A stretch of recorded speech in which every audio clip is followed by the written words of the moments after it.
Yeah, very, No very, worries. very sorry about that, Shaun. But Oh man, it's not your fault.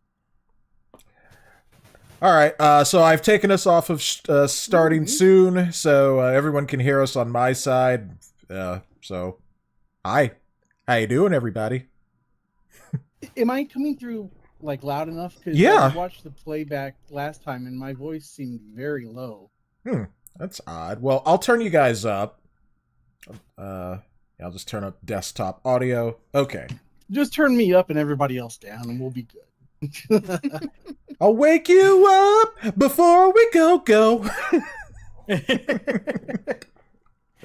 So like, What's this copyright claim? What? I know that's a how it's Trap gonna original. be. What are you talking about? That's how it's gonna be like for anything. If you just whistle a tune, oh, copyright, copyright. Your life is copyrighted. Oh, apparently it's my affiliate anniversary. Oh, neat. Hey, nice. So, go ahead. I'm sorry. No, I just logged in and it had the little message there. I'm just like, oh, neat. That's cool. So, Zach, I'm guessing that you're going to want me to remove the 9 Live Steeler laser pistol from my profile now, huh? Yes. Yes. That is very world breaking. Man, It's all right. You'll get have any something of the equivalent next time.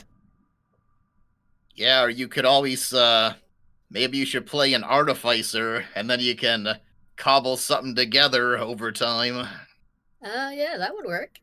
It does work, but I know artificers, they do get really, really cool stuff. Getting to the cool stuff can take a long time. Oh, there you go. But you can, if I remember right, get a magic gun at a high enough level. Woo! And then he started blasting. So how do I remove the pistol? Like, I went to manage custom and it doesn't give me the option. Because you don't go to manage custom. I think you go to your player sheet, then you click on you find the thing and you just hit remove. Got you. Yeah. Okay. Manage. Duh.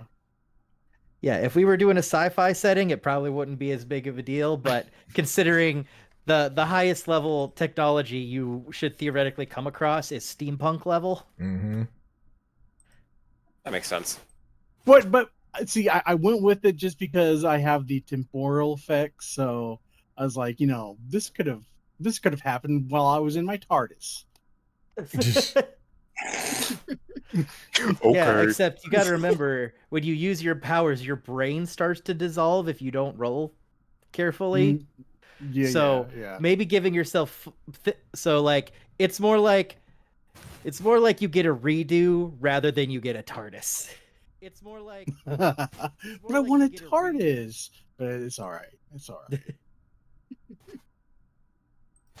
All right. I removed it. Yeah, very, very begrudgingly. Oh, okay, I'll just throw it out over the river.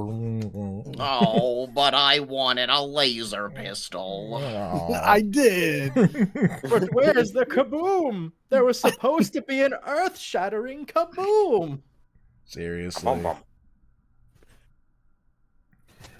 All right, so are we starting our adventure? Yeah, I think we got everything up. So before we get into a little recap of some of the stuff from last week, just to let you all know kind of where this session is at. I'm not saying you won't see combat this session. I'm saying that a lot of what you decide to do in this session will affect things moving forward. All right. I'm not saying you need to check every nook and cranny and find every side quest and every NPC ever. But just know that this is kind of the session where I kind of see which direction your party wants to go in. Okay. So you will get very, very rewarded for playing your characters for better or for worse.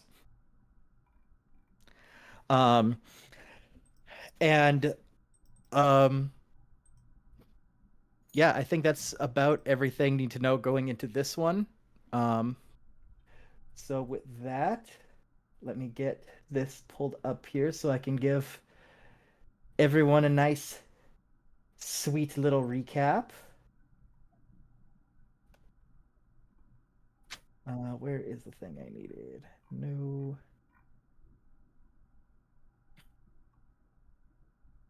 All right. Perfect. Let's get my background stuff going. I hear it. Get some nice forest noises going as you guys are traveling. Yeah, we don't seem to have volume control on this one, though. Unless I'm just not seeing it. Yeah, you'll have to No, go the into... volume control's on my end. Oh, okay. I think you guys might have some on your end too. I don't know. Yeah, what I was gonna suggest is you can go into like your computer's volume mixer, and you can actually turn down the sound of Opera GX.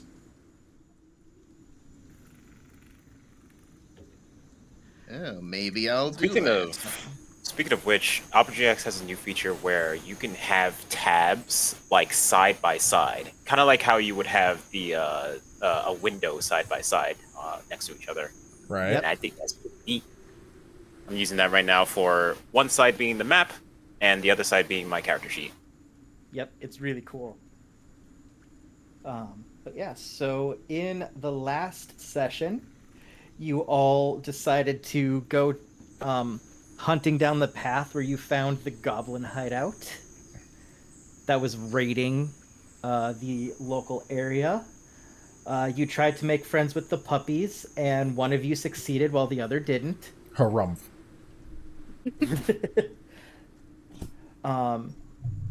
In the process of it, you also got swept away by the river a few times. And by you, I mean singular you, because only one person got swept away. Yeah, I wonder who that was. Yeah, I wonder. You took on Clark, who was the quote-unquote captain of the bugbear, who is the captain of these goblins. Took him down in a good, solid fight. Found little hints to something called the Black Spider. Also, in the process, when you decided to go check out the other side of the cave, you found Sildar, the good buddy of your buddy Gundren, who hired you for this. He was on the brink of death, and you dropped him down the side of a cliff and didn't catch him. Yeah. Thanks, Shaun, by the way, for the sub on Twitch. But with that, you were able to take down the second in command, and were able to save Sildar. And he was able to provide you with some important information. Just to kind of recap that. So at the end of last session, you learned from him that the Rockseeker brothers, so Gundren and his two brothers, Tharden and Nundro, they recently located an entrance to the long-lost Wave Echo Cave, which was the catalyst for a very large magical battle quite a long time ago. Yes. You learned that Clark, who led the goblins, he had orders to waylay them, and that the Black Spider, whatever that is, was the one that sent word that the dwarf be brought to them. You know that Gundren had a map that showed the secret location of the Wave Echo Cave, and the goblins took it. And Sildar believes that it was sent to that the map and the dwarf were sent to the chief of the Cragmaws, which is this family of goblin, to a place called Cragmaw Castle. You don't fully know where that is. Sildar thinks someone in town might know. And Sildar has a contact in Phandalin named Iarno Albrick, who is a wizard who went to the town 2 months ago to kind of get things set up for their arrival. And after the Lord's Alliance, the group that Sildar is a part of, didn't hear from him, Sildar decided to go investigate. And that's kind of where we left things off. Right. See, all right. Okay, so are we still outside of the Goblin Cave, or have we made? So yeah. You guys would be back at that original landing where you were first ambushed and you killed everything. Ah, right. And getting set up, like escorting him back to, because I believe you guys said you wanted to offer him like a little bit of an escort because he said he would pay you for it. That's right. And there was space in your wagons for him. Yeah. So at this point, I'm going to say that you guys had a long rest. Moving all of the treasures and stuff out weren't very difficult. Yeah. So I'm going to say you guys had time to long rest, get fully healed up. Okay. I wouldn't be surprised if you guys took like a little extra time to just, help him recover as well before moving him, because you guys still have about another half day to 3/4 day ride. Gotcha. All right. Well, I clicked long rest taken on my character sheet, so Yep. all my stuff is back to normal now. But am So, I back to last time- normal? That's all. Go ahead, Were you Shaun. ever? But I was just say after the last, or a couple days after the last game, I went ahead and just added my points back. Is that going to make any issue? No, if you long rest, it'll just give you the resources back to full. Okay. Then we're good. Mm-hmm. Sweet. And I'm going to say that the events of the battles against Clarg and Yimik have, well, let's just say they've left Thunder Trap in a not very good headspace. And You don't think turning a goblin into a living accordion is a proud moment? Right, like doing that leap off the cliff, and I mean, come on. But the other question is that the first time I've ever done that? Or does it remind me of a worse time? Oh, Lord. Bum, bum, bum. I'll leave that for you guys to discover if you're curious. If not, we can just go through, the whole adventure today, and, Thundertrap might respond to you a little differently than usual, than what you've come to know over the past few days. Okay, Lady Thundertrap. Looks like Trap has the combat fatigue. Yep. So we will give you guys a long rest. Nice little campfire.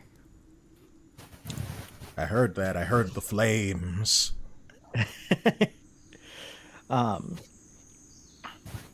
And with that, you guys get loaded up. If you guys want to talk to Sildar a little bit more before you set out, you can. Otherwise, we'll just have you go off on your way. Thundertrap will not be talking much to anybody. He's just going to kind of, stand sort of like a little far away. His excuse was that he's keeping watch in case, any goblins might be lurking around. Mm-hmm. Mm-hmm. Yep, so just for point of reference, so you guys raided the Grimgaw hideout right here. Right. So that's about where you're at. So you just have to go a little ways further down the path to get to the intersection, and then it's a straight shot to Fendalen. Okay.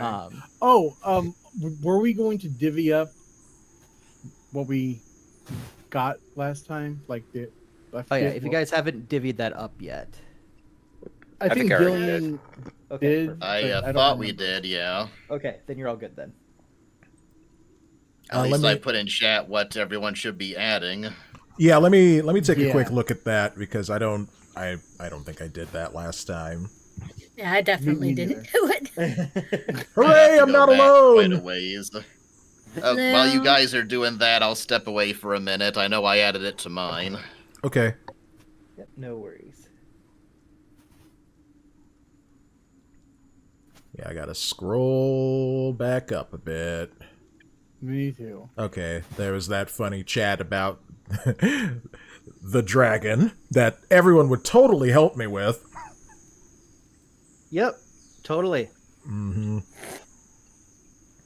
You bunch of jerks!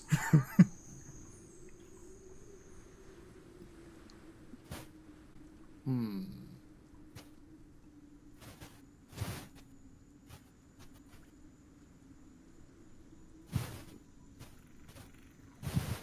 The forest grows louder. Oh, If only the forest volume could be turned down. It can be. ah, I have the power.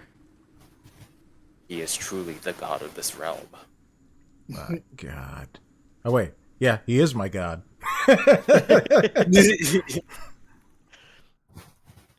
Yeah, and then if you guys do something heroic, I have this.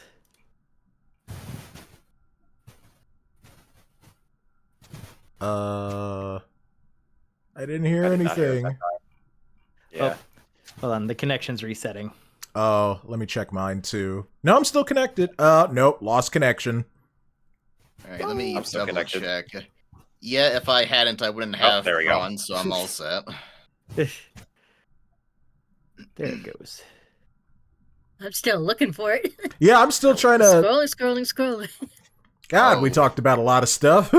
Yeah, yeah, Oh, you I gotta found go it. back to yeah. Let me paste it for you guys. All right, thanks. Oh, there it is, Zach. Let's see here. Chat. There you go. Okay, thanks.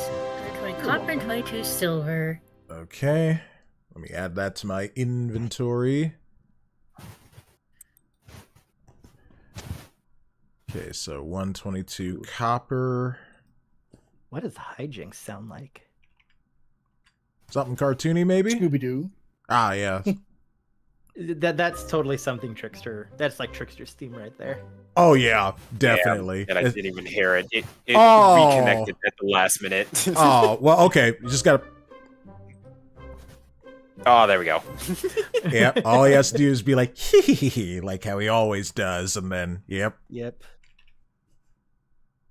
All right. Added the monies. A couple things didn't save here. I still have the red herring statue, and I don't have the frog statue. Oh. I don't think anyone claimed the frog statue, so. Well, Like- I said I'd take it so that me and Jen No, could I meant by maybe, claim is like we didn't determine who got what. Oh yeah, So if anyone wants to claim the frog statue, they can. me. Oh. Me and Jen will try to sell it at that place where we tried to sell the other statue. Yeah, because hopefully we can actually get some money out of this one. Hey, Terrence, welcome to the stream. He says, I wonder how Terrence would do in the D&D universe. Oh, you gotta... I would love that. You just gotta, find a character that suits you. You just gotta Terrence remember... would be backflipping off of everything and like taking, man. D&D wouldn't exist. Terrence would destroy it all. I'm not sure who Terrence is, but he sounds like he might be a monk. Oh, yeah. Oh, he's also very skilled martial artist. So yeah, so monk. yeah, that I There think you that go. would, yeah, that character type would work, yeah. Mm-hmm.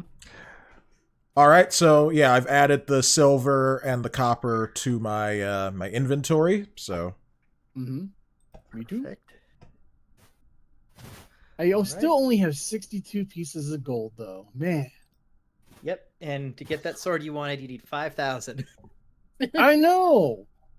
These prices are ridiculous. It's a magical sword that can turn into any weapon you want it to with magical properties. I mean, I think 50 gold pieces is fair. Yeah, that's more. That's a deal right there. Yeah. And I'll throw in some silver too. I mean, come on.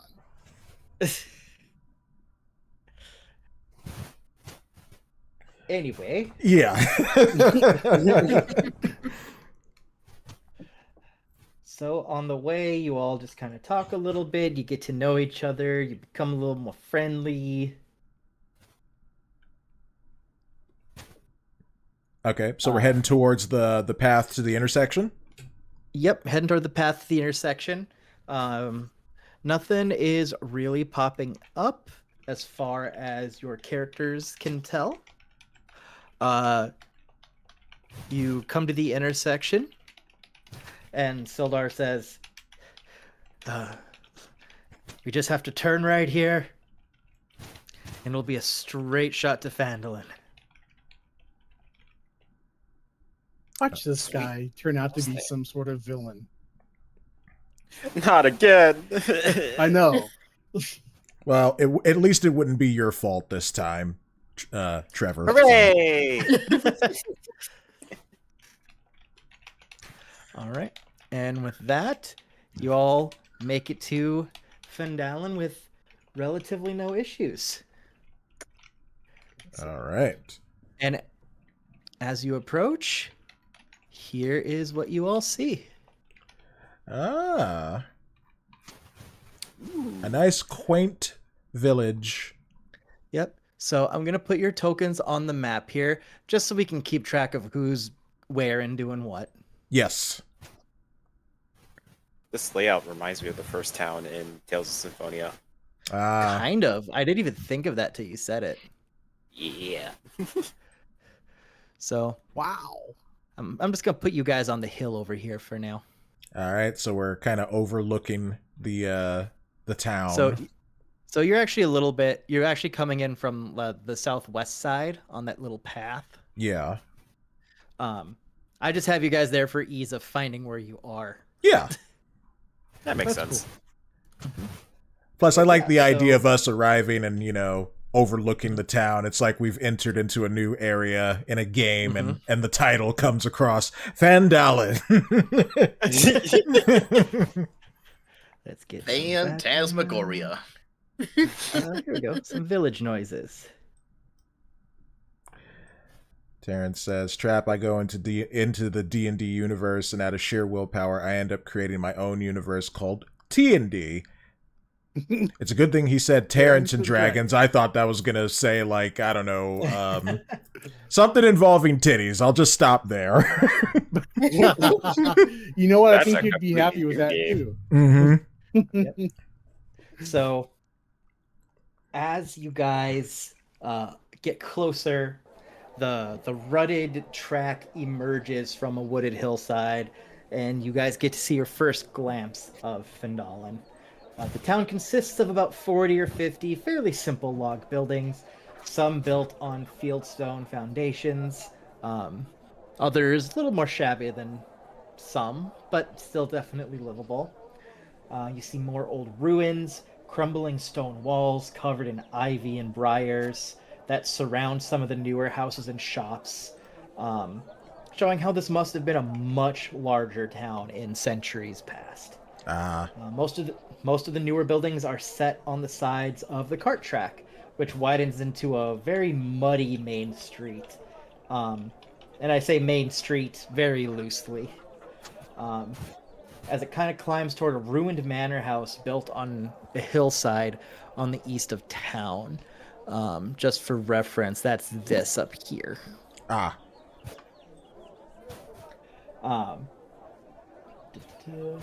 As you approach, you see children playing on the town greens, and townsfolk tending to chores, running errands, sharing rumors about who's doing what, whether it's their business or not. Of course. Many people look up at you as you approach, but all of them more or less just kind of return to their business as you go by. Upon seeing the sight, Sildar seems significantly more at ease. And he looks at you all and says, "My friends, let us secure lodgings. I'm told the local inn is very quaint." I could use a little rest, is all Thunder Trapp says. Yeah, same. Especially with all the arrows. Right. Oh, by the way, Trevor, you got plunk! Plunks out one that he missed. Owie!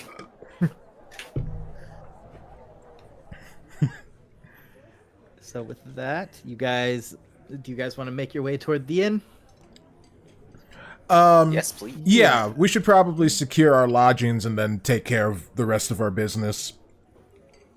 All right. Yep.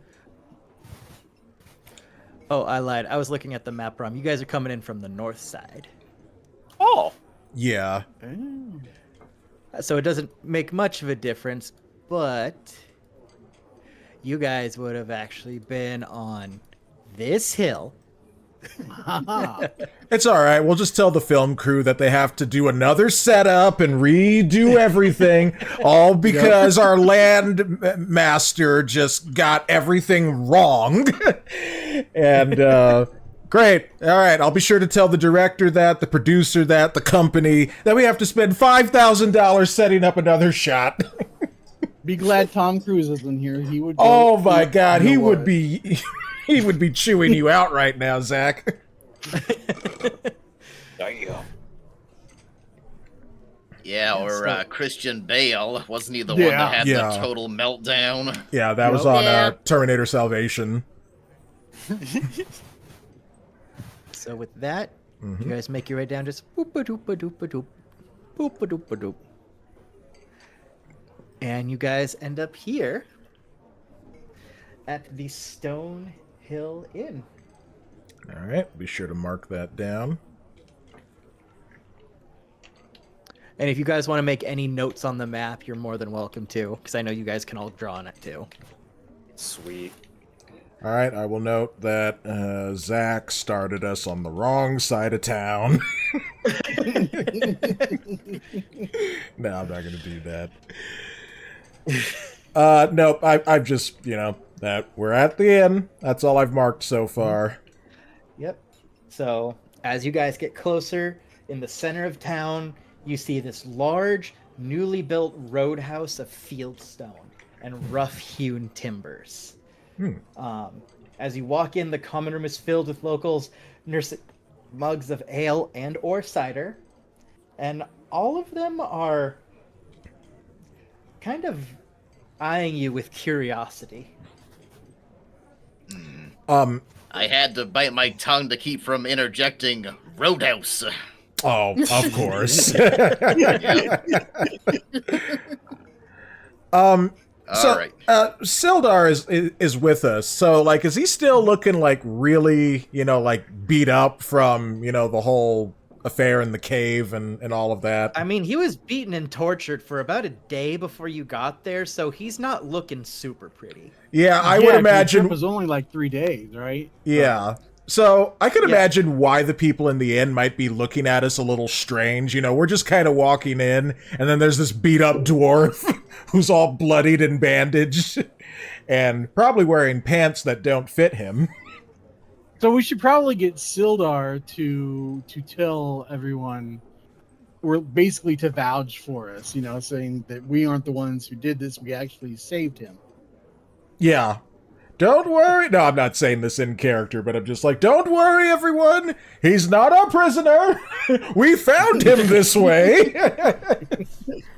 If you had said that, everyone would be like, that would be a weird thing to proclaim unannounced. I know, right? What an odd thing to say. If you think about it, we're also a bit of a motley crew. We got a nearly 7-foot-tall black dragon man, a half-naked barbarian, a hooded killer, a weird blue kind of elf guy in a top hat, and then a small woman who is constantly like, tee-hee, I could kill you all if I so desired. Jen doesn't even walk. She just floats across the land. But yeah, so as you all arrive, Sildar, almost wordlessly, he walks over to the bar and he ways down, who you guys assume to be the owner of the bar. Kind of a short, friendly, kind of young-looking guy. As opposed to the captain back at the beach Leviathan. I miss that guy. And you see Sildar put down a little bit of money for him. You can't quite hear over the chatter and the talking going on, but you see him hand Sildar a key, and Sildar gives you guys a very knowing nod, which you all interpret as "I'm going to bed." Yeah. Okay. As he wanders down the hall and claims one of the spare rooms for himself.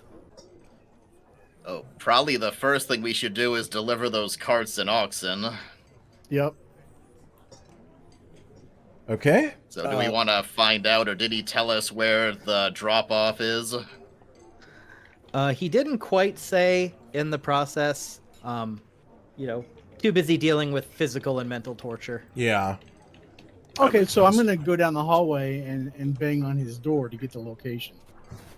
Yeah, well, I mean, yeah, we do kind of need that information. So otherwise, I would be perfectly fine just leaving him alone to rest. But yeah, we do need to know where to deliver all this stuff. And he only just walked away, so not going to be like, oh, by the way, where do we drop off the oxen? Exactly. Terrence says, Trapp, tell Shaun I hope he's feeling better. If he wants to, I can kidnap a specialist to get him back to top-tier condition.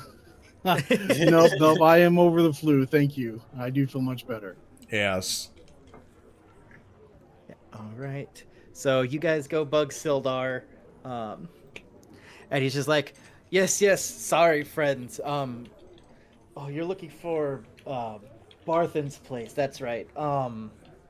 And he takes a minute to kind of think. He's like, it's been a while since I've been over here. And he says, I think we passed it on the way in. And he kind of motions out his window past some of the houses that you walked in past. Right. To the ones kind of in this general area over here. What did he say? Bromden? Barthen. Bothan, right. And I'm going to say to him, my friend, if you are setting us up for any type of ambush, you're going to regret this. He takes one look at you and goes, do I look like I have the energy or the care to do anything right now? We have been duped before, so we've been in the situation. Yes, I've heard of your supposed magic zombie, whatever. That is not me. In the corner, Really don't like your Thundertrap's tone, just... friend. In the corner, Thundertrap's just face-palming right now. So you hear Sildar close the door, and you hear a very loud, pointed click as he locks the door. That's fair.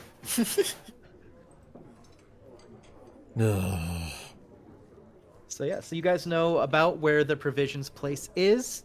It is kind of later in the day right now, so you guys know that at least for now, there's probably only 2, maybe 3 places you all could visit if you wanted to. Before things start closing down for the night. Yeah. So if you wanted to go places, if you wanted to separate to cover more ground, it'd be more than easy to do that.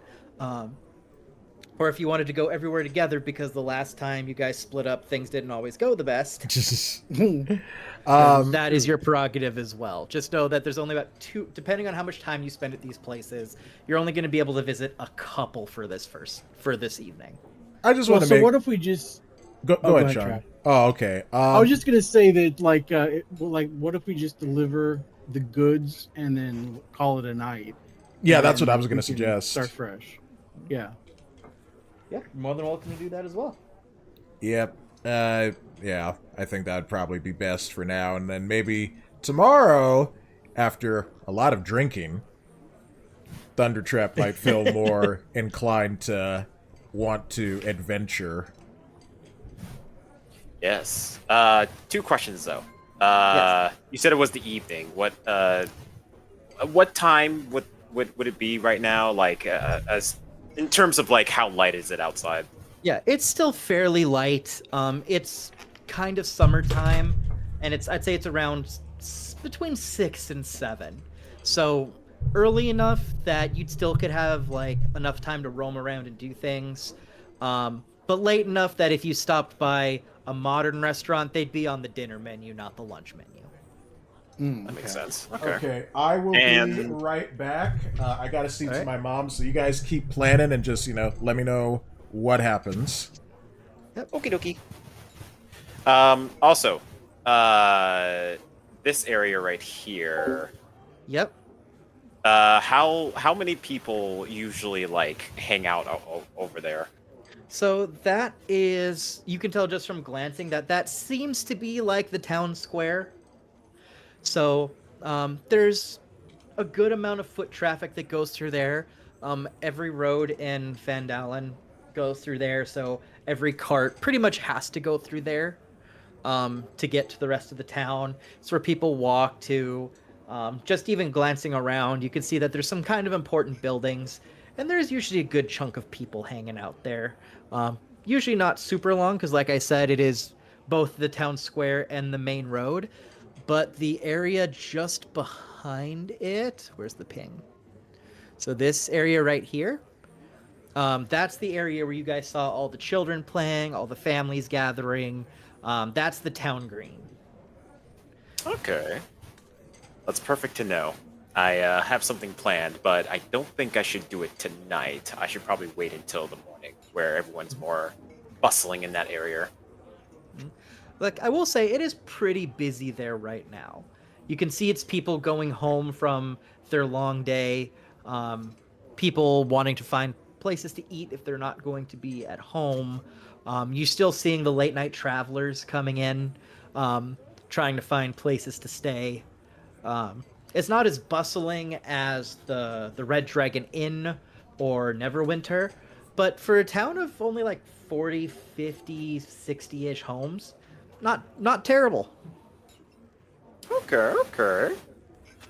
Well, in that case, what I want to do, either after we drop off the stuff, or maybe I just part ways at some point, I want to do like a mini little magic show in the little town square here. I want to entertain the masses, see if I can get some extra money as well. Let's drop off the carts, then maybe you can do that after. Okie dokie. So, about here, was it? Yep. So, let's go here. So, is everyone gonna go to drop the stuff off, or is anyone gonna hang back? I'll go. I'll go with, because I do want to see. Yeah. Yeah, let's say everyone goes, including Tramp. Okay. All right. So as you guys get there, you guys notice that this is a surprisingly big trading post for the area.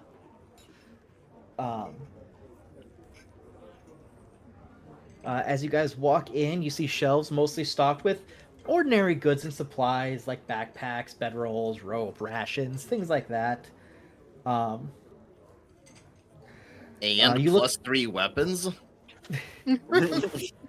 You look around, noticing that there are no weapons or armor, but there's plenty of adventuring gear available. Well, does anyone need anything?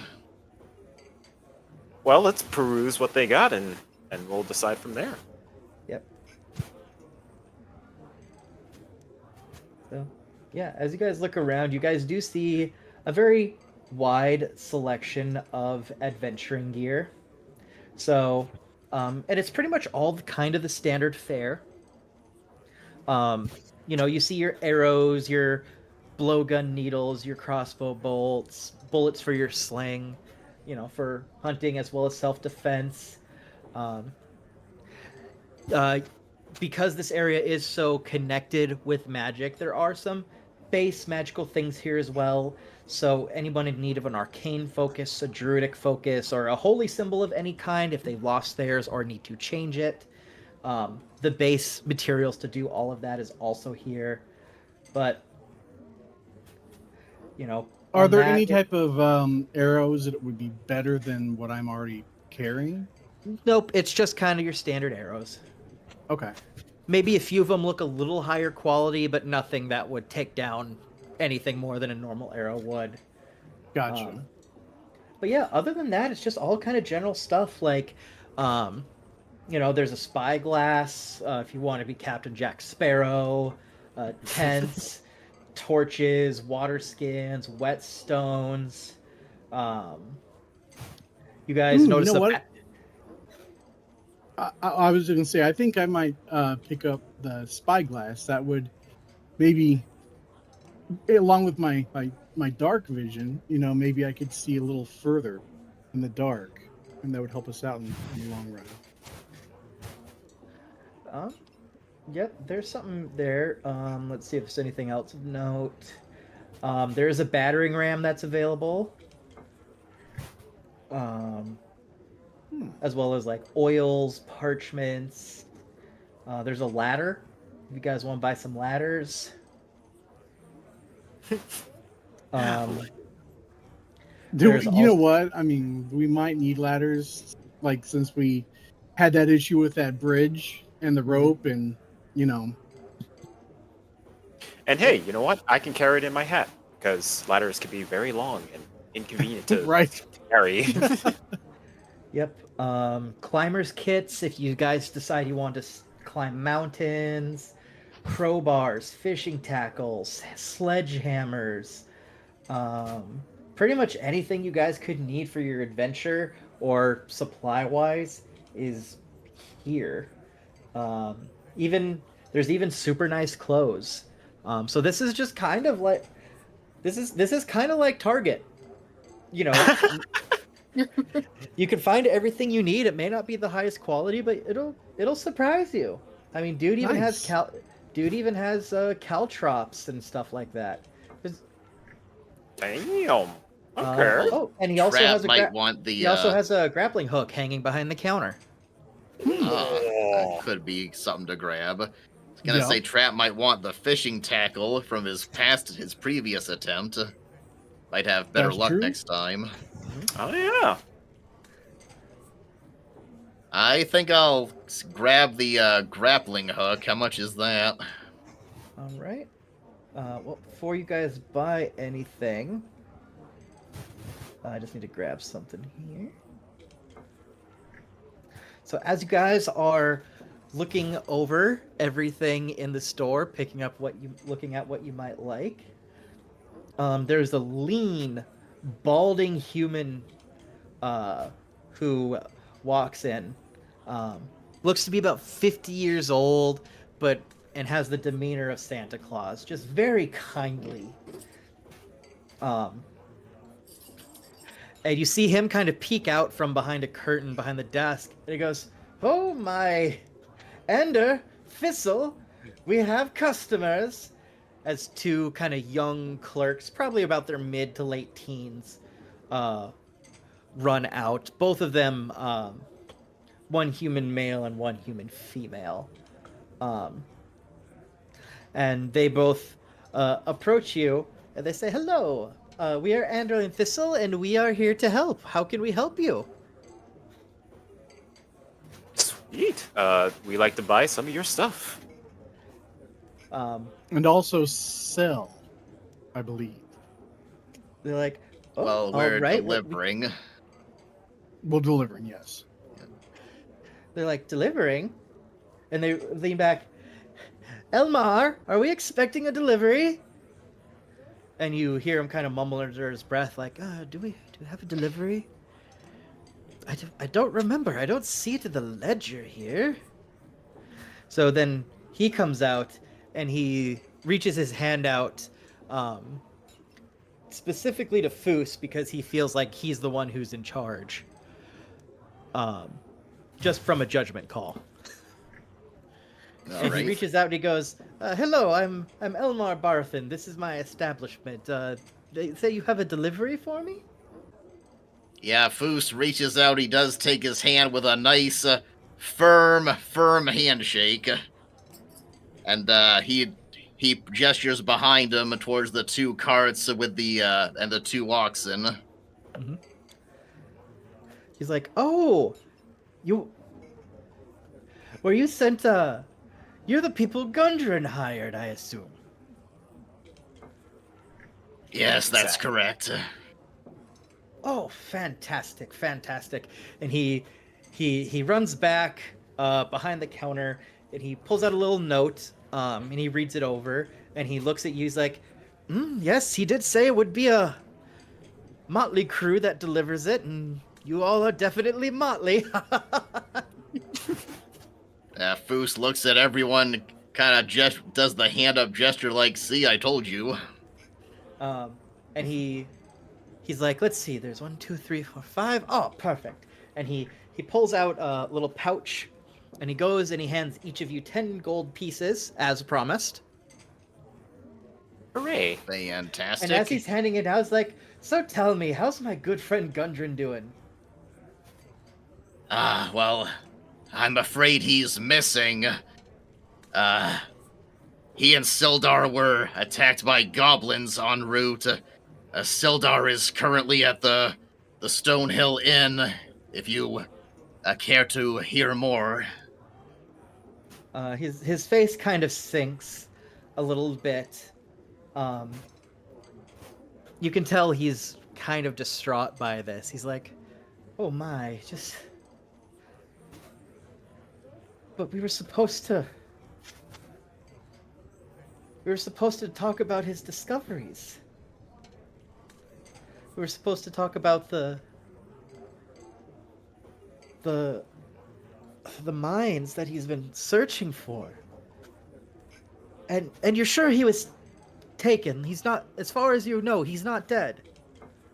As far as we know, yes, we believe he may be being held at a place called Cragmaw Castle. It's like, "Oh dear. I know this is not my place. But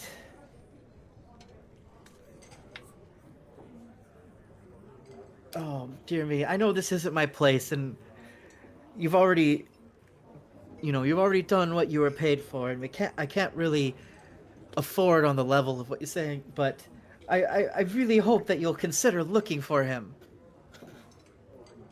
We intend to. First, we need to find the location of this Cragmaw Castle. It's like, "Oh, thank goodness. Yes, well, I'll be around I'll be up front here while I get the books and check the goods and everything. But if you need anything, please just talk to Ander and Thistle. They'll get it for you, and then once you're ready to pay for everything, have them come get me." Can I do an insight check? What are you checking for? I want to see if he's kind of covering. I notice he hasn't picked up one way or the other on Cragmaw Castle. He hasn't said, like, "I've never heard of the place," or told us, "Well, maybe you could talk to this person." I just want to see if he looks like if there was any reaction when we said that. Okay, yep, roll your insight. 17. Yep. As far as you can tell, this man is being honest and genuine. All right, very good. He has no reason to lie. You can tell that he was genuinely distraught about what had happened. And he just genuinely wants to know his friend is okay or dead one way or the other. Okay. Yep, all right. Well, I'm going to pick up the grappling hook. When Trapp gets back, we'll see if he wants the fishing tackle. What are you guys buying, if anything? I'm gonna buy the looking glass. The spyglass, right? Spyglass, yeah. I'm going to buy the ladder, and I'm also going to ask if they have any like magical items on stock. All right. All right. Jen, is there anything you want to look for, or are you pretty content? But the only thing I think Jenna could think of maybe is kind of wondering if they sell blankets, because she might want to add a blanket to her bedroll. They do sell blankets. All right, I'm I back. think she'd probably buy a blanket. Trapp, do you want some fishing tackle? Sure. All right, yeah, I'll sell it here. Sorry, I'm just going through dealing with some stuff. I was supposed to have some groceries delivered to my place, but my brother forgot to change the address, so they were delivered to his place. Oh, gee. Oh, You know what? Well, he gets to play delivery man then. Yep. I made the same mistake. It delivered to my sister's place, which she's all the way in Florida, so that was a complete wow. disaster. Oh, boy. jeez. Whoa. I felt Sister, so come get bad. groceries. So what? I've Oh. accidentally had stuff delivered to work before, but luckily that was only like 10-15 minutes away. Yeah. And That's good, at add least. 10 gold to your inventory, Trapp. Because Right. we just delivered the oxen and the carriages. Okay. Yeah. Let me go ahead and do that. Yep. And Foos made an old man sad. Oh man. Huh? What did I do? You told him his friend was kidnapped. I was just the bearer of bad news. Yeah. Yeah. Don't shoot the messenger. No, we've established you shoot Trickster. Yeah, because apparently I'm the pincushion here. Well, you do have that lovely shade of blue-green that would just go well in any home. Curse my skin to match with anything. You're such a good accessory. But anyway, yeah, Thunder Trap's not being his usual boisterous self. He's just, standing behind everybody. And so, I think I heard something about Foos being signaled out as the leader of the group. Yeah. I had Eldar Go ahead. he made like a judgment call. He looked at everyone who was there and he's like, "You look like you're in charge." Yeah. Yep. I have nothing to say in those regards. Well, I'll be right back while you guys do your shopping, and I'll do my. Well, do you have the price of the grappling hook handy, Zach? Yes, I do. So that would be 2 gold pieces for the grappling hook. All right, I'll just adjust that now then. What a Don't steal. forget to add it to your inventory. Yep, I will. All right, just a second. How much was the spyglass? The spyglass is 1,000 gold pieces. Oh, wow. You always Really? pick out the most Yes. expensive items. Jeez, Okay, oh. so I It's won't the- be buying that. It's the only one in the shop. Mm. Whew. You know what? That I will makes sense. pass on that. And how much were what was it called? The fishing tackles? Fishing tackle, Yeah. that is 1 gold piece. Sure. How much is the blanket? 5 silver. 5 silver. All right. And how much is the ladder? The ladder is 1 silver piece for a 10-foot, or 3 silver pieces for a 20-foot. I gotta see how big my my bag of holding hat is. Yeah, I was wondering because you're not just going to carry a ladder around with you the whole time. You'd have to put it in your hat or something. It will fit in your hat. Okay, cool. Then I'll buy the biggest or the longest ladder. Yep, you gotta squeeze it a little bit, like you know how when you get something that's a circle and you squeeze it to kind of make it an oval? Yeah. You gotta kind of do that, but it fits. Sweet. So, Zach, I have a question. Yes. Is the looking glass out where anybody can pick it up and look at it, Oh or my God. behind the counter? Oh no. It is Oh. just on a shelf. Oh, jeez. Oh, this is a. Okay, let me remind you. What's This is just a on a small. shelf? The Let me remind you. spyglass. This is a small town, and everyone's been nice so far. Just reminding you of that. And I will remind you that you do have 2 clerks literally waiting on you all, so All right, fine. I won't do it. I'm not saying no. I am not saying no. I just want to make sure that you are considering every possibility, because once you commit to an action, I will hold you to it. Sure. And I'm all Yeah, for chaos, but you know. Well, okay, so this individual item isn't worth the possible consequences. So, okay.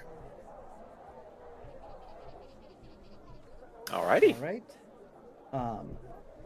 So with that, as you all kind of cash out with your wonderful clerks, Ander and Thistle,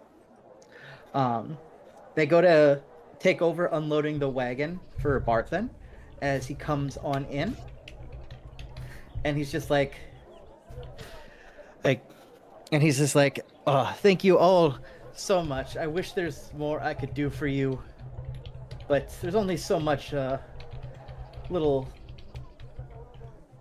town like this place can muster up. But here, let me see. And he kind of goes in the back. He's like, here, this may not be much, but I know if you are adventuring, things can be difficult. And he plops down 3 hunting traps Ooh. on the counter, and he says, it's not much. It's all I can do with business being kind of as rough as it is right now, but at the very least, this should help get you some food during your travels. Well, thank you, friend. That is very kind of you. Appreciate I'm happy it. that I didn't rob you. His eyes perk up. Wait, what? Just joking, friend. Just joking. Who slaps Eternos on the back? He's like, such a kidder. That's me. Yep. And he looks at all of you. He says, thank you all again. If there's anything you need from me, whether it's more supplies or information or anything like that, just I will be happy to help any way I can. Yeah, I'll just little slight retcon. When Fu slapped Eternos on the back, he used just a little bit of claw in the process. So Eternos was like, "Ooh, oh, yeah, that's me, all right." Yep. Was there any items of magical assortment? Nope, just kind of your standard stuff outside of that spyglass. Okay, I figured. All right, I did buy the fishing tackle, so that's, you said it was 2 gold? Yes. Okay, so I'll subtract 2 gold. Yep, and it is a full fishing tackle set in a nice case, for literally any type of fish you could want. There's different types of strings and jigs and bobbers and baits and anything you could want to catch the best fish you can. Awesome. And as you all are leaving, you hear Barthen kind of oh, one more thing. Nundro and Tharden, Gildren's brothers, they're camped somewhere around here. I haven't seen them in at least a week, maybe 10 days. But they said they should be returning any day now. So maybe you might want to stick around a little bit and talk with them and update them on their brother. But that's all I know. I haven't heard from them in a while, so for all I know, they could be out another week. And in just the perfect amount of old-timey racism, he kind of goes, you know how dwarves can be. Indeed. That, I don't... My back is turned to him at this point, but, anyone who's, facing me can see that I, visibly kind of, twitch at that moment. Well, Thunder Trap should know better than anyone. And Eterno says, dwarves are just the absolute worst among us. You know, just kind of dig at Thunder Trap because he knows. Barthen kind of looks at Eternals and be like, whoa, whoa, whoa. There's a line, my friend. I love my dwarf friends. I just know how they can be. As do I. You just know how they are. They're just that way. That's right. And even without like doing any checks or anything, you all get the vibe of like, this is just a man who's just in like, he's just from a slightly different time. He means no ill will by it, and that he genuinely loves his dwarf friends. He just doesn't understand what he's saying. Yeah. Sure. How it can come across. And plus, my character's not in the best headspace right now. So. What are the other places that we could get to before they close in town? You never asked what was in town. You just wandered off. All right. So the only two places you know for sure are the Barthen's Provisions and the Stonehill Inn. Okay, well, Trickster's going back by the Stonehill Inn to set up his performance in the town square. I guess I'll pop in and ask the barkeep if there's anything else in town that's open. And my character shall just go back to the inn and just, well, he's gonna drink. He's gonna drink alone. All right. I'm going to go over to Thunder Trap and be like, hello there, my friend. I am going to set up a bit of a magical show in the town square. You're welcome to watch if you want. Not tonight, friend. And that's all he says. Well, alrighty. If you need some company, you know where I am. I said not tonight! Okay, Mr. Grumpy Pants. All right. So, Trickster, just move your token to where you about where you want to set up your performance. Let's see. What is where's this thing? What is this? You haven't looked at it yet. Oh. Well, in that case, I go over to look at it.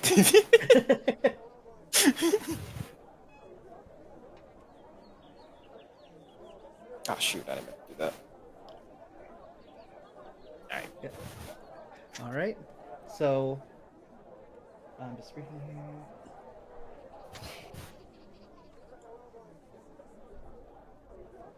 I'm playing Demo 4. Nice. I hope you have fun, Supersonic. We will definitely play that in June. Which is tomorrow. Yep. Oh god, it is tomorrow, isn't it? Yeah. All right. So, Trickster, you walk over there and you see what looks to be a small shrine made of stones that have been taken from the nearby ruins that you've seen around. Desecrate it with your magic. Damn. And as you get closer, you see that there is someone who is tending to the shrine in a very vigorous manner. Oh, interesting. He must be like the architect around here. I'm gonna walk up to him and I'm going to greet him saying, hello there, young, yeah, you said man or... Didn't say, you just saw a figure. Okay. Greetings there. I noticed that you are tending to this little structure here. Might I ask what this is? So she, so it turns around and you see a fairly young elf looking at you. She's very startled by your presence. She's like, oh, my word, I wasn't expecting anyone to stop by the shrine right now. I've just been taking care of the shrine for the for the evening rituals. I'm sorry. What was your question again? I just wanted to know what this was. I didn't realize it was a shrine. It kind of looked like it was made by the same stuff as some of the ruins in this town. Oh yes, believe it or not, it's a fairly new shrine that we've built here. This is the Shrine of Luck for the town. It's actually the only temple that we have here. Came here quite a while ago for various reasons. And this place did not have anyone to worship, so the shrine was built to Tamora, the goddess of luck and good fortune. And we made sure to place it here so that all who travel here can receive the blessing of her good luck and her grace. Trevor Trickster hears the word goddess of luck and good fortune, and he comes up with a really good idea for his little performance. He turns to her and says, "Tell me, what is your name, young madam?" I am Sister Gariel. Sister Gariel, a lovely name. I am Trevor Trickster. I happen to be a really good entertainer of sorts, and I was wondering if I can use this area to do a little performance for the people. I'll even do a little giveaway of, say, a few gold if anyone wants to participate in my performance. You see her eyes light up a little bit, but then immediately fade back. She's like, no, you mustn't. You'll just bring all the attention of the red brands. The red brands? She goes,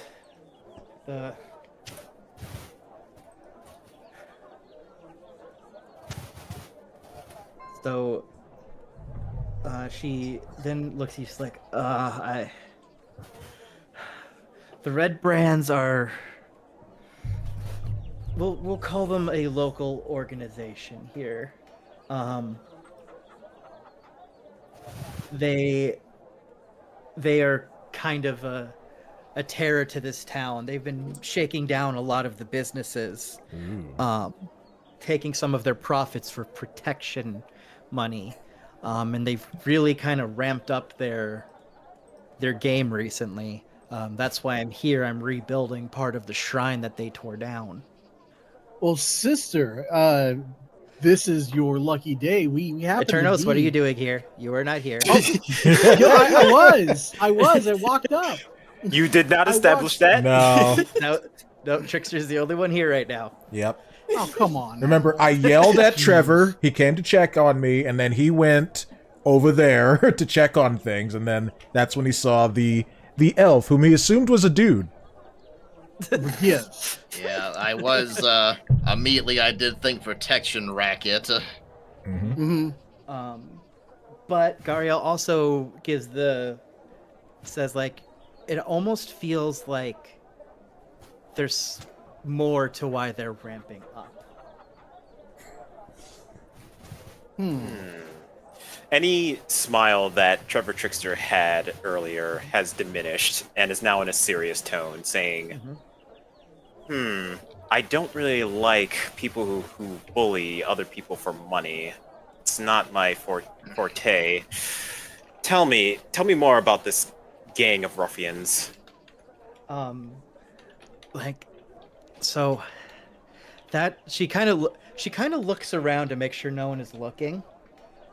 And she leans in close to you and she pulls back her robe just a little bit. To which you see a gold symbol that she keeps on the inside of her robe. That kind of looks like a golden harp. Zelda? And she goes, I'm not usually the best judge of character, but I feel I can trust you. Big mistake. As she shows the badge, so how new is Trickster to traveling around? Has he been traveling around for a while, or is he fairly new? I'd say he'd been traveling for a while. Okay, roll me insight or history, your choice. Let's see what's bigger. That's Let's go what he gambling. said. Let's see. History is +1. What was the other one? Insight. Inside, yeah. Insight is +0. We're going with history. Woohoo!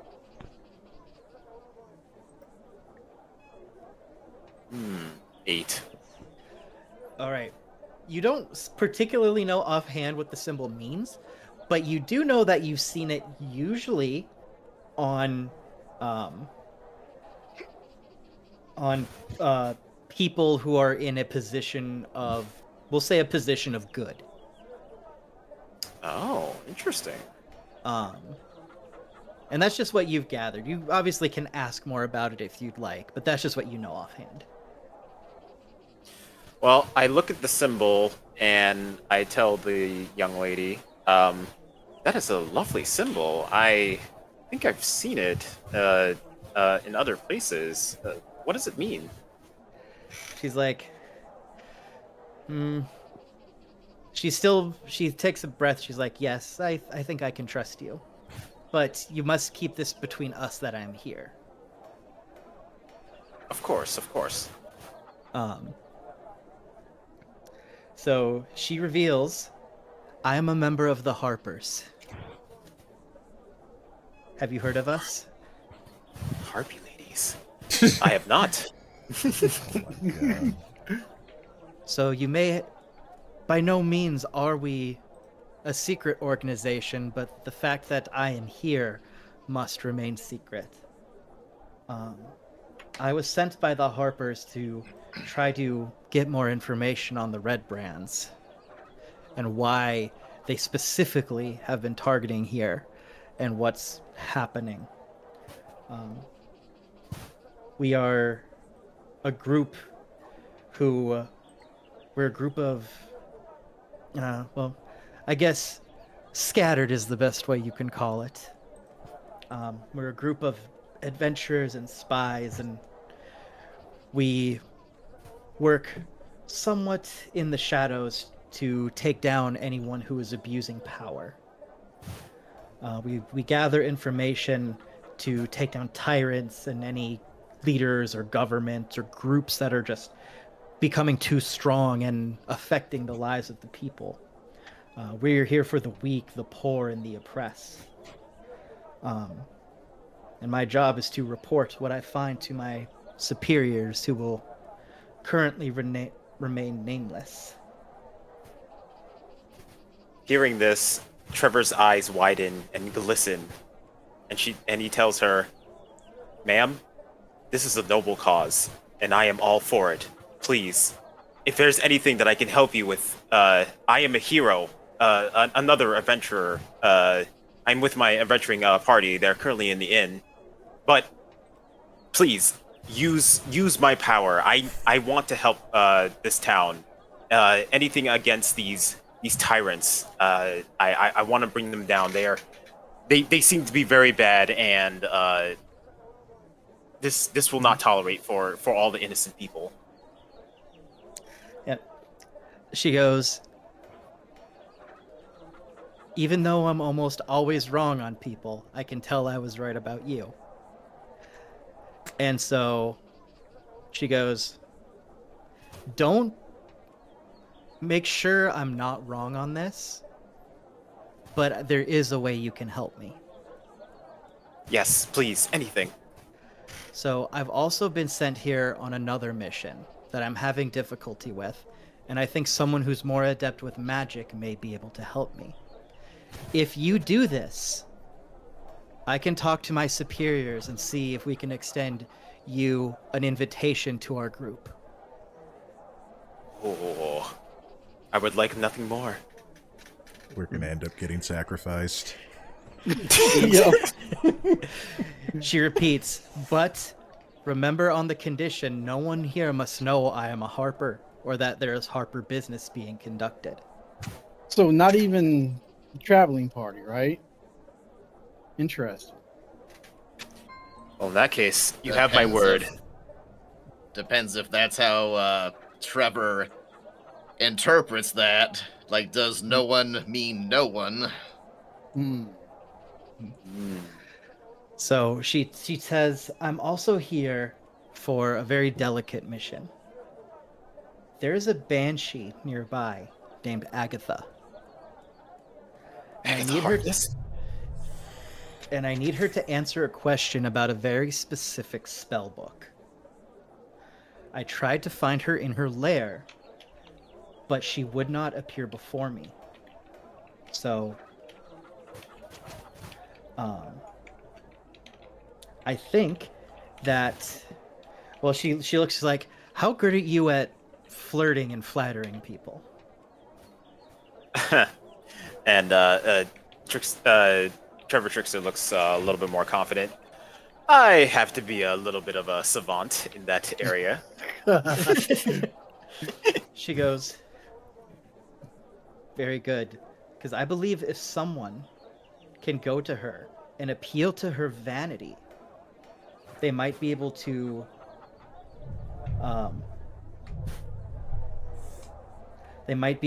trade a jeweled silver comb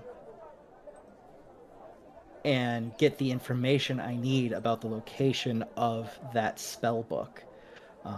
It's really important because it belonged to a really old mage that was really important to the history of this area. I see. And she looks at you and she's also like, I understand it's a lot.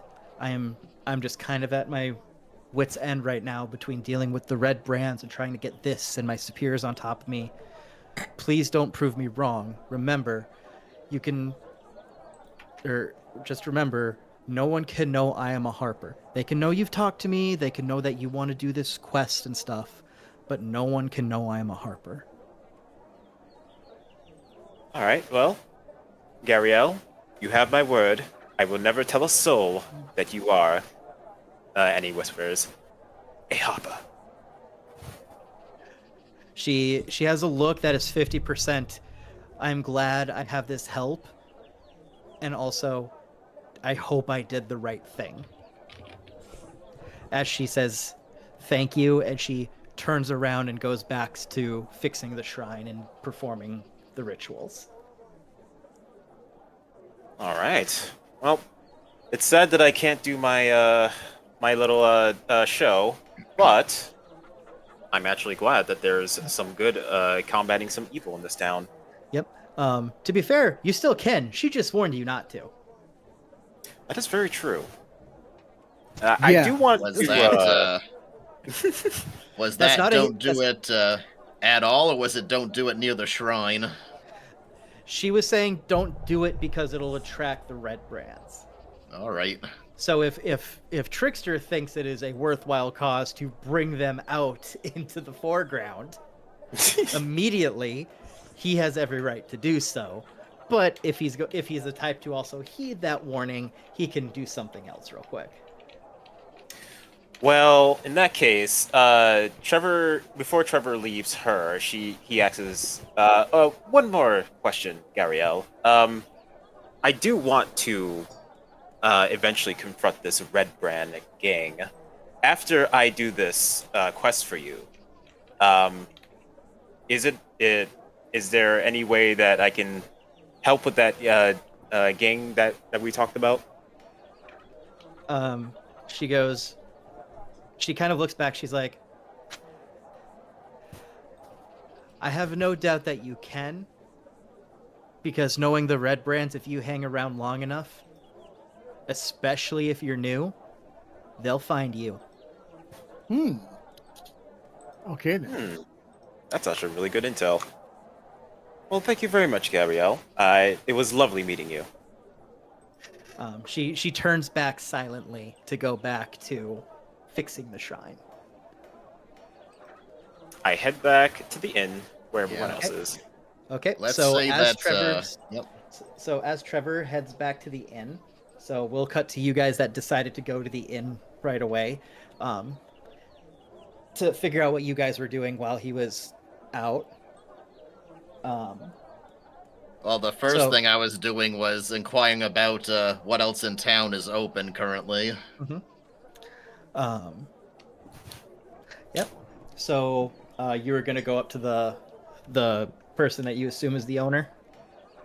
The owner or the bartender, Okay. or Yep. Which in D&D is usually one and the same. Yeah. All right. Is anyone going with you, or is this just a solo mission? Well, I'm Well, already. First, I'm just inquiring. Yeah, I'm already there drinking, so. Like you just sat down at the bar, just like hit me. Yeah, basically, yeah. All right. Eternals, Jeneth, are either of you going to the bar, or would you have gone a different way? I am probably at the bar looking for the seediest looking patron that I could find. Okay. Jeneth, how about you? I guess she'll follow Foos to the bar. Okay. So everyone's up at the bar. So I'll have Eternos kind of looking around like he said, while the others are kind of all more or less kind of together. Yes, together apart. But yeah, so as you approach, you do see that same young human guy. So I'll say that Trapp gets there first, and Trapp, you just basically just start pounding him back. Yep, I'm just drinking, not talking, not looking around, very much in my own head until I finish my goblet or whatever it is. Yep. And, yeah. So he sees how fast the bartender sees how fast you're kind of guzzling. Mm-hmm. Doesn't even ask. He pulls out a whole pitcher, fills it up with ale, and he's just like, "Here, this will save me some trouble later," and just puts a whole pitcher in front of you. Yep, and I just nodded and I'm just like, Yep. So then he wanders over to Foos and Jeneth, and he just goes, hey there, friendos, what can I get you?" Hello, barkeep. I was simply curious, what shops may we find open still at this hour? It's like, let me see. What would still even be open? He takes a look out the window and sees the sun is setting. He's like, not too much still open right now. The smithy might still be working late. He does that from time to time, but I mean, we love him. Just works himself a little bit too hard. If you haven't been to Barthen's, he's usually open till sundown. And I'm not sure if the armor shop would still be open right now, but you're more than welcome to walk across the way to the Lion Shield and see if they're open. Fortunately, we don't got all them big city shops like I'm sure you all are used to. As he kind of reaches over the bar, gives you a little friendly tap on the chest. He's like, tink tink. He's like, that's some good armor you got there, friend. Yes, indeed. I wrote down Lion Shield. Maybe we'll check that out tomorrow. Foos, is there an open table in the inn? Oh yeah, there's several open tables. It's busy, but you can find a spot. Foos is gonna gesture for everyone to come join him at the table. As he starts to walk away, he scoops up the pitcher of ale that the guy just put down in front of Thundertrap, and he says to Thundertrap, "Come and join us." And he walks over and puts it on the table. So follow the ale, man. very well. And Get the stick. Come get the stick. Foos is gonna set the pitcher down in front of an empty chair for Thundertrap, and he's gonna call for a round of drinks for everyone else, and he's gonna get out his dragon-themed deck of playing cards and start dealing. All right. So Turnos is going to come over to the table. All right. So in the process, of Eternos looking around. Can you roll your perception for me? I'll say that you were able to do this before you got called over to the table. Okay. There it is. 15. Ooh, all right. So as you're looking for the seediest person, you happen to overhear someone in the bar, a miner. That's Miner. Yeah.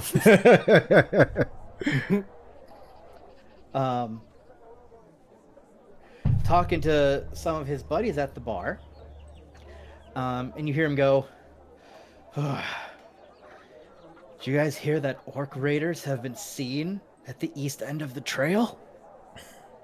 And his buddies are like, "What? No, what are you talking about?" It's like, "Yeah, apparently it's getting serious. The town master is looking for someone to run him off."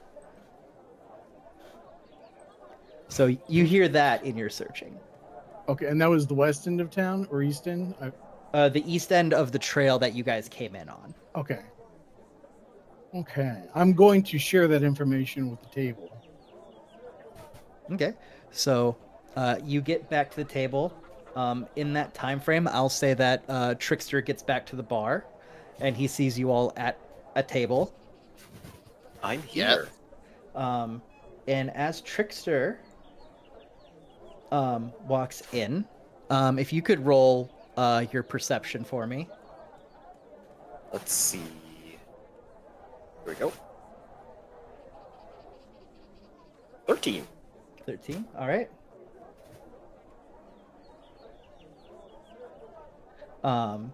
So because of the conversation you just had, there are certain words in the crowd that are pinging your ears a little bit more than they would have normally. So one thing you hear from an old farmer as you just walk in is he's talking with who you assume to be his wife. In passing, you hear, "I feel so sorry for Sister Gariel. I mean, she recently left town for a few days, but then she returned so wounded and exhausted. I can only imagine how tough that trip was for her." And right before you hit the table, you hear another person, a little bit of an older woman, say to her drinking buddies, "The Red Brands have hassled every business in town. I don't know how much longer we're going to be able to keep this up. Well, every business except for the Miners' Exchange. I mean, no one, and I mean no one, wants to trouble Halia Thornton." And the whole table goes, "Oh no, not at all. No, no, no."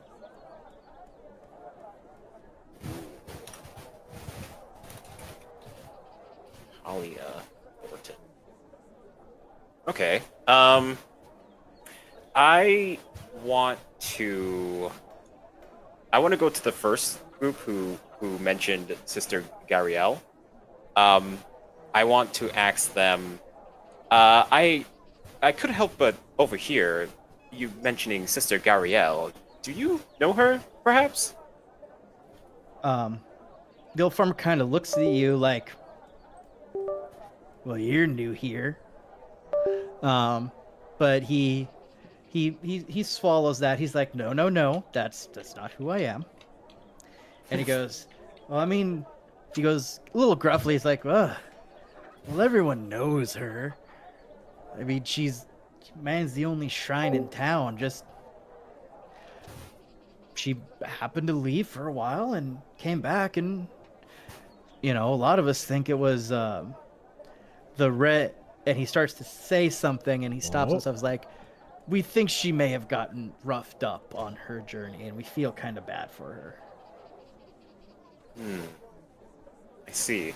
And just out of the blue, but do you happen to know a group, maybe a gang, maybe called, what was it? The Red... As soon as you start saying the name, he throws his drink in your face, just like, sorry, slipped.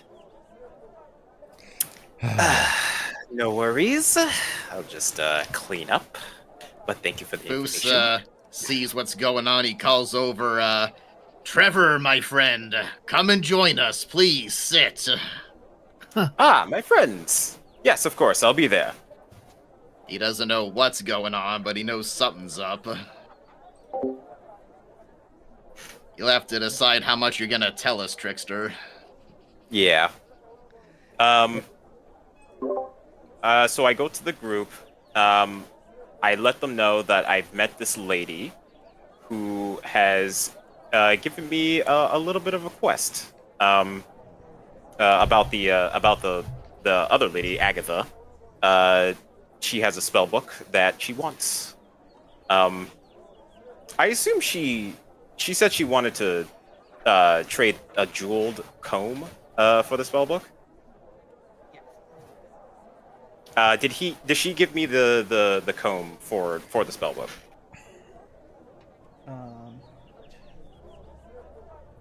Let me double check here. I met this lady, Sia.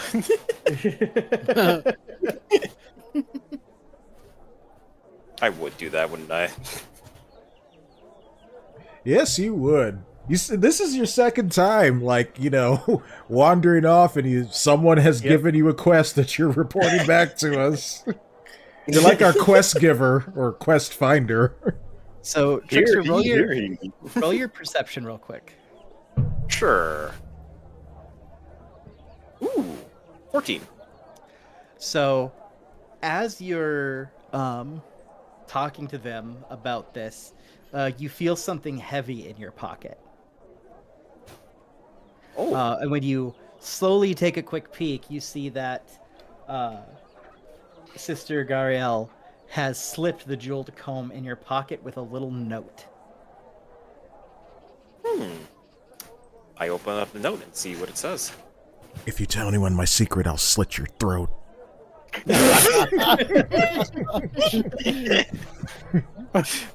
Kinky.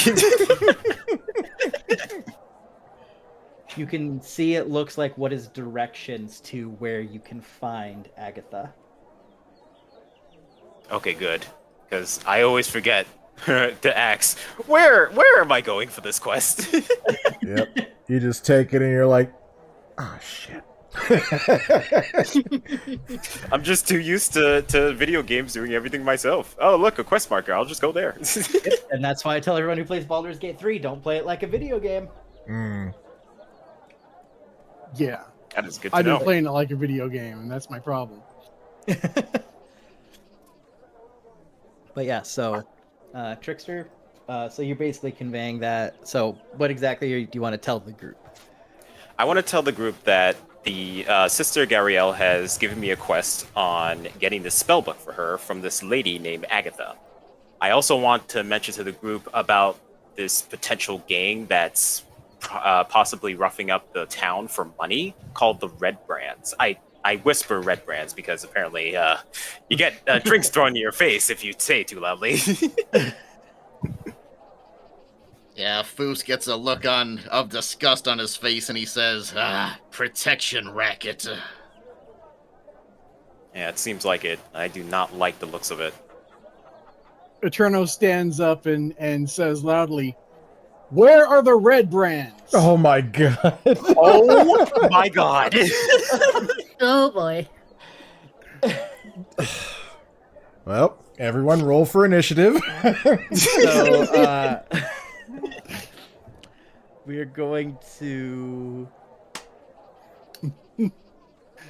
Where is 14. it? So, all the sound in the entire tavern stops Yep. as everyone looks at you.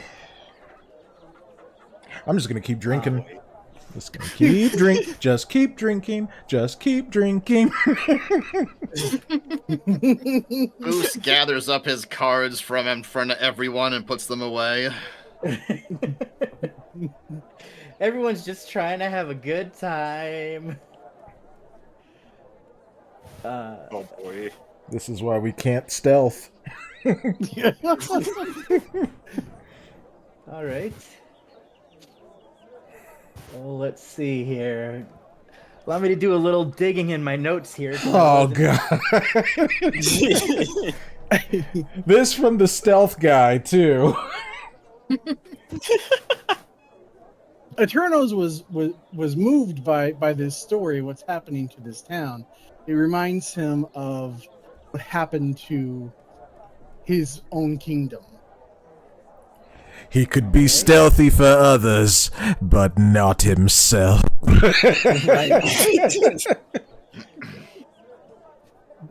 He felt rage and it just came out. Oh. Well, before that happened, did you relay the information to us about the orcs being spotted? Yes, I did. Very good. I don't know if we retcon that, because you said that right after Trevor Trickster talked. I don't think you've conveyed the orcs yet. I did, like, as soon as I found that information and I came over to the table. I said that I'm sharing. Yeah, this he with did come to the table before Trevor. Okay. So there's that. So the young friendly barkeep who was once so friendly to you all walks over to the table and says, "Get out of my inn." I'm just gonna drop my gold, everything that I paid for, and I'm gonna be the first one to go. I might stumble a bit, but yep, I'm just leaving. And I whispered I'm to just Eternos. I'm just going to say that. Oh, I'm sorry. Go ahead. I whispered to Eternos. Oh, thanks a lot, buddy. Good I was job just being gonna a rogue. My friend, I mean you no harm. We want to. Basically, He stops you mid-sentence. He says, "Get out." As you wish. All right, I dropped 10 gold from, because of all the drinking that I did, and I'm just leaving. And the whole place is just quiet, and staring you down as you're leaving. Yep. Oh, hey, Dottie, welcome on Kick. Good to see you again. Well, we just got kicked out of the only place that we can sleep at. Thanks, Eternos. Sildar's gonna Sorry, wake up guys. in the morning and be like, where are they? Where is everybody? Foos hasn't got up just yet. He's kind of looking in his cup. He finishes his drink. He kind of looks at the barkeep. Can I do an insight check? How far is he going to push this? Is he going to call for guards? You don't even need an insight check. You know for a fact that if you don't leave, shit's gonna get real. All right, Don't he leave, looks don't in his leave. cup one more time. He puts it down. He asks the barkeep how much he owes him. He just says, "Put down whatever you think it is. Get out." All right, Foos gets up and he drops, says, "Put down whatever you think it is." He looks at the barkeep, he takes out a copper, flicks that onto the table, and then leaves. God. Damn. He said, "Whatever I think it is, I think it's worth 1 copper." That's funny. All right, and with that, you are now all kicked out of the inn. Hooray! Well, Thundertrap says, having not spoken pretty much all day, besides yelling at Trevor, I suggest we fuck off to that hill and make camp. Does anyone have any better ideas? That works for me, Thundertrap. Yes, Yeah. we'll call it Hill TNT. Boost will go along with that, but he happens to be standing near Eternos. He's looking straight ahead. He turns his big old dragon head at Eternos. You notice that his eyes are opaque, glowing green, like they are when right before he acid spits at someone. He looks at you and he says, "In the future, a little more decorum, if you please." And then he walks up towards the hill. You guys have seen media when someone pushes Superman too far and his eyes are just glowing red all the time? Yeah. Yep. That's basically what's going on, except green. Gotcha. I love it. And by the hill, I mean So the this- hill we came into town on. So not right there, then? No, the hill Zach said that we came into town on. Was that this Yeah, one? Yeah. this one. Yeah, that one All over the there. way up over here. Yeah. Yeah, got lots of room here. I guess we set up camp here. Yep. Zach, let's see, can I use the marker? Where's the marker? No, I don't seem to have the marker. The trees to the left of our location, is that like a little stream? No, Right here? yeah, up Up there. here? Yeah. Yes, there is a little stream there. All right. Trapp is gonna set up his tent, and he's gonna take out his new fishing stuff and just be like, "I'm gonna go fishing."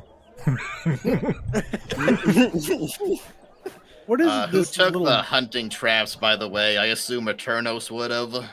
Yeah. Make sure you add 3 hunting traps to your inventory. Thank you for reminding me. Drunk fishing.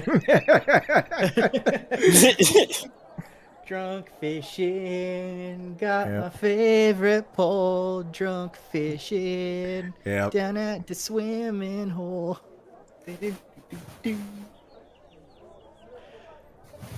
Well, that's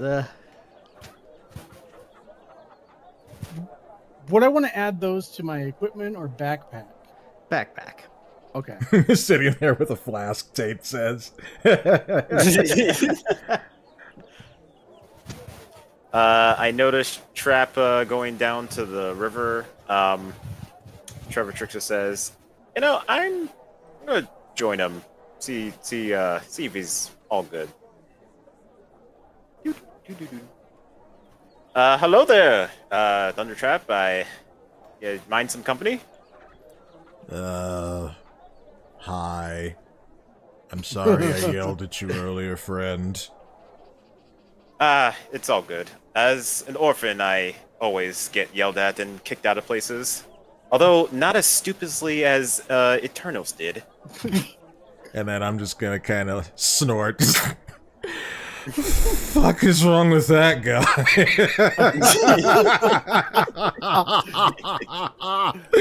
And then I'm just gonna go back to fishing.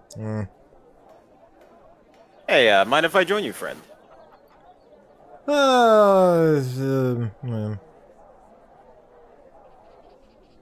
I'll take that as a yes. So, since I know that I royally pissed off Foos, I'm going to walk up to him and ask him if he thinks I should set out some hunting traps. We're not really in the woods, are we? No, Well- you're. I was thinking that maybe like over here, like somewhere in the tree area, maybe. But maybe That really not. just looks like a patch of trees, not okay. a forest. And honestly, it kind of just looks like a one of those forest trees because it's right near a building. Yeah. It might be just like a place to get wood. It could be Oh, okay, someone's land, which would be even funnier. Also, Dingustan, thank you so much for the raid on Twitch. Let's see, we got welcome, Raiders. Thunder God 1980. Welcome. We are playing some D&D tonight.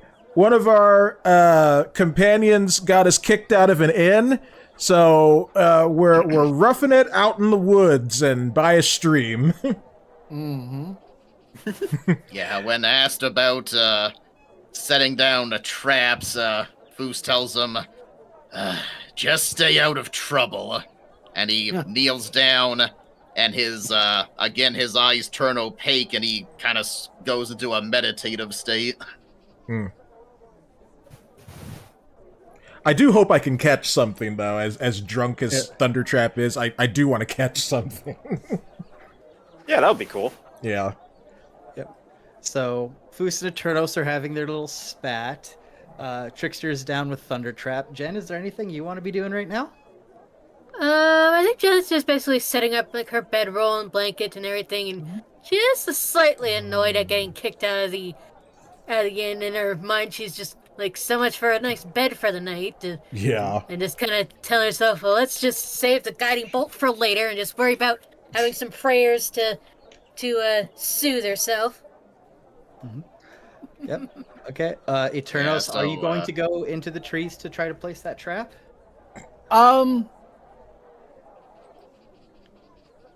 No, because just in case. Well, you know what? I'm gonna come over here. I was gonna say Foos is meditating, Jeneth is praying, so they kind of just look around and then walk off. Like, yeah, you guys do that. I'm gonna go over here. Yeah, I'm gonna just cross the stream, and I'm gonna maybe put one of the traps right over here. Okay, as you step through the water, I'll be like, stop scaring the damn fish! I can't levitate, Thundertrap. That is not my problem, friend. Trevor's like, oh, if I had levitate, I'd totally use it on you. You do, just only for you. Yeah. Yeah.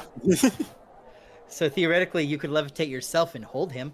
I could do that. Yeah. Actually, you know what? You I could- have an idea. Oh my god. I use levitate on myself. Oh my god. I go over and grab Eternos, and we fly up above the water. Let's say about 10, maybe 15 feet, and then I drop him in the water. Wow. Okay. Wait, but while you're doing that, I want to be like, sort of like drunkenly talking to you, kind of like off and on, and it's just kind of like, the stream, there's water. Right, Trevor? And then, like, Trevor levitates away, and I kind of look around for him, like, Trevor? Trevor? Where are you, Trevor? Vegeta! Vegeta! Actually, I'm Before, kind of... Go ahead, Dexter, then I'll say what I'm kind of imitating. And before Trevor Trickster drops Eternos, he whispers to him, consider this payback for what you did at the inn. Okay, so like Turtle the... up and And just to be clear, you drop, because, let's see, levitate brings you up, what, 10 feet, 15 feet? I think so, I don't remember. Let me do a double check here. Levitate DnD. Oh, it says up to 20 feet. Up to 20 feet. Okay. And I'll say that, because, like, you can't fly, you could just go up, but I'm assuming that you did the kickoff of trap thing to get a little distance over the water. Yeah. The thing Alright. that I'm kind of imitating is Arthur Morgan from Red Dead Redemption. Like, there's this drunk Yep. scene, you know, in a bar, and he's like, Lenny! Where are you, Lenny? Lenny! Lenny! Found you, Lenny! But, you know, I'm just kind of looking around for Trevor, like, Trevor! Where are you, Trevor? All right. So you bring Eternos up, and how high did you say you were dropping him from? I think I said 15. Okay. So Eternos, I need you to make an athletics check for me. good God, 15 feet. You want to break a leg? Jeez. Break an ankle or something. Should break something. 13. Okay, roll me a d6. Okay. D6. So much for not being in combat. 6. You take 6 damage God. Oh, Jesus.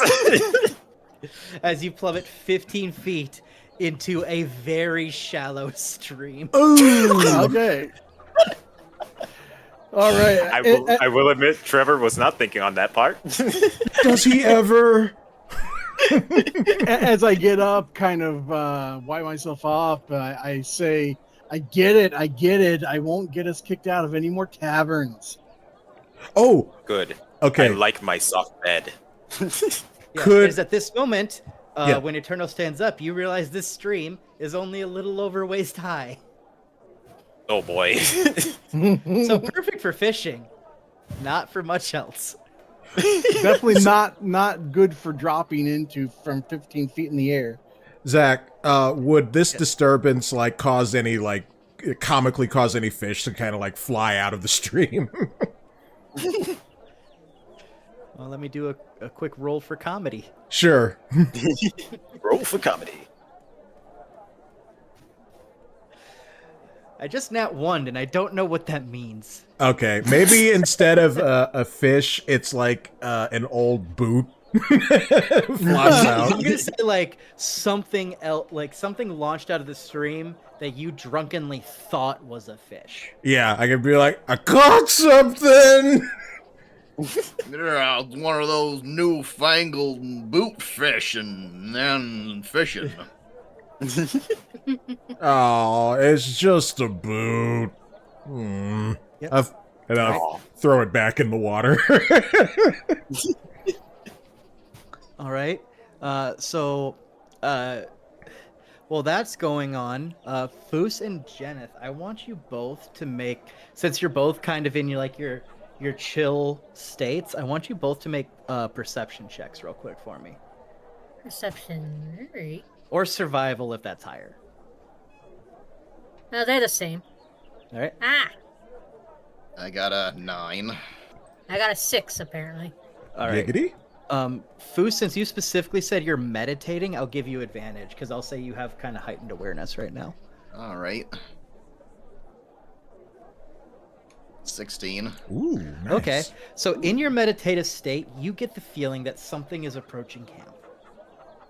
All right. Instantly, Foos shoots to his feet and pulls his glaive out and does a warning roar to alert the rest of the party. Oh, Foos has got a bellyache again. Oh. You know I what, limp buddy? across the Yeah, stream. let's check on Foos. I put my fishing gear away very reluctantly. I like to imagine he puts it all away, but like the hook is still hanging out of the tackle box, so it's just kind of grabbing stuff as he's walking. Yeah. How do I hook the hook? Yeah, it's like it's hooking onto the face of the warhammer somehow. Yep. So, you all show up to the roar. And Foos, you still have the idea that something is approaching camp. But the only thing you can tell is that it feels like it's coming from kind of from around here. Zach, real quick. I don't know if it's still playing for you on the audio thing, but it still sounds like we're around people when we should be out in the forest. Oh, You may want to. I'm hearing refresh, 'cause I'm here in the outdoor. forest. Yeah, I'm here Yeah. in force. Yeah, me Okay. too. Yeah, Yeah. look, okay, I need to refresh then. All right. Zach, Yeah. is it dark? It is getting darker, yes. Would I be Okay, able I hear the to force now. see clear with my dark vision? Yes, you see what looks like to be a figure around the 4 to 5 foot range approaching. Okay. I relay that information to the team. Okay, Foos is gonna take the point position and take a ready stance with the tip of the glaive pointing towards the area, and says, "Come forward and identify yourself." I'll take out my warhammer with the fish stuff still attached to it. Got my crossbow loaded and ready to shoot off a warning shot. I've Alright, got my anyone wand else? out. Got my mason shield at the ready. Okay. Trickster, are you gonna ready anything, or are you just gonna kind of watch? I got Go my up in the wand air. out. Okay. I can't. I used my levitate. All right. Just to the edge of your campfire, you see a small young boy, no older than 12, approaching. Aboard! Scared shitless. All right. Everyone, ceasefire. Booth stands up and kind of places his glaive. He kind of puts his glaive down like walking stick style. He's still holding it, but he places it on the ground, at the bottom on the ground. All right. And then at this point, the boy turns into a zombie. Yeah. See, I knew it. He approaches, scared out of his mind, and he just looks at both of you. He's like, "Are you adventurers?" They are. I'm drunk. Yes, child, that is correct.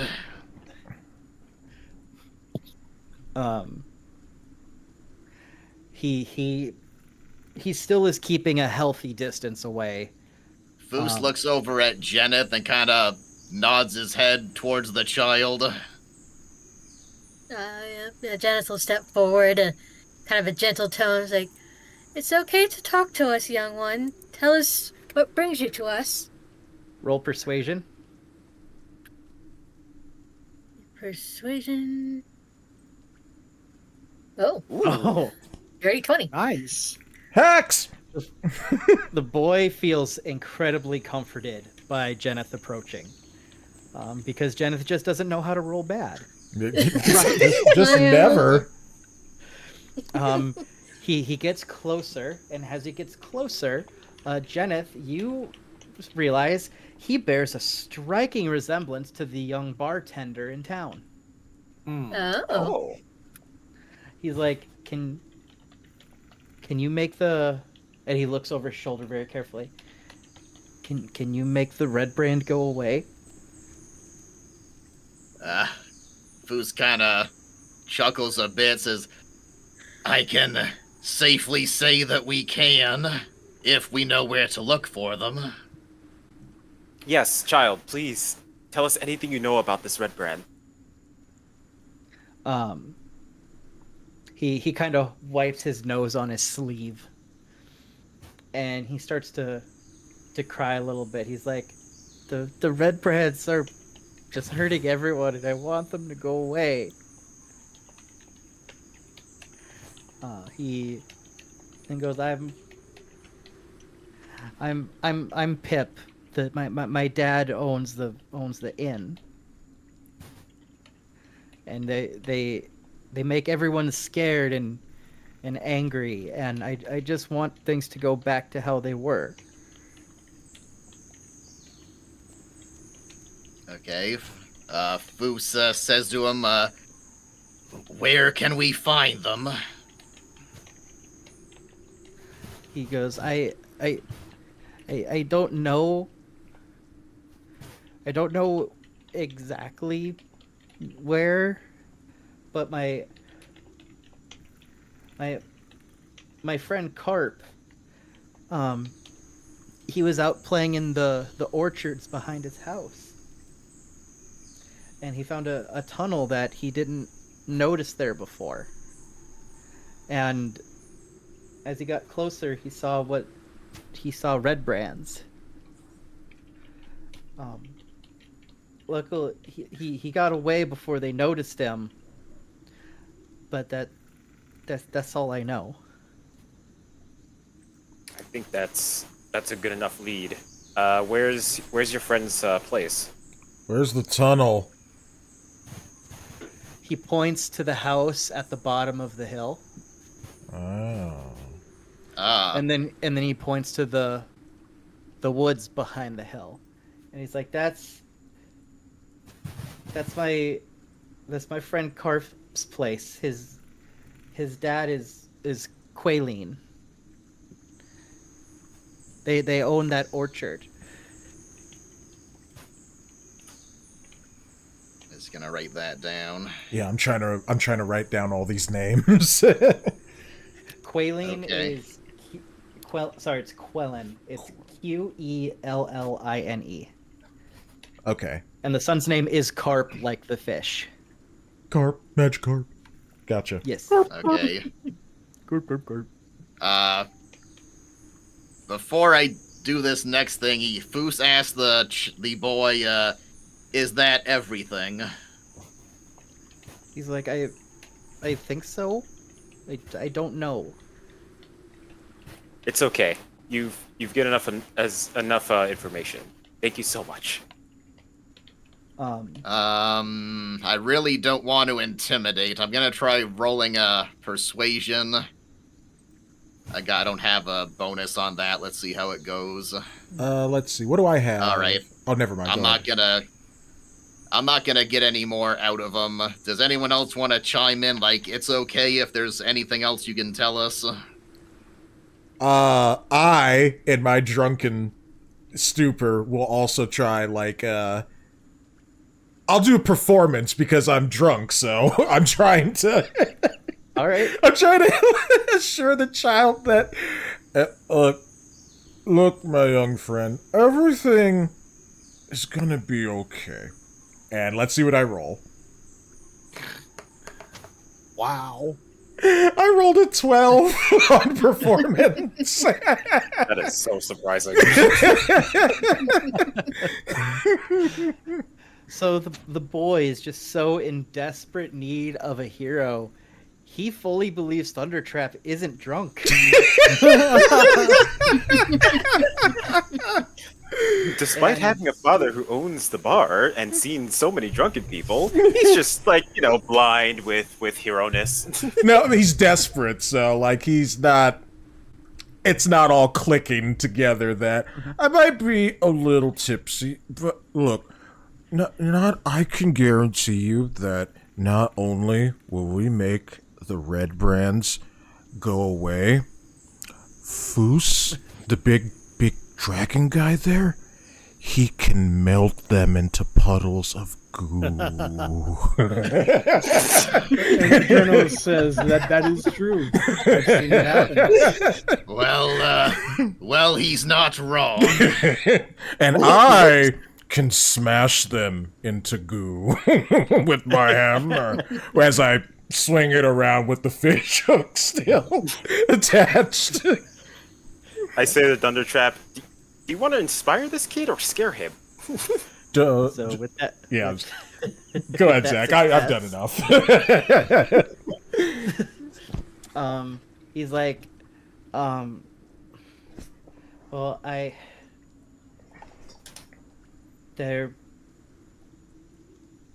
just scared because some of my other friends went missing. What? How Wait, many of your they- friends? He said, and he talks about the wood worker in town, Mr. Dendrar. He stood up to the red brands, and he starts tearing up. He's like, they killed him. And like a bunch of people saw it happen, but they couldn't do anything, and they're afraid to say anything. And like a few days ago, his kids, my friends, and their mom all went missing too. Okay. So we're dealing with multiple missing people. Possible dead bodies. Friends, we should He search also the... messaged. Oh, sorry, go ahead. He also relays that he thinks that they may have taken Mr. Dendrar's body with them when they left, but he doesn't know for sure. Savages. Okay, so Foos bends down from his height of nearly 7 feet to nearly eye level with the child, and he's looking. So the child suddenly has these burning green eyes looking right at him. He says to him, "Go right directly home and stay there. We'll take care of it." Yep. He's just doing that just to make sure the kid kind of runs straight there quickly. Yep. So the kid takes that advice and he starts running into the night toward his home. And Foos turns around, he says, "Everyone pack up your gear, we're heading out." And then he kind of looks at everyone, he says, "Just so we're clear, no diplomacy." Absolutely. I agree. Understood. No diplomacy is my favorite kind of diplomacy.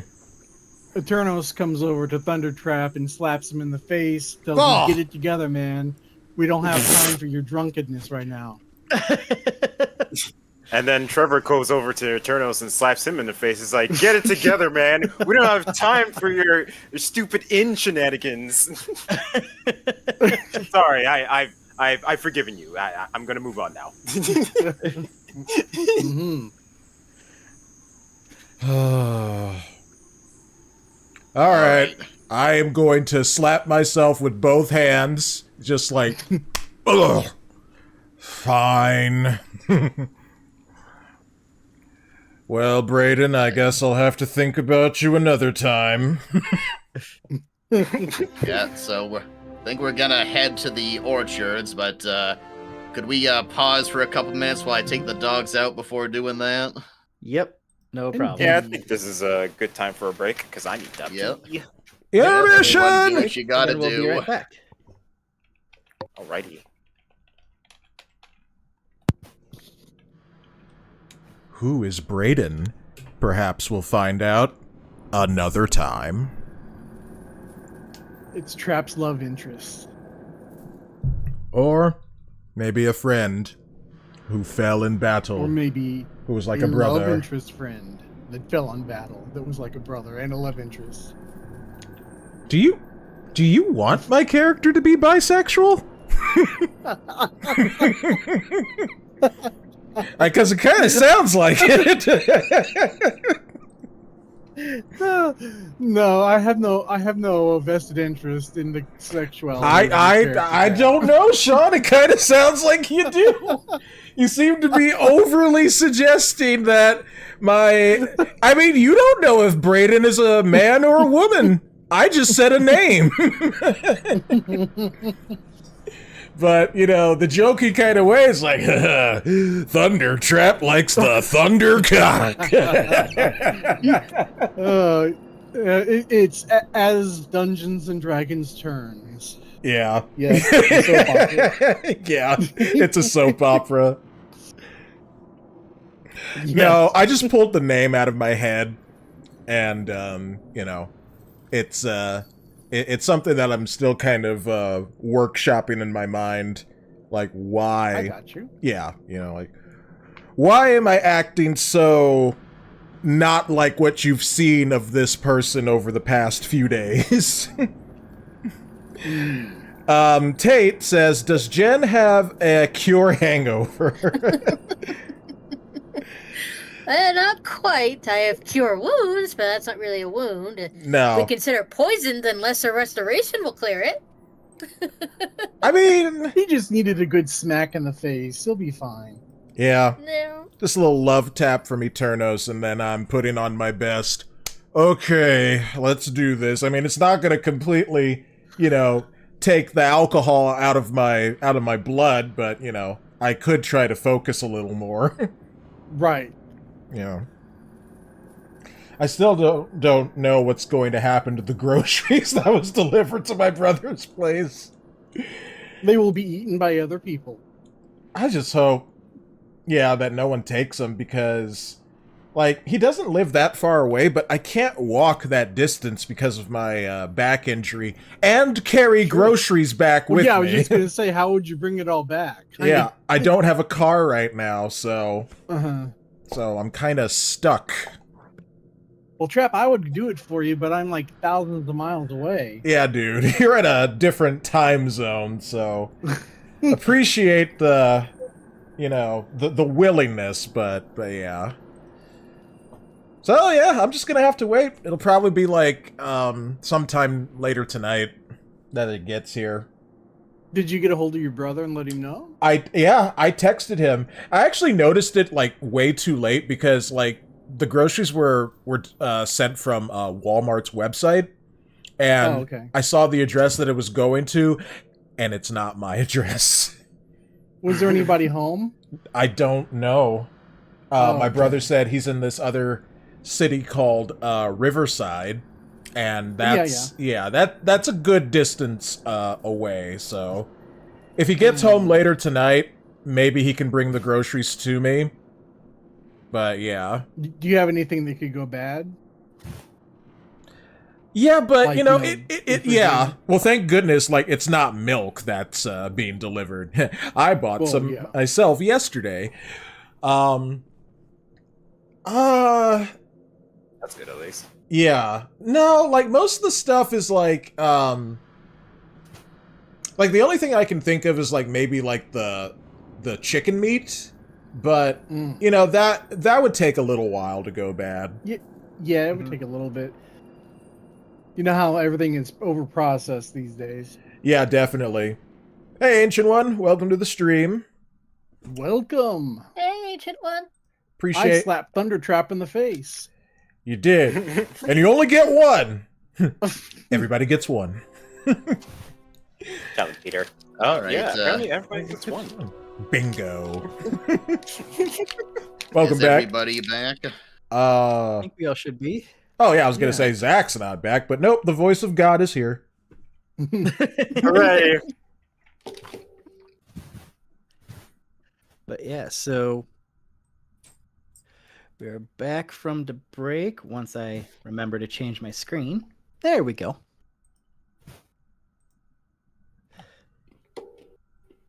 So you guys just want to dive right on in from what I'm gathering. Yeah, I'm guessing we're gonna check out the house. Hell yeah. Yeah, hold Yeah. on. Just having a little bit of chocolate here. Oh hey, go for it. Ooh. Okay. I hope you brought enough for the class. Yeah, I'll just push it through the screen for Discord. Here you guys go. One day that'll be Hooray! possible. Probably. You have to believe. Just I for was the gonna record, suggest if we're looking for the tunnel hidden in the orchard, maybe Eternos and Trevor could do their strategy they haven't got to try yet, where Eternos goes forward and scouts the area, and then Trevor messages to him to get a response before we move forward. sure, that is a good idea. And just for the record, like when I made that scene in the bar, I was trying to dive right in then. It didn't happen. No, I figured you were trying to do something, you know, to be helpful, but it was just, yeah. Just, that was bad time. It was the wrong place and the wrong time. And, you know, like I said, my character's headspace is just in a completely different spot, so just, he didn't care. He's just like, okay, here's your money, goodbye. And honestly, I kind of liked that it happened. That was very chaotic narrative right there, and it made a lot of things interesting. So I'm not I'm not really mad. I'm just, you know. No one's, no, I don't think anyone's actually mad. No. Nah. No. How dare you? No one's mad about everything that they had that could have happened at the end just going away suddenly. Oh, okay, so Oh, Zach yeah, is mad. All okay. right, so Zach is the angry Okay, one. I got you. you pissed off God. You're gonna get some bad results now, Shaun. I mean, I've already dropped him in the river. He should be fine. No, he must be made to suffer. I've only got 18 hit points left. Come on. Tate says, "Welcome to D&D. There's always one in the group." Tay, we should have you on sometime as, like, I don't know, a guest character. I also extended that invitation to another friend of ours, Riot Kitty. Not both at the same cool, time, yeah. but, you know, like, maybe at different Yeah. spots. You know, we could have, like, a guest character come in. Oh yeah. That'd be very cool. If you've ever watched Harmon Quest, that's the premise of the show. Yes, I have freaking love not, Harmon Quest. but I did see that happen quite a bit with Viva La Dirt League. They would have, like, guest characters, and yeah. Yeah, I was thinking about that. Yeah. Is that on YouTube, Zach? It used to be on Verve, but that shut down. Like, Yeah. way It got ago. moved to somewhere else. Like, if you look for it, you can find it. It's not that Okay. hard. Cool. Yeah.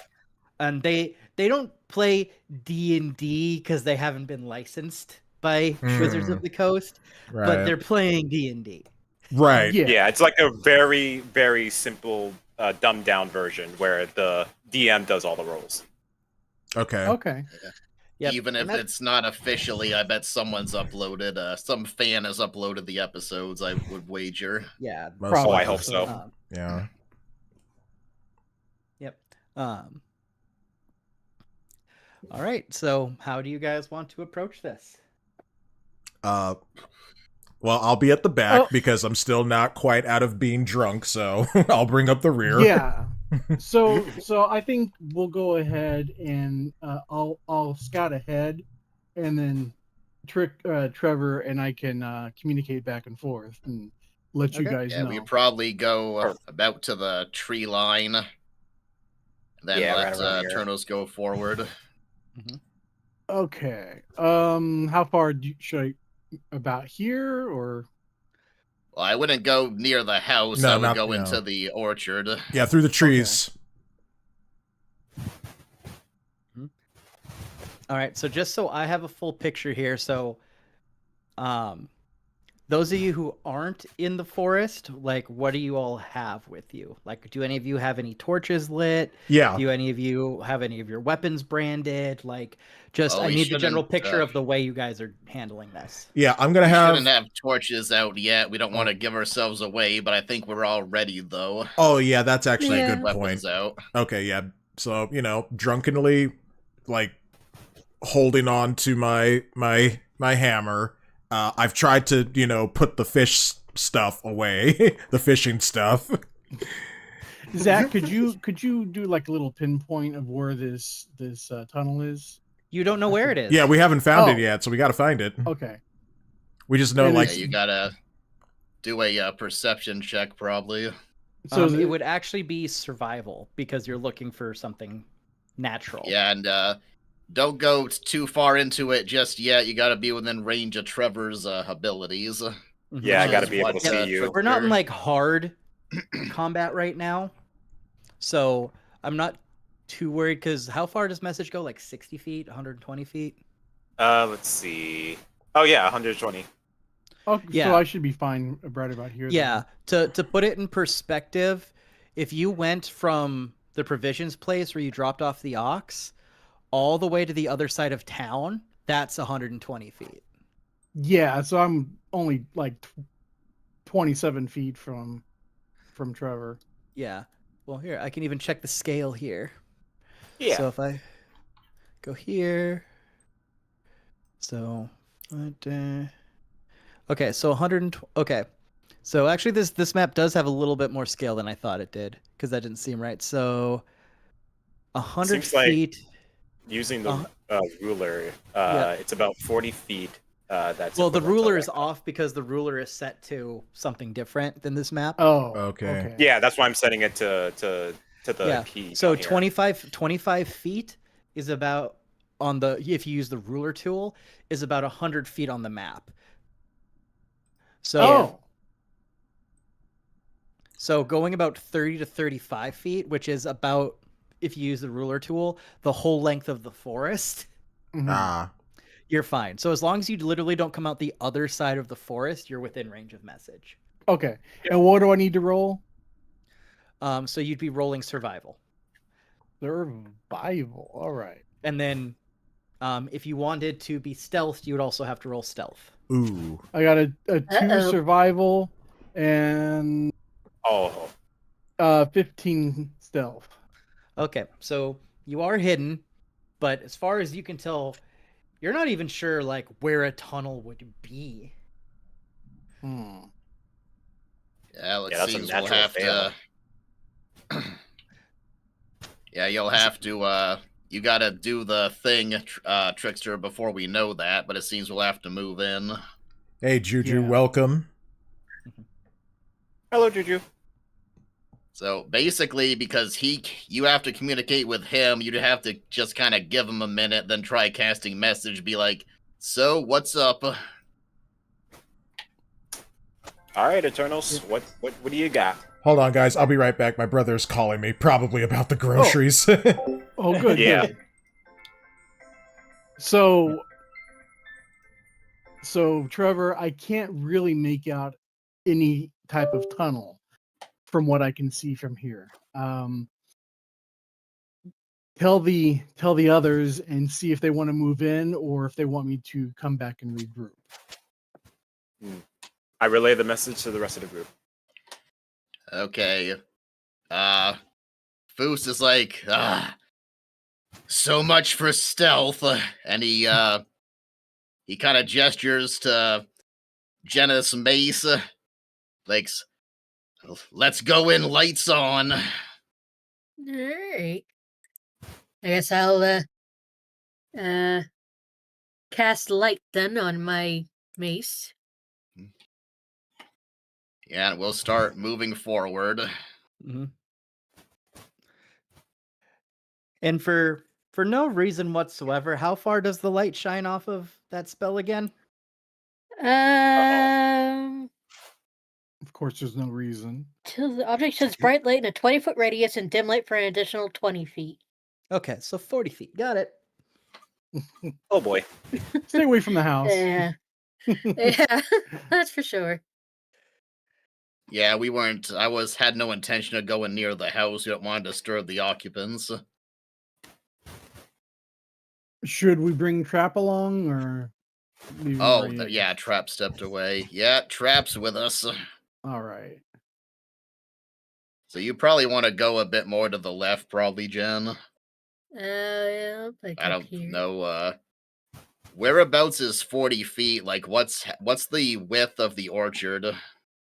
So the width of the orchard is about 120 feet. Okay. All right. Definitely don't go closer than the middle, then. Yeah. So basically from here, I will even draw it. So from about where Jeneth is standing to this tree right down here, that's about 120 feet on this map. Okay. Wow. This map is definitely different. Yeah. Mhm. Well, since this isn't a combat map, so it's not sectioned off in 5 feet. Oh, well, that makes sense. Yeah. Yeah. If you look at the scale at the bottom, it actually shows you. Yep. Very useful. Indeed. I have mine zoomed in so far. I didn't even. Oh, Yep. You just have to remember if you adjust the scale, then you just kind of have to somewhat remeasure. yeah. Because let's see. So if I go from Jen to here, that's 38.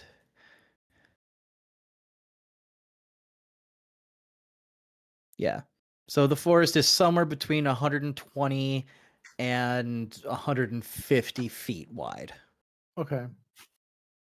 I think we probably get to about here before making the survival check.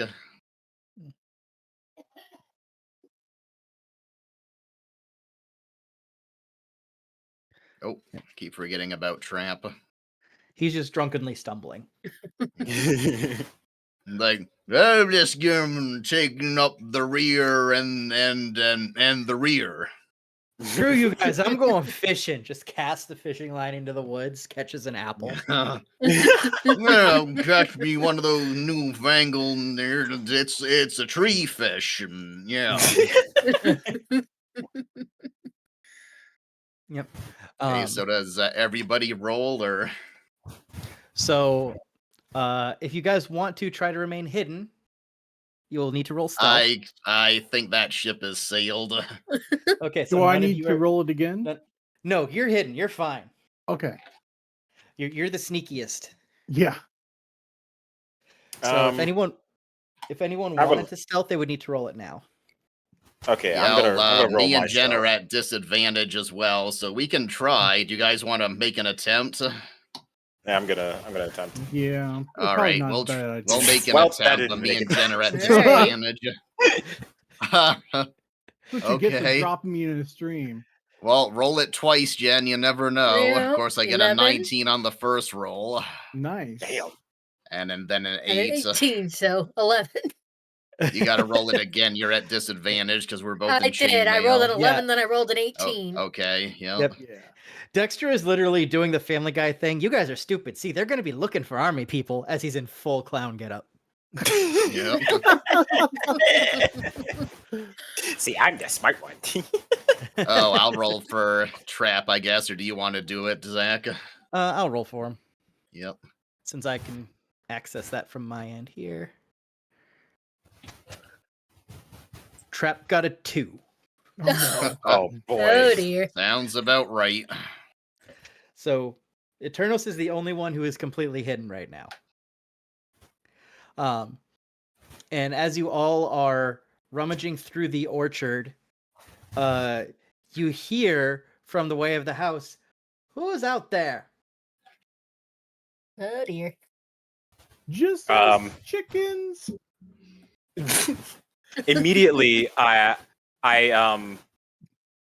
cast minor illusion to make a like a little squirrel noise, I guess. Because minor illusion does sound too, right? Yeah. All right. So you make the squirrel sound, and you hear what appears to be a female voice yelling. See a lot of movement for what's only one squirrel. Shit. I meant moo. Foos, where Foos is, he's kind of behind Trickster Trevor. He puts his hand on Trevor's shoulder as he walks by, and he's like, "Oh, for the love of Bahamut." He walks forward. He has his hands apart. He's like, "Sorry to disturb you, madam." And then he tells her the whole story that the child told them and the fact that they're going to try to solve the town's problem for them. And if I can do a persuasion, would say like something like, "If we fail, it's only our lives that are on the line. You have nothing to lose."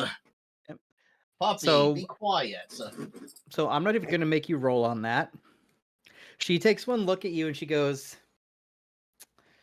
"How many friends you got back there?" Including myself, we are 5. She yells back into the house because you're pushing like 9-10 o'clock at night. Like it's dark. She yells back into the house. "Carp, my boy, set up food for 5 friends." Oh. Well, I wouldn't say no to free food. Indeed. All right, I am back. What's this about free food? Yeah, free food. Well, we totally failed the stealth check, but thankfully it seems the occupants are going to invite us inside. Ah. Okay. Just told her our entire plan, and so she wants us to come in. So she invites you all into the house. You all see this kind of wise-looking female halfling.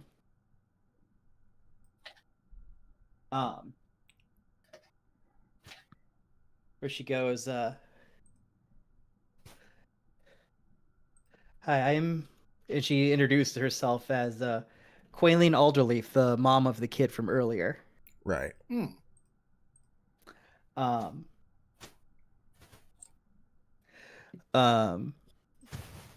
And she has you all sit down. She has some stew prepared for you all. And she's like, and she, so how much of your story do you want to tell her? Like, I want to know specifically what you tell her. I think we can give her the general rundown of our travels since we kind of found each other with Midar and then traveling to the city and getting this job that led us here and everything and the goblin ambush and clearing out the goblin cave. And All might I say, ma'am, thank you so much for the stew. I tried catching a fish earlier, and, God. well, I was rather unsuccessful. She just kind of she kind of like steps on a stool and pats you on your head, just like, sure you were, baby. Aw, I blush.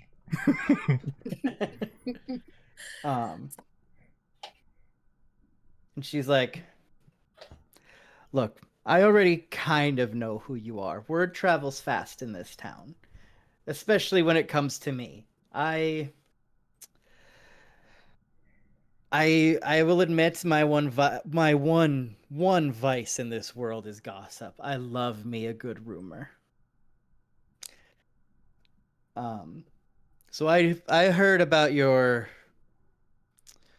we'll call them shenanigans at the inn. Which inn? Foos's big dragon head looks over at Eternos. Of course, when he turns his head, it's very obvious because like all the horns and everything move too. So you can't miss it when he's looking at somebody. So I say, yes, ma'am, that was me that made the scene. Oh, that inn! Oh, okay. I thought she meant the other one. She takes a look like, I don't even want to know. Loot Goblin on YouTube, welcome. Appreciate you coming by. We're playing some D&D. So, enjoy the story. All right, sorry, Dungeon Master God, Zach, I praise you. So, she says, like everyone else in town, I am very sick of the red brand myself, but being this far out here, they don't bother me much. If you guys would like, I can let you stay in my hayloft for the night so you can rest. That would be most generous. Thank you, ma'am. I think we will accept. Mm-hmm. And right after she says that, I won't make you stay. I know how adventurers are. I've had my fun with a few fair share of adventurers. And then she goes, on that note, Carp, get in here. Huh. Oh, gee. Anyone? Jen got the implication as well.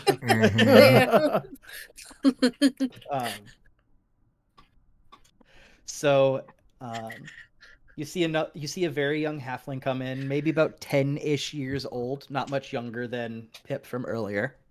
Mm-hmm.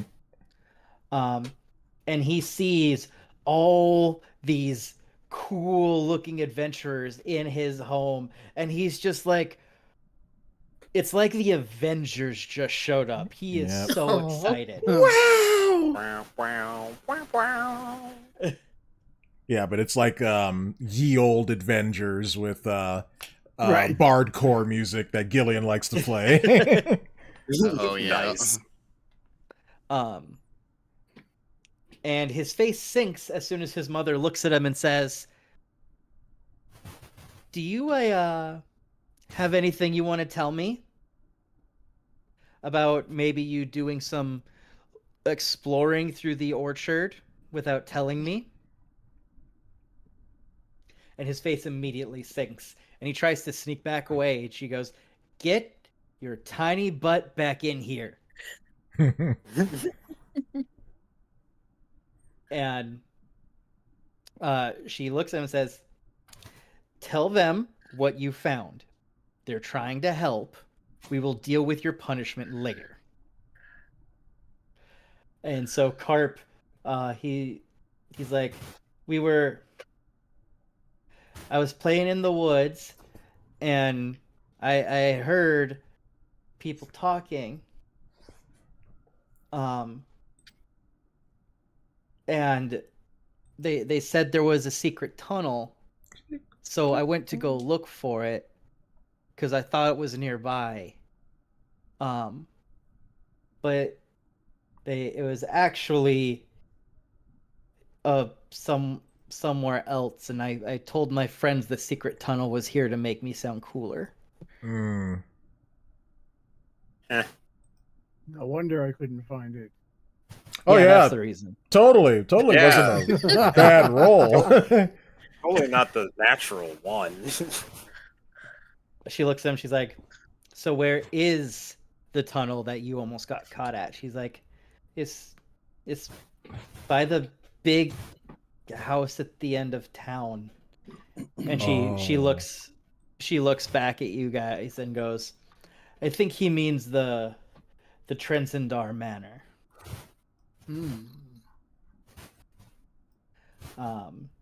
He goes on to say he found it in a thicket, and that a couple of big ugly bandits came out when I was there, and they met with the Red Brands, and they almost caught me. So I think that's where their hideout is. You got lucky, kid. Yes. Thank you for that information, young man. Mm-hmm.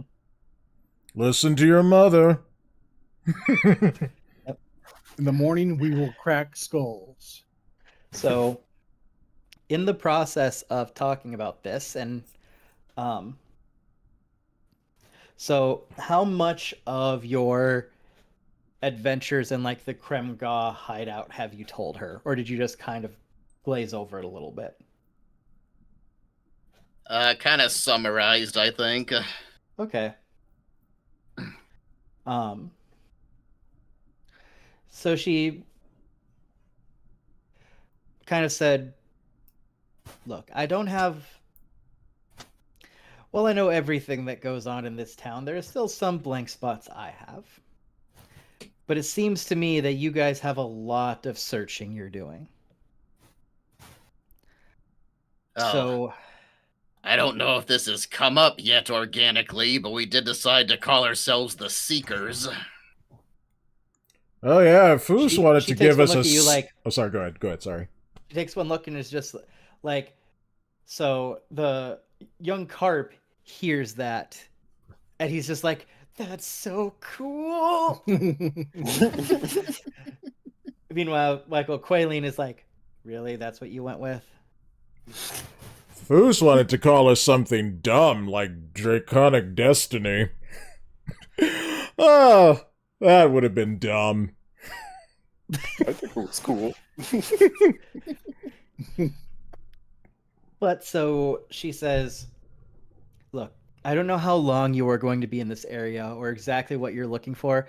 And frankly, unless it pertains within the walls of Phandalin, it doesn't matter to me that much. But if you want to know more about the area, I have a longtime friend, a druid named Radoth.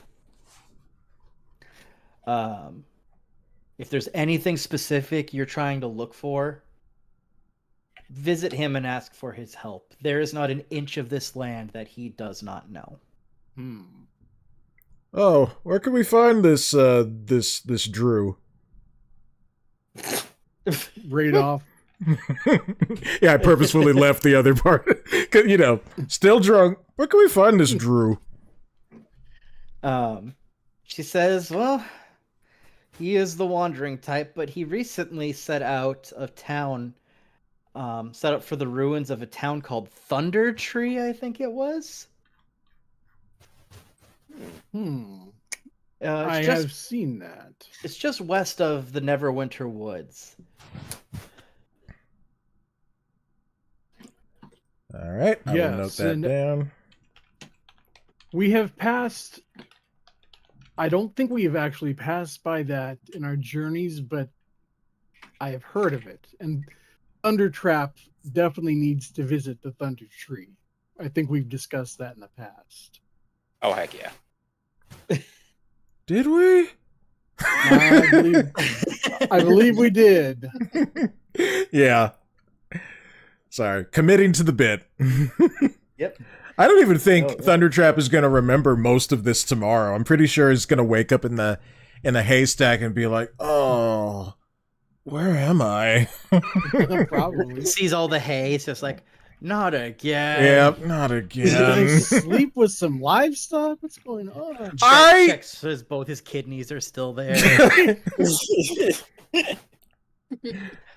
But with that, she says, you know, your adventurers, you do what you must.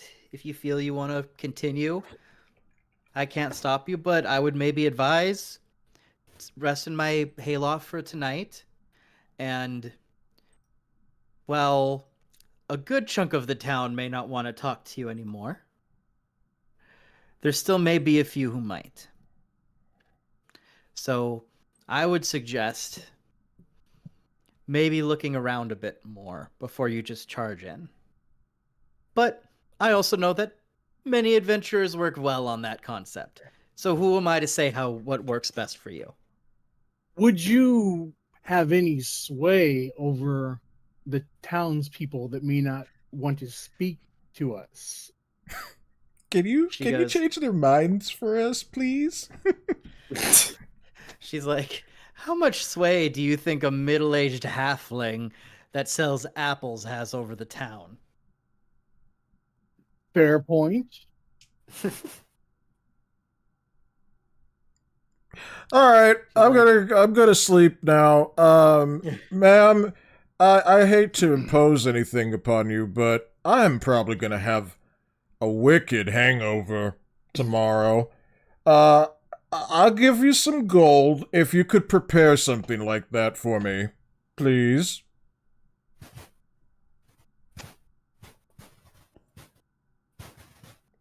Oh, what was the last thing that you said? I said- checking my notes. Oh, sorry. Okay, so basically, Thundertrap, in a very drunken way, is asking if our esteemed host could prepare something to help with his hangover for tomorrow, and that he was going to She give her does- some gold. She's like, keep your money. I know exactly what you need. Okay, that sounds great. Where's the hay? I'm gonna hit it. She motions to Carp and says, take them to the hayloft. This one may have trouble getting up the ladder, so maybe let someone else help him up. As she points to Thundertrap. Trevor, you do levitation. Help? I would, buddy, but I used my last of my levitation to prove a point. Yes, I still feel that. You son of a skag whore. Good luck, buddy. Okay, I'll help you up the ladder, Thundertrap. fine. Yep. But I'm So- gonna get you back for that smack later. So with that, you all head to the hayloft to rest. If any of you have damage, you can recover it now. You can all give yourselves a long rest to get, in case you use like a once per day levitate or something. Yeah, you have Right. that back. Hooray. I think the only one who got damaged was Eternos from the drop. Yeah. So is this the hayloft over here? Well, you guys don't need to worry about that too much. The hayloft, Okay. I think, is actually the little thing in front of the house. Yeah. Oh, okay. Cool. Yeah, this thing. Only I fit in it. You guys have to sleep outside. This is my house now. Yeah. So with that, you all wake up. It's the next day. Trap, you get your hangover cure, and by God, does it work? Oh, how did? You've never had a hangover cure work so quickly. Oh, I'm still rubbing the hay off of me. What happened? Where are we? And then I come over to Thundertrap and kneel down near him, and I say, Ah, you're awake.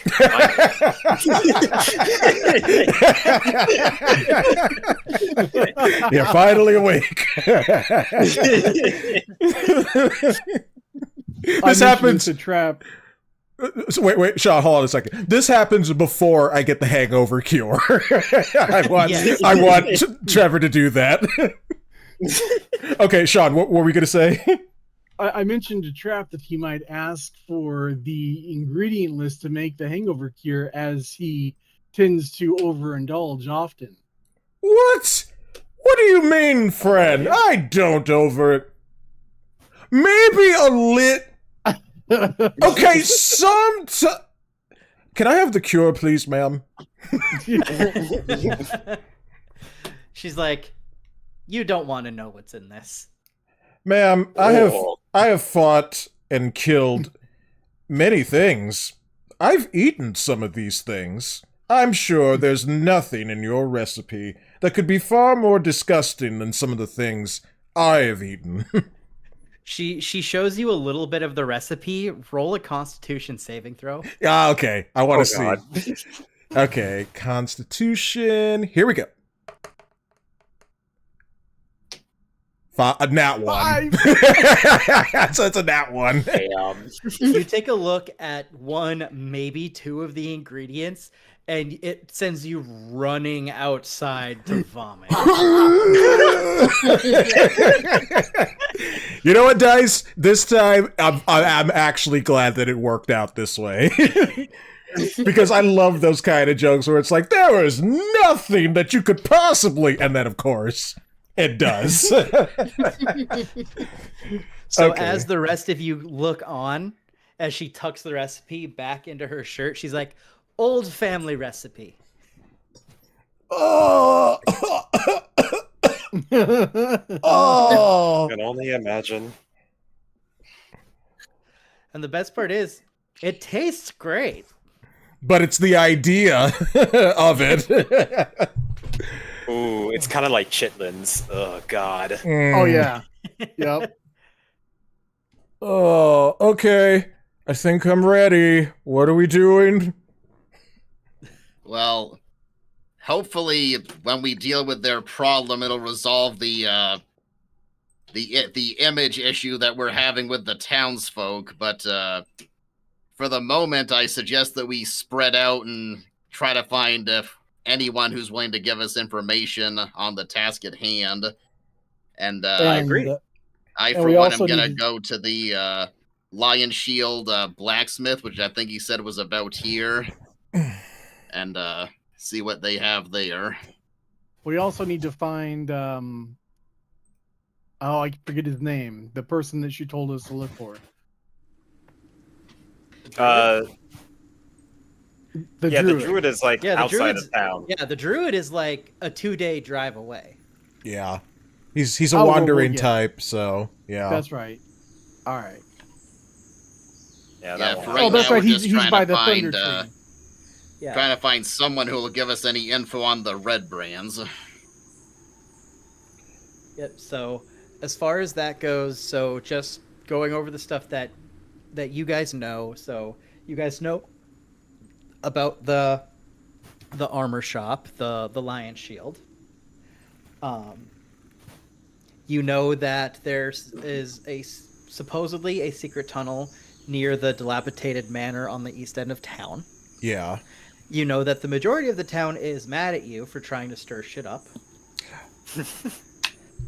Hey, I was drinking. I didn't do anything. So This are is they mad guilt at by all of us or just association. me? They're mad at all of you because they were at the table with you. Okay. Yep. They might give some leeway to the others for just being at the table, but that's going to depend on the person. Yeah. Allow me to handle this with aplomb. I shall go in with, let's see. Zach, where's the area I could ask around? Well, the main area is about here. Okay. This is like the main street in the town square.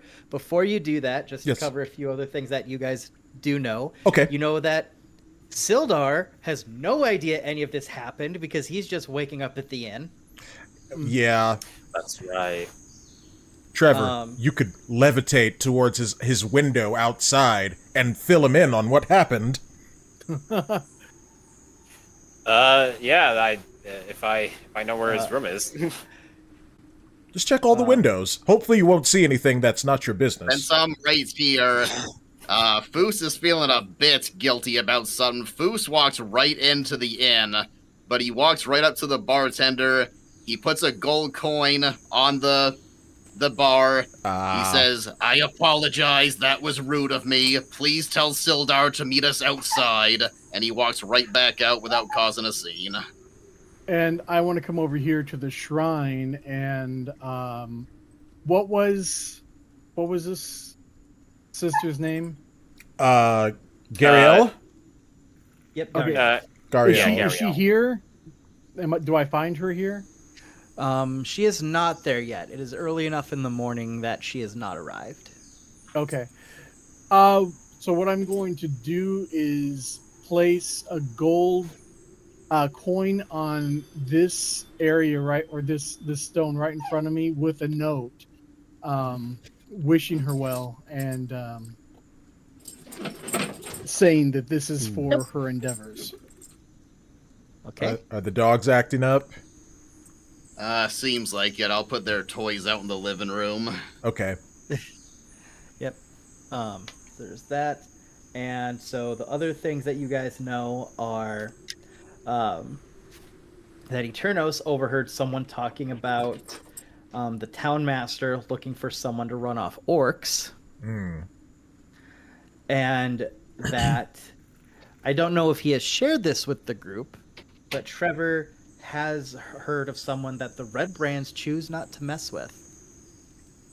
I'm thinking of whom I should go with.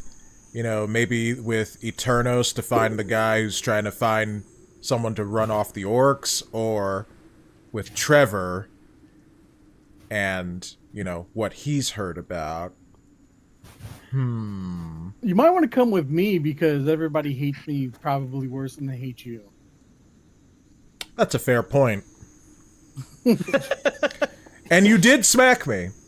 You know, I did. I remember that much at least. Like the memory might be a bit blurry, but I remember this vicious visage of this strong blonde bearded man with a hood who smacked me right in the face. So Hey, it could have been an arrow between the eyes. You got off lucky. I mean, you are a stone cold killer. So No, that's Jenneth. well, no. Jenneth is a one-woman, like, massacring machine. Yes. Oh, yeah. You know, like, Eternos, you know, he kills and he disappears. He kills and he disappears. That is accurate. So he is not someone I would want to tick off, but he is someone whom I want vengeance on. So my my self-preservation, mentality's a little off.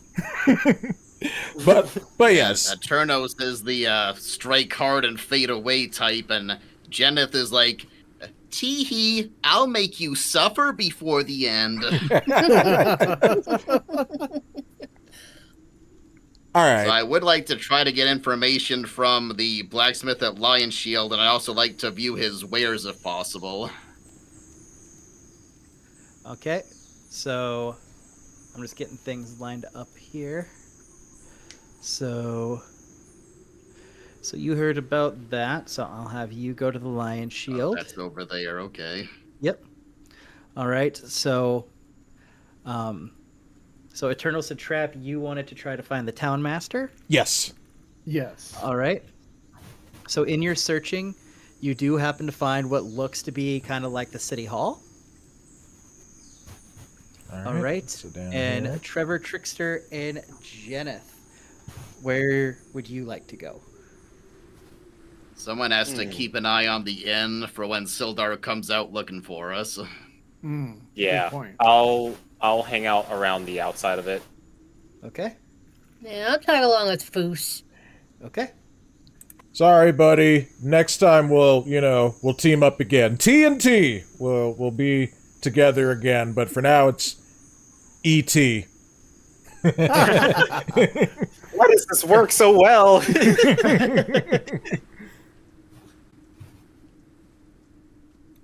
So that when Trapp is with Foos, I guess it's like TF. So it's like the fudge. Yep.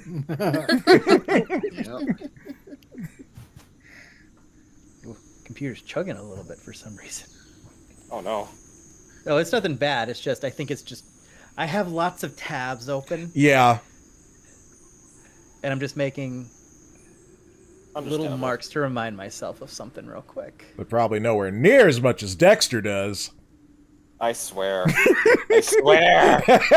By the moon and the stars and the sky. There we go.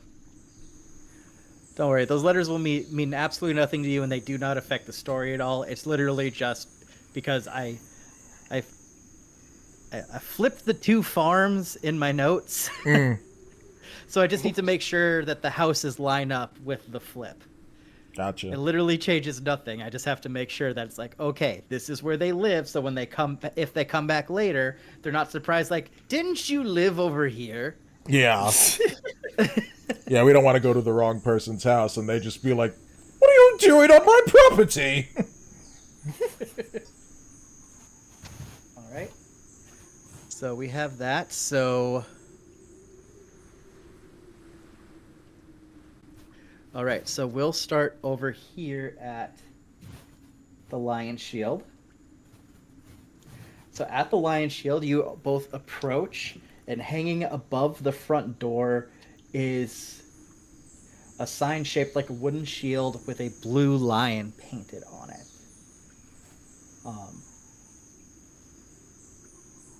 You both have traveled just enough to know that the Lion Shields is a merchant company from about 100 to 200 miles east of here.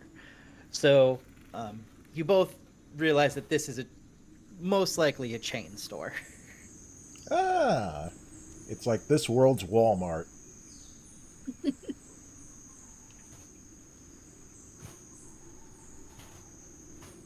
So, would you like to try to go in? Yeah, we're gonna head inside. Let's see how this goes. Yep. Give me a Blu-ray player while you're in there.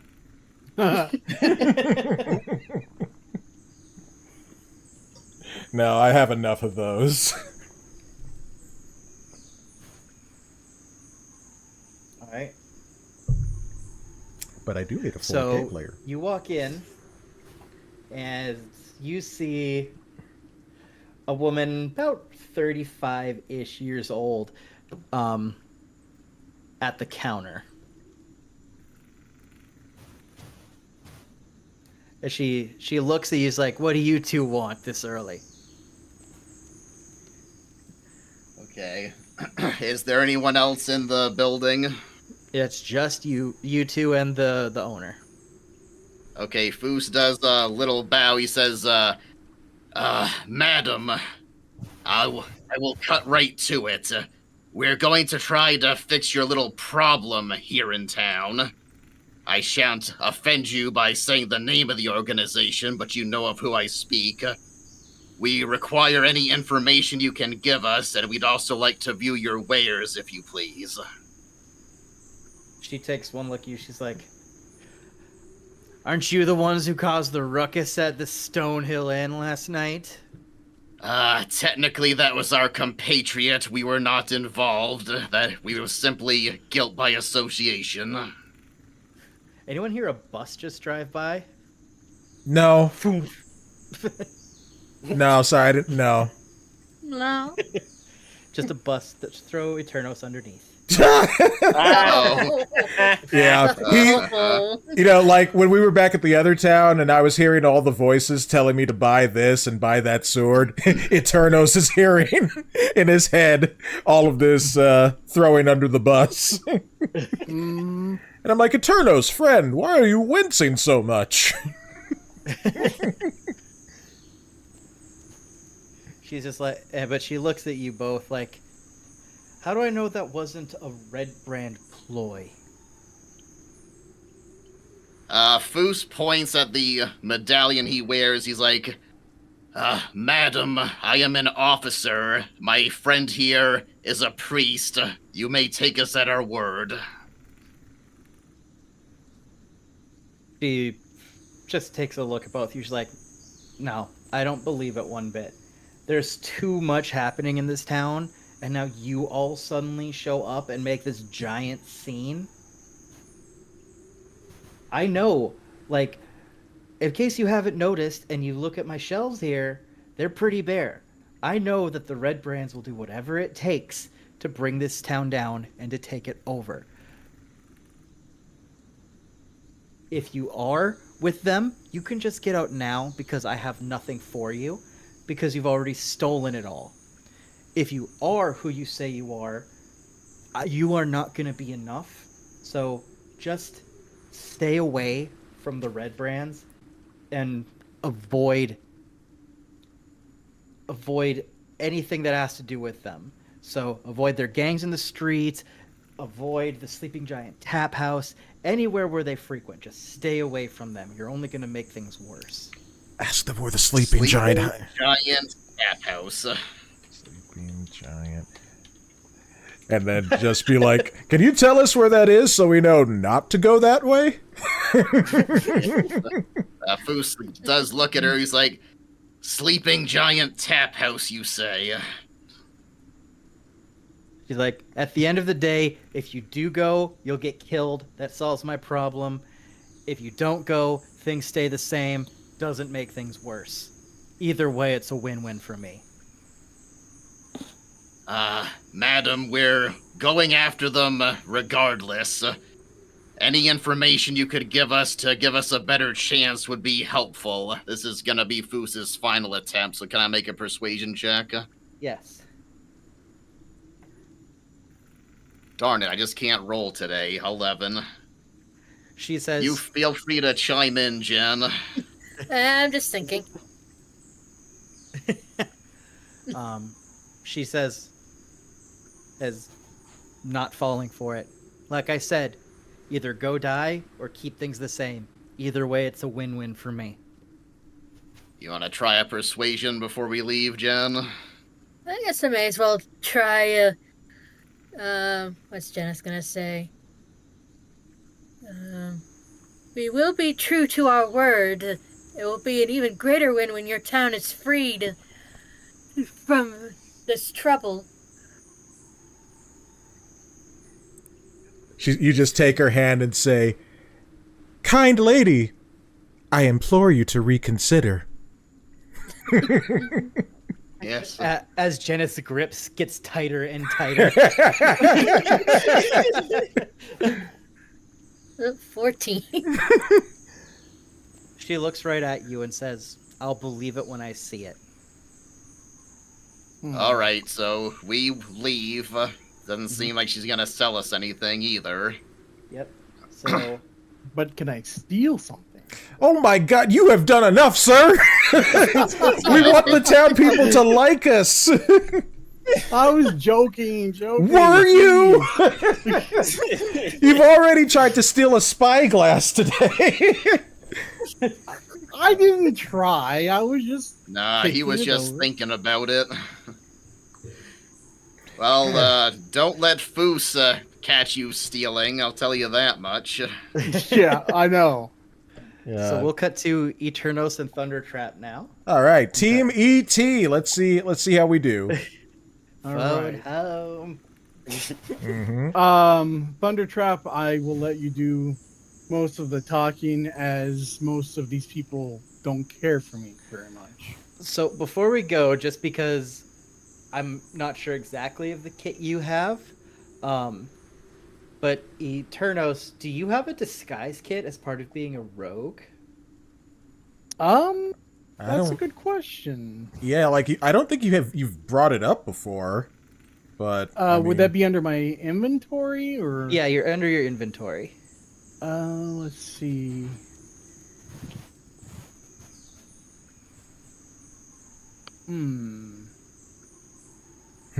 Thief logic, no doubt. Welcome.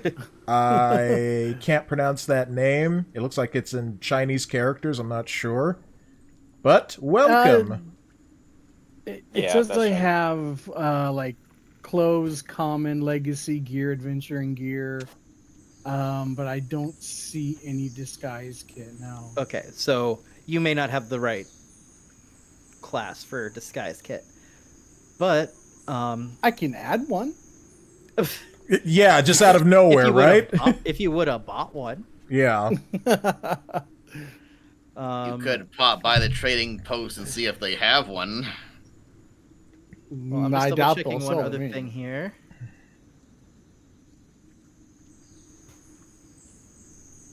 Aha. So, while you don't have disguise, one thing you should have from because what background did you pick? Did you pick noble background because of your backstory? Yes, I did. So you should have a set of fine clothes left over from your noble days if you want to attempt to not look like you did at the bar last night. Ah, okay. So you would be able to present a kind of an air of nobility. Okay, then But you would I have will. to... But it'll be fun to see how Eternos pretends to be a noble. Wait. Does that mean I'd be his slave?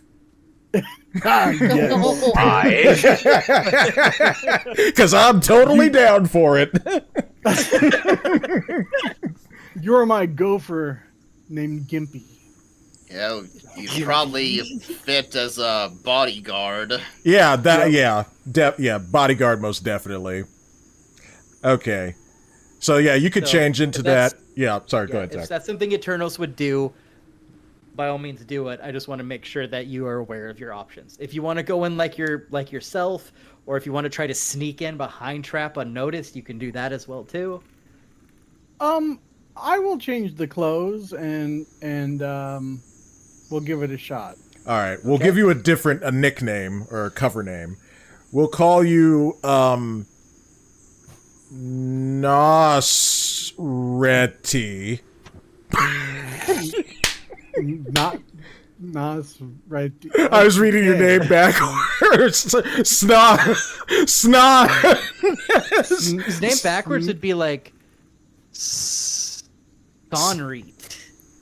Sonreet. Actually, that's Good morning. My name is Shaun. Sonreet. Sonreet. Yes. Yeah, let's go with it. All right. Yeah, Lord Randor von Sonreet. Yes. I'm not remembering that much. So, a couple questions here. So, first off, Eternos, how much of your noble background have you shared with the party to this point? None. I don't think I've shared any of it. You haven't Okay. told us anything about yourself other than, like, kind of like what you were doing in the lands, and even that, sort of just basic stuff. I honestly don't know that much about you, friend. All right. So Eternos pulls out these fine robes and clothes made of silk, gilded with a little bit of gold, and changes into them around the side of the building. Trapp, how do you react to seeing Eternos all put together and cleaned up in these fine clothes?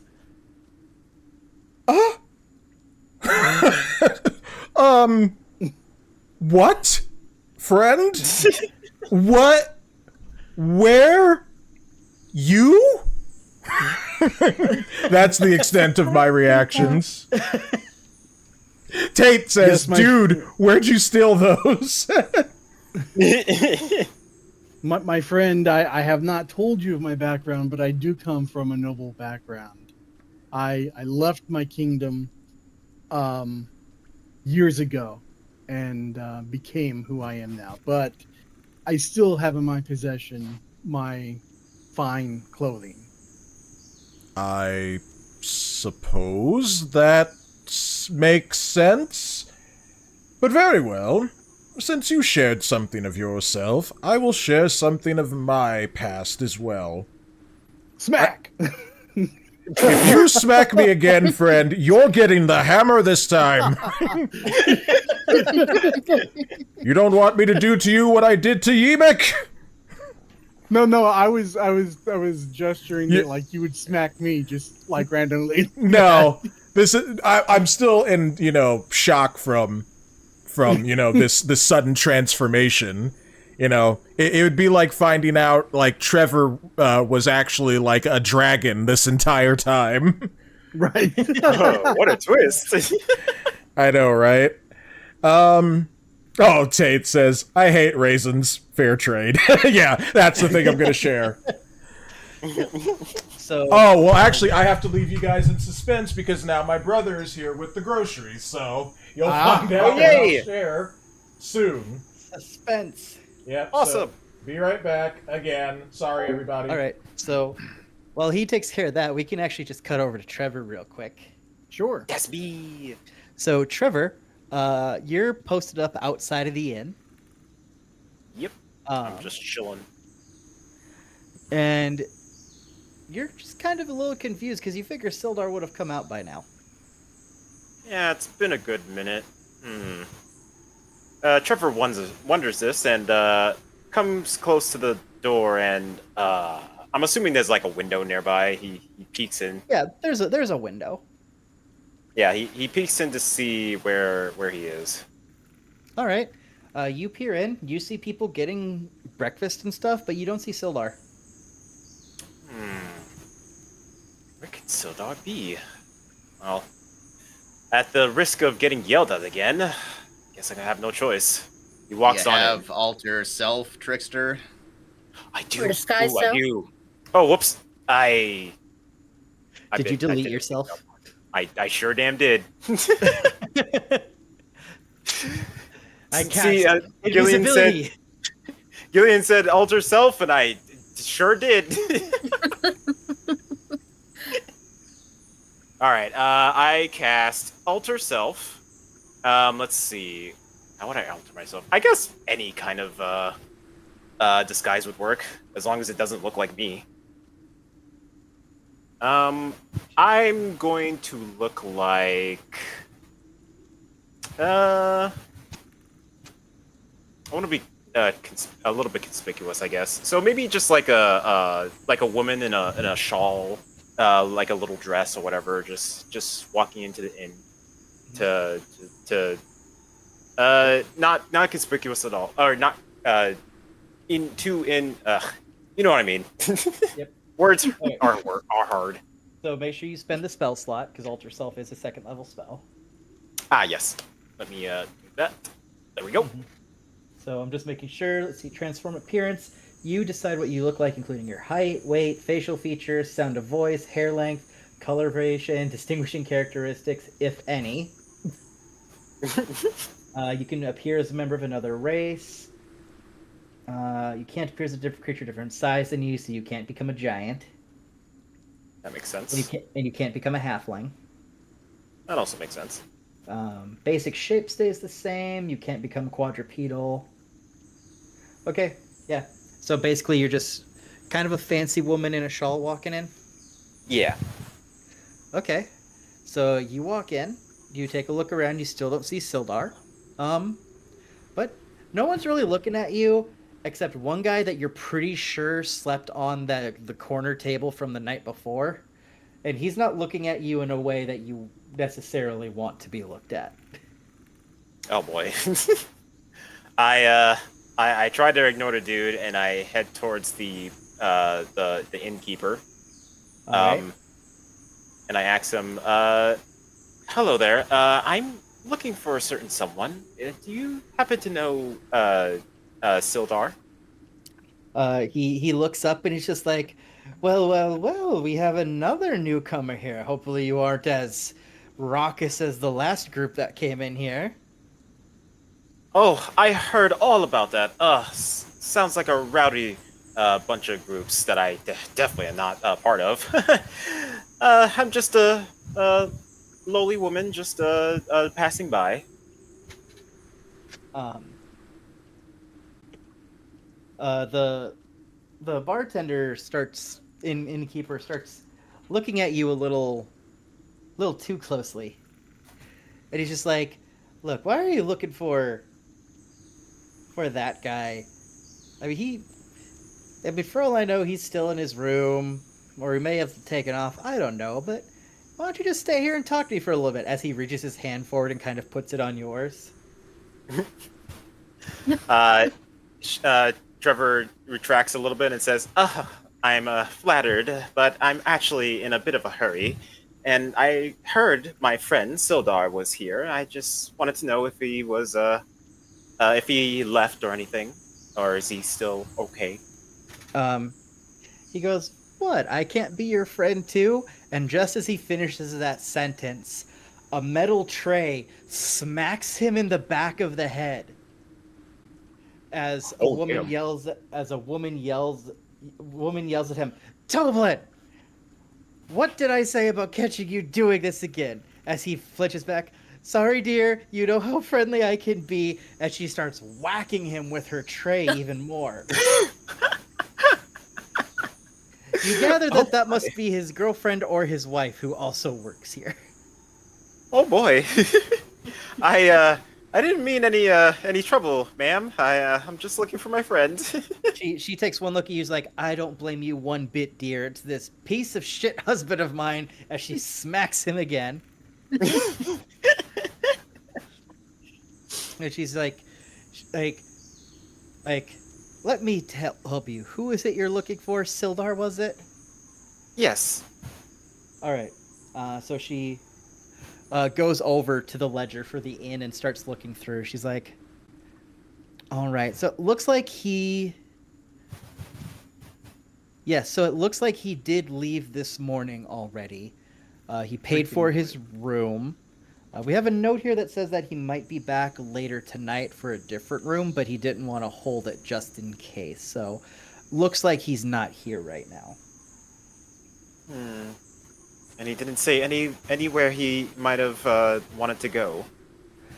She goes, let me check our records, as she runs over and smacks her husband. And again, bam! Did Sildar say where he was going? He's like, he said he had some errands to run at the town hall, okay?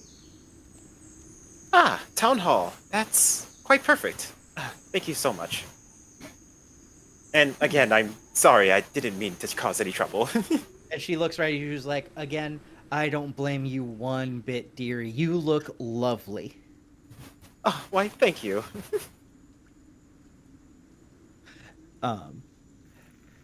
Yeah, and as you go to the door, you hear a few more solid clang, clang, clang.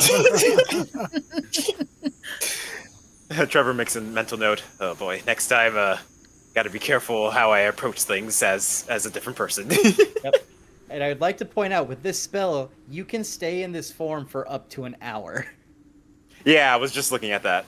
That is a very long time for Alter Self. I kind of like that. Yep.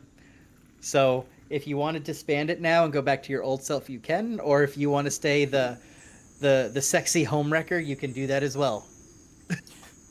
Just to be safe, as I'm going towards the town hall, I'm going to stay as the lady until I know I'm not near a lot of people, and then turn back. Okay. So as you go to the town hall, where I'm assuming the wife gave you the general vicinity where it is. Yeah. You walk by the shrine, and you do notice the sister working on the shrine. Oh, she's back. I wonder, would I want to talk to her about anything else? Would she mention to Trevor that she received the note and the gold coin that I left? She has no idea who this is. I left a note. Oh, that's true. That's true. She has no idea that this is Trevor. Got you. You'd have better luck at the town hall if you kept your disguise up, I think, if you were thinking of dropping it for her. Could be right. Yeah, I probably won't bother her then. I'll keep going to the town hall. As you walk away, You hear what sounds like someone saying, "Looking good, my friend." No. I just flip my hair.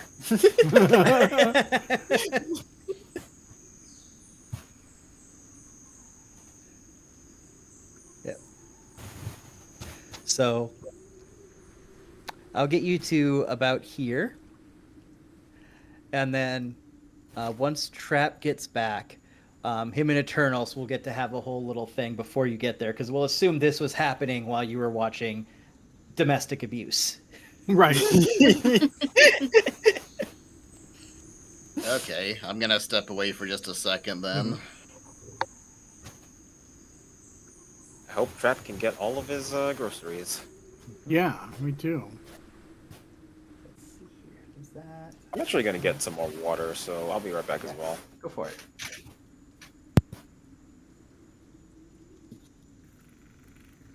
I'm actually going to grab a snack real quick while we're waiting.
Still no sign of Trapp, huh? Not No, yet. not yet. He's still putting the groceries away, I guess. No. All right. Dexter went off for a bathroom break, I think, and Zach went off for water. Or no, Okay. I think Dexter went off for water. Someone went off for water. Yeah, I think Zach went off for a snack. Oh, that's right. Zach went off for a snack. Dexter went off for water. The puppies have torn apart those new toys already. Oh, puppies. Hello, boy.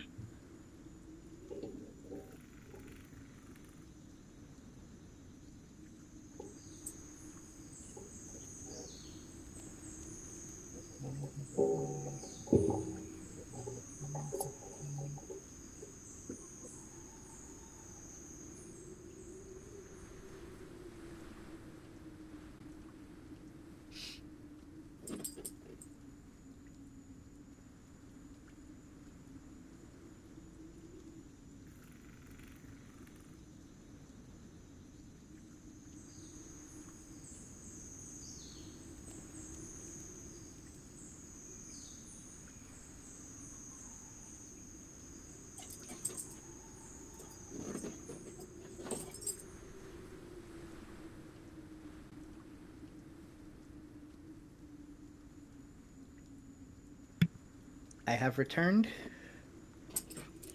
Hello. Still waiting Hello. for Trapp. And Dexter. Oh, yeah. He's not back either. Hey, buddy. How old are the Look. pups?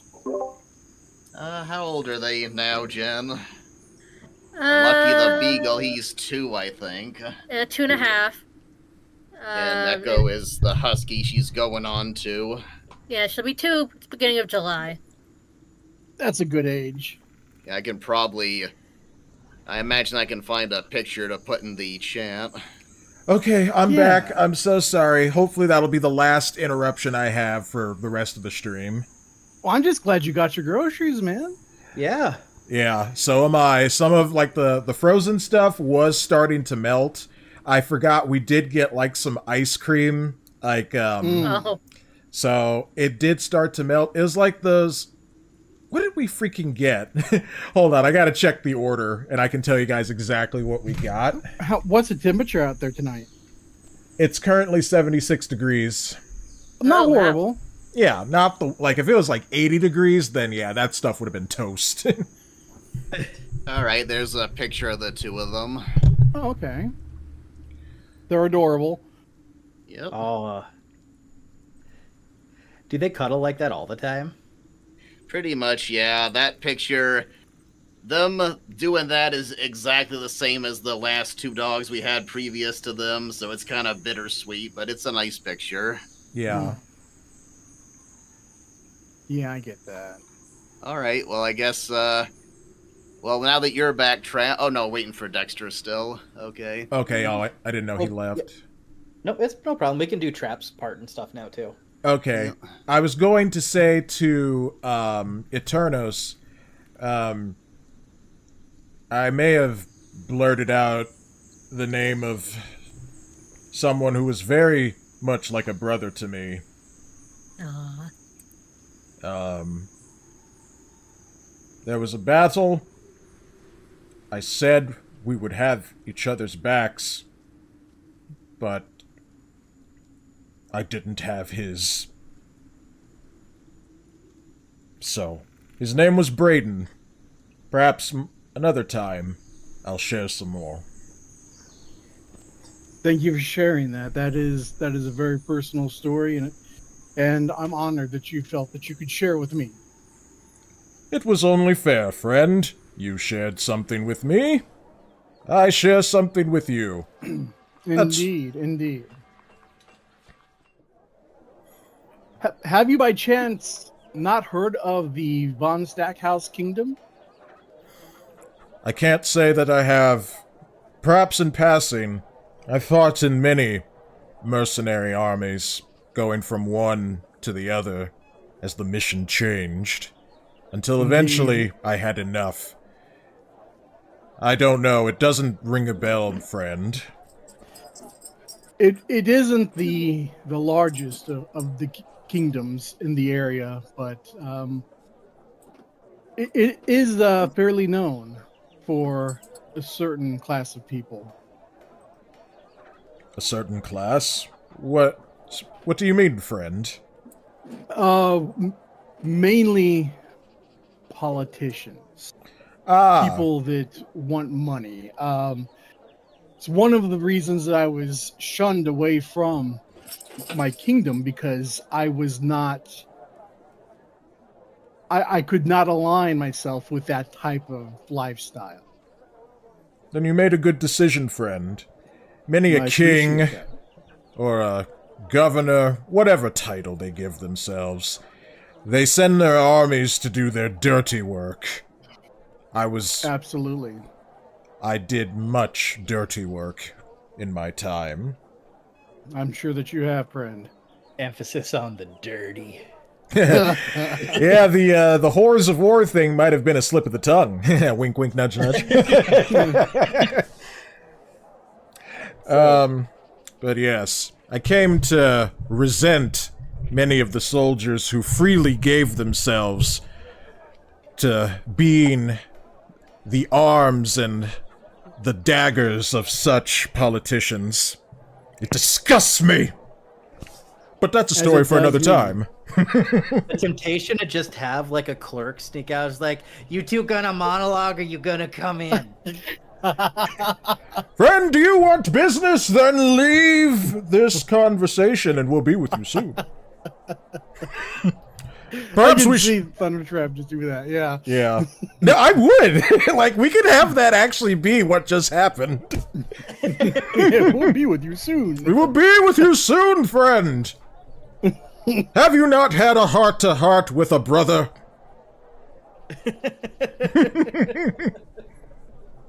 The clerk rolls their eyes and just says, "Ugh, tourists." Civilians. Anyway, shall we go in, friend? Yeah, let's go in and see what we can do. All right, so as you guys approach the building, you notice that the hall has really sturdy stone walls and has a pitched wooden roof and a bell tower in the back. Posted on the board next to the front door is a notice written in common that reads, "Reward, orcs near Wyvern Tor. Those of a mind to face the orc menace should inquire within." The notice bears the town's seal and an indecipherable signature. Interesting. That signature is That some was what terrible we were handwriting. And I whispered to Thundertrap that this is very interesting, as this was what we were coming to inquire about. We're certainly in the right place. Well then. Yes. All right. So as you guys go in, you see a very large human kind of behind the big desk. Ooh. The only way you can describe him is fat and pompous. All right. So Kingpin if he never worked out. Exactly. So if Trapp is playing my bodyguard, should he announce me or No, start talking before me? I better be the Whatever silent you body. guys think you would do.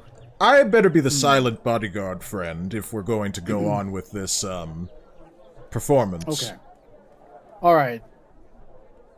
Then I will walk up to him. Good morning, friend. My name is Snoktra, Von Stackhouse of the Von Stackhouse Kingdom. And my compadre here and I are interested in helping find the orcs. He takes one look. He goes, "Oh, jolly good. oh. The name's Harbin Wester. I am the town master here. Glad to see some people of class coming through the town." Indeed. Like, so you and your friend? My looking- bodyguard. Oh, yes, of course. Someone of your obvious status needs a bodyguard.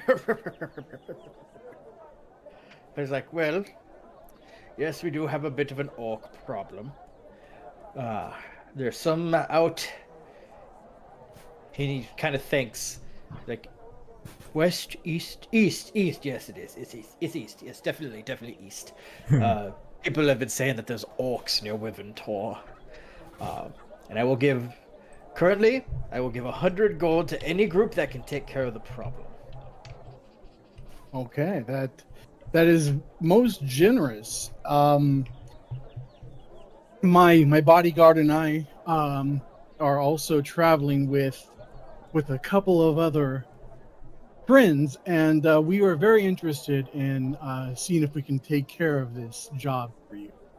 It's like, oh, good. All you have to do is take them out and bring me proof, and their reward is yours. Oh, it'll look so good, and it's a re-election year, you know. We will bring you the head, if that is good enough for you. I believe that should work. As long as there's proof and the orc problem goes down, it's no problem. Agreed. All right, then. Is there anything else that we would need to know before we set out on our journey? He goes, what's to know? You're adventurers, they're orcs, you kill them, you get rewarded. Plain and simple. Absolutely. Well, thank you for your time, and we will come back when this task is complete. Yep. As you guys start saying your goodbyes to the town master, you notice a tall human clad in armor walk out through one of the back rooms, and you recognize that it is Sildar. We should go catch up with him. Yeah. So we will catch up with Sildar. Thundertrap. I will allow maybe you to take the lead on this, because seeing me in this clothing might be kind of jarring to him. It couldn't be far more jarring than you failing to catch him. Well. Right, friend? And then I smack Turnos right in the face. Well played, well played. Okay, so we catch up to Sildar. All right. So Sildar. Oh, go ahead. I'm sorry. Oh, so you walk up to Sildar. Is there anything you want to say to him specifically? Sildar, friend, we were looking for you this morning. We I had a hope bit that of an you are incident doing in the inn last night. I don't remember Yes. quite all of it. I was very drunk. But apparently we weren't able to stay, so we had to take up lodging elsewhere. I'm still fuzzy on the details. But that's probably why you couldn't find us, this morning. He's like, yeah, I heard of some rumblings, and no offense to you all, I kind of put two and two together. None taken, friend. He takes a look at Sonerte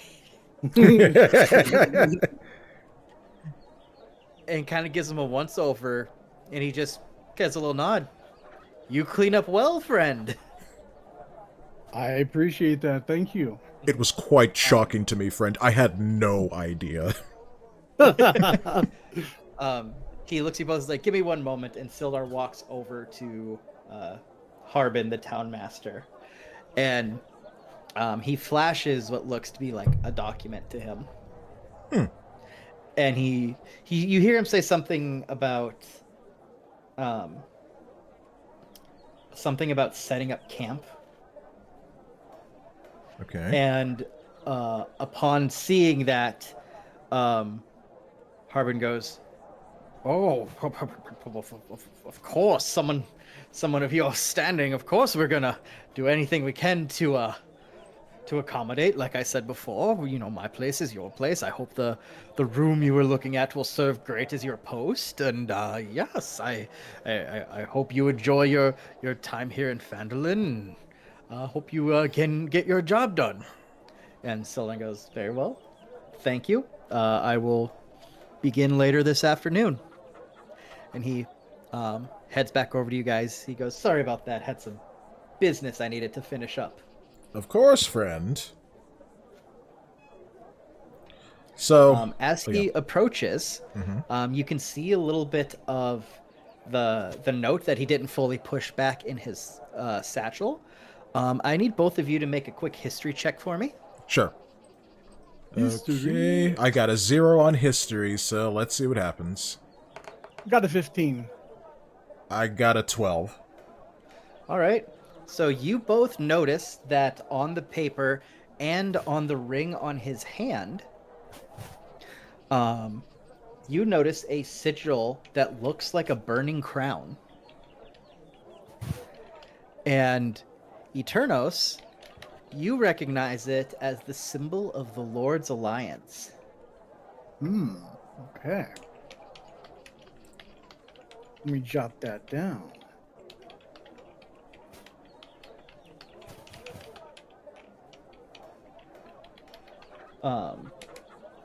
Okay.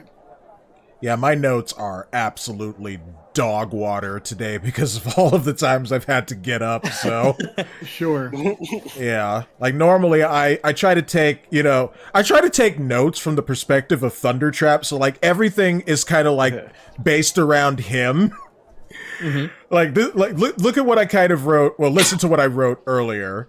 Let's see. We get kicked out of inn when Eterno says out loud, "Where are red brands?"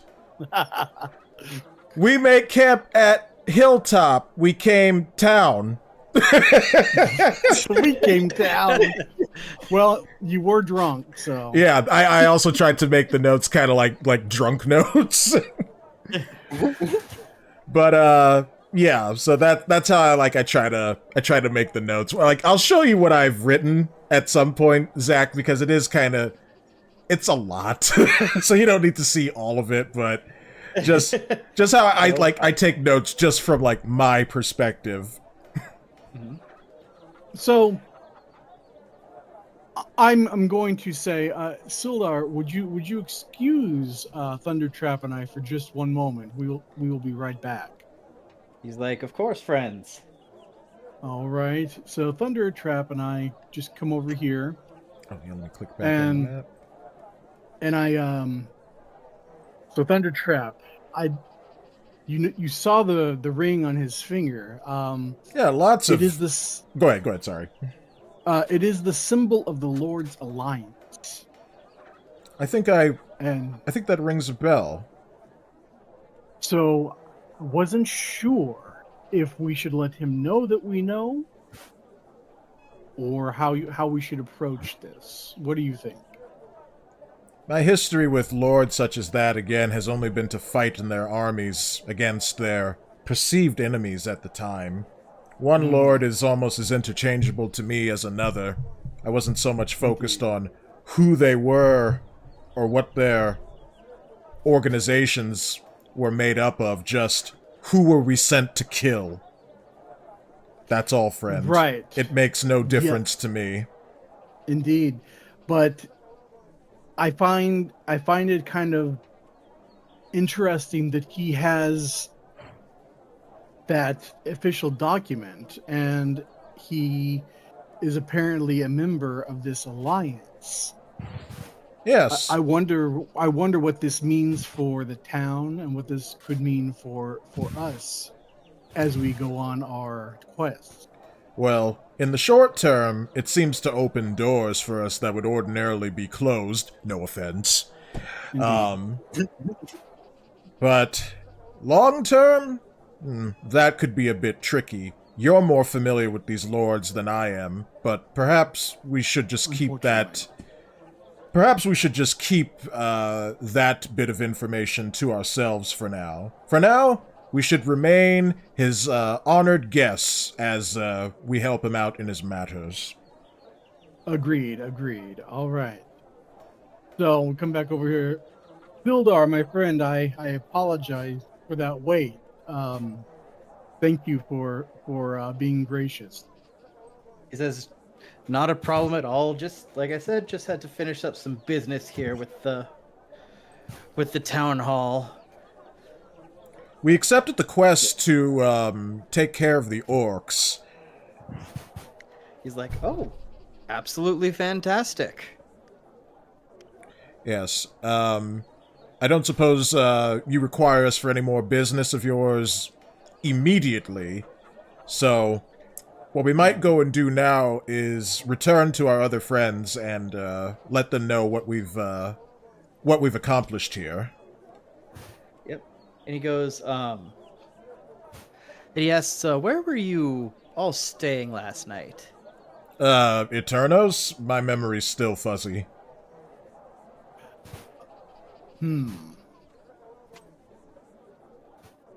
My friend, we were camping on a hillside, north, a little northeast from here. Oh, where we came into town, right? Yes, that is correct. He goes, okay, is your camp still there? Because I'd like to meet you there.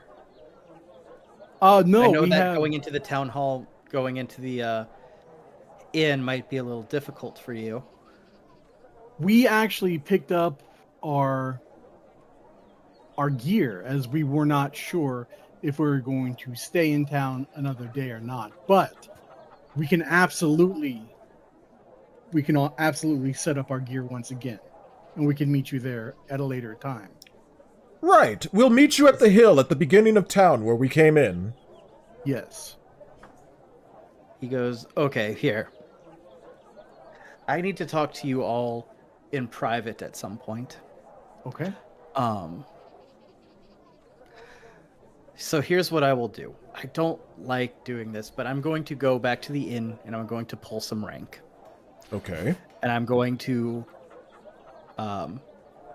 get one of the rooms back. And if you all want to meet me there in a couple hours, if you show up and nothing looks weird, you can come on in and come right back to my room. If you show up and there is a note in the bush on the outside, you know that I couldn't sway over the innkeeper, and I'll meet you guys on the hill. Okay. Sounds fair, friend. Indeed. All right. So, he takes off and kind of beelines it to the inn, and as he does so, I will say that you all kind of go somewhat to start meet up. So I'll say that Futh and Jenneth are just coming out of the Lion Shield. Trapp and Eternos, you both are coming around to meet up. And Trickster, still in full disguise, is coming from this direction. Oh yeah, I had no idea what you did, Dexter. So you'll be filling me in, and you'll actually be filling me in. He's a woman. Yeah, Dexter is a seductive woman right now. Yep, I had to disguise myself in order to get into the inn to find out where Sildar went. I'm gonna do this. As we see him approach, in his disguise, I'm going to be like, ma'am? How are you today? Because I'm not gonna know that it's him, so I'm gonna make that mistake. And then Trevor Trickster is going to be like, "Oh, I'm just peachy. Thank you for asking. My, aren't you a big, strong, handsome man?" I mean, it goes without saying, I may be the strongest one here. I say with Foos, knowing that he'll hear that.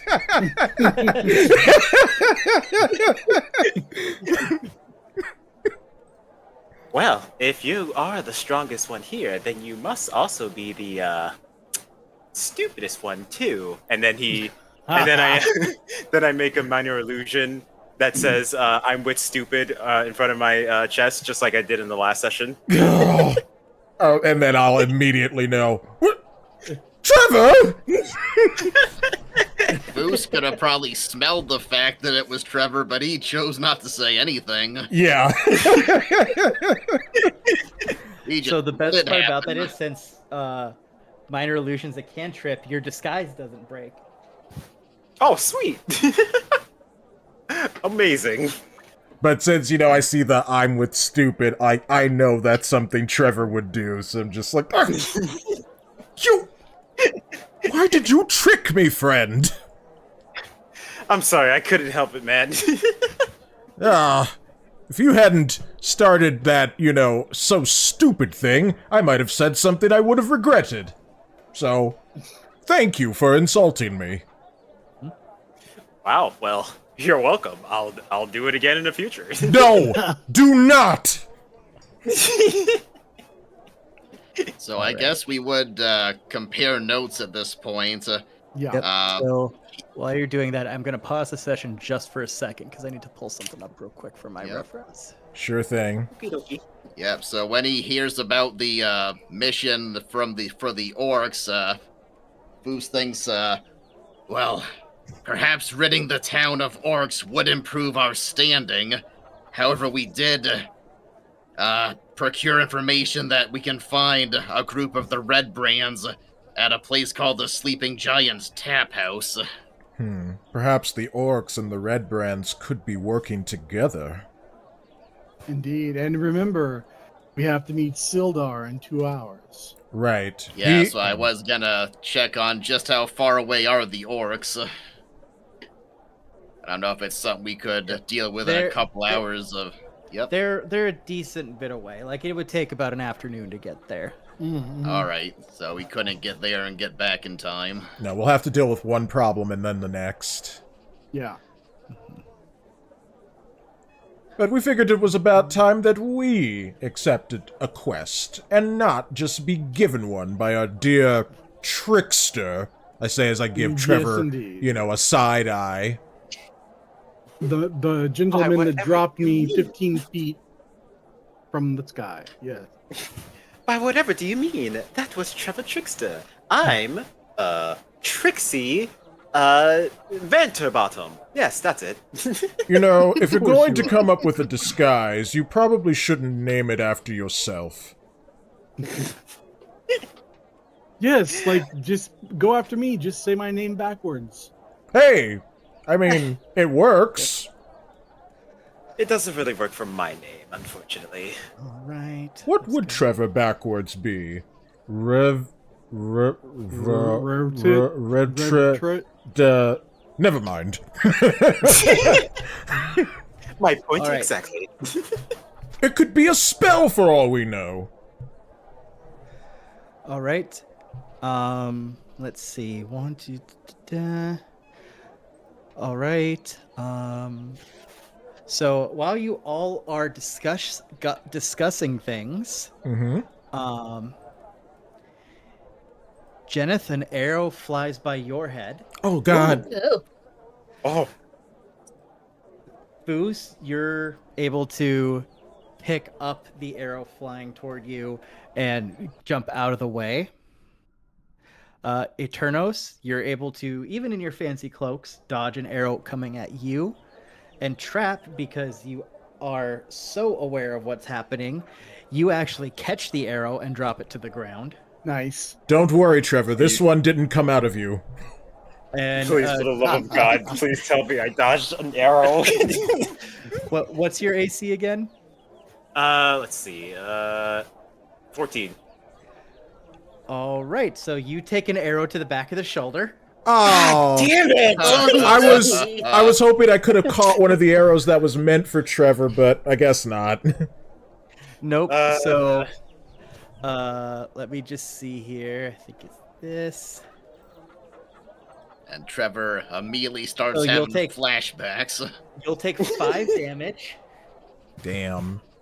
Sorry, bud. and then if you want to keep your illusion up, Sorry, bud. you'll have to roll a con saving throw. So if you want to continue as a sexy woman, you will need to make the con saving throw, or you can just drop it. Can I say let me- that while this is going on, I go around the corner and change clothes? Nope, Because this I is feel like- happening right now. Yeah, you can't. Okay. You have no time, dude. You got to fight in your fancy. But I Get do. up. But I have my equipment and everything, right? Yeah, your equipment is with you. Okay. I wasn't sure yeah. if I left it somewhere or you know. Nope, I'm assuming you got your stuff with you. Cool. I'm gonna do the con saving throw because it is a really good stat for me. Okay. Okay. Nice. All right. So you maintain your sexy lady disguise. Hooray! Lady. Man, somebody shot a sexy lady. What's going on? Sexist. And with that, roll initiative. All right. All right. Have you changed the where we are? So I have the new map set up, but I want you guys to roll initiative 7. before I reveal it. Okay. At 17. Right, and mine's always +5, right? Yes. Okay. Yeah. 5 over what you roll. All right, so mine's 15. Yep. So I can edit that here. I still eked you out, man. Well, I'm still the So- strongest one here. Yeah, right. I know. As you all head back into the street, you see there, and you turn to where the arrows came from. You see 5 armed ruffians waiting for you. All of them human, wearing grimy red cloaks, as their hands firmly on their weapons as they watch you. One of them spits on the ground. Time for you to move on, strangers. Just give us your stuff and be on your way. And I look at them and I say, just the group of assholes I've been looking for. Another one tries to be like, "Aw, cute. The puppy thinks it can bark." Ah. I'll show you a bark. So, here's where we're at. So we're in the streets. There's no cover or anything like that. And I just carried over your approximate positions from the general map. Gotcha. Okay. So with that, Foos, you get to go first. Fantastic. So he looks at them and he says, the red brand, I assume. He goes 10, 15, 20. Acid attack on the top 3. Okay. So you gotta make a DC dexterity of 12 or take Okay. 9 damage.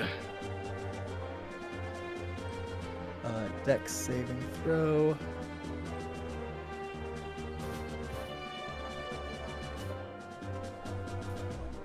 All right. That. All right, so these 3 in this line right here, because how far does it go? 30? 30 feet. And it's a straight line, right? Yep. It's 5 by 30. Yep, all right. So all of the ruffians in line are going to take the full 9 damage. Nice. Wow. Yeah, nice start. Yeah, not done Alright. yet, though. I'm gonna action surge and attack Ruffian D. Okay. And I'm I'll just double use, yep. Nope, I'm just double checking one thing here. That was 10, 15, 20. Okay. Okay, so I'm gonna use the feint attack. I gotta roll with advantage. Don't think I'll need to. That's a dirty 20. I rolled 20 twice. Yeah, you Yes, did. What are the odds? Okay, I'll roll the damage All on about that. 1 in 20 times 1 in 20. That's a damage of 8 plus a D8. Oh, damn. 18. All Wow. right. So this half-melted ruffian just falls to the ground. And then I'll use He the is rest of no my more. movement, 5, 10. And I look over at Trapp with his I'm the strongest comment, and I kind of go like, sup. I love a friendly competition. And I yell to the ruffians, do you honestly want more of this? Surrender. Well, that'd be cool to yell if it was your turn. Oh, I can't. Oh, so I can't talk. Yeah, Okay. well, yeah, you're kind of far in the yeah. Yeah, if you were right next to him, I would say you could do that, but Okay. there's a lot of space right now. But cool moment. Sure. Yeah, keep that in your pocket when it's your turn. All right. So we move on to Trevor, Trickster, Sexy Lady. Ooh, sexy lady. So you like a busty You know what I blonde or just something? thought of, Go ahead, Gillian. what's that, Trap? Oh, I you was- know what I just thought of, Trickster, is I don't think you've ever used that fancy wand yet. You know what? I have not yet. I was gonna use a spell, but you know what? I'll probably save my spell slots and try out my new wand. It's been a while. Before I do, of course, I turn around to these guys and I'm like, I don't know which one of you hit me with an arrow, but you're definitely dead. I step back a little bit. I pull out my wand of poison. And I cast whatever the wand gases, I guess poison. Pew pew. It should be in your actions on your character sheet, I think. If it's poison, maybe it's something like a gas. Let's see. The one has 7 charges. While holding it, you can use an action to expend one or more of its charges to cast a form of poison spray on one creature within 10 feet. Oh, 10 feet. Oh shit, I have to be close. You can just take your. If you're back to where you were, you can actually hit the one that's right in front of Foos. I think I'll do that. Let's see, the creature must take... Oh wait, 10 feet. You can also hit A. E is just out of range, and so is B. So you can hit either of the top 2 if you don't move. Okay, I'll go for A. Okay. So, and then it works like poison spray, it said, right? Yeah. Yeah, it says cast a form of poison spray. Alright.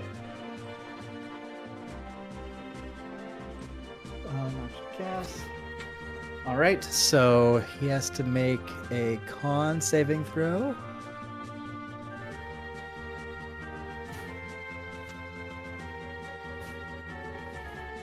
And he is able to dodge out of the way with a dirty 20. Dang. Oh. Damn. And That unfortunately, hurts. this isn't a half damage one. Oof. That Well, in that sucks. case. Does it say it time- casts poison spray at first level, or? Um. Oh, it's just a cantrip. Never mind. So you're Oh, I good. guess It would it is, it would yeah. just scale if you were higher. Yeah. Okay. So yeah. So he's able to hit the dirt and dodge it.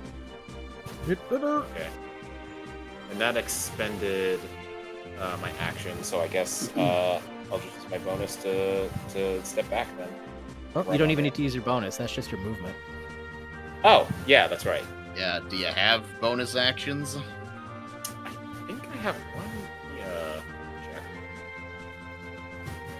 Check. Bonus actions. 2 weapon fighting. Oh. That's if you did a melee attack, you could do a swing with your other hand for like half damage or something. That's interesting. That's completely useless to me. Yep.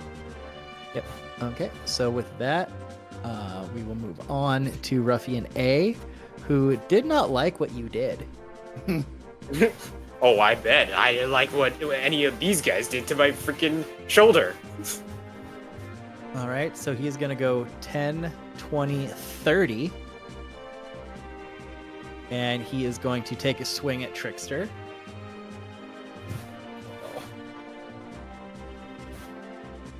And he is going to horribly whiff with a nat 1. Loser. And as you call him a loser, he's going to bring his other hand around. Oh no.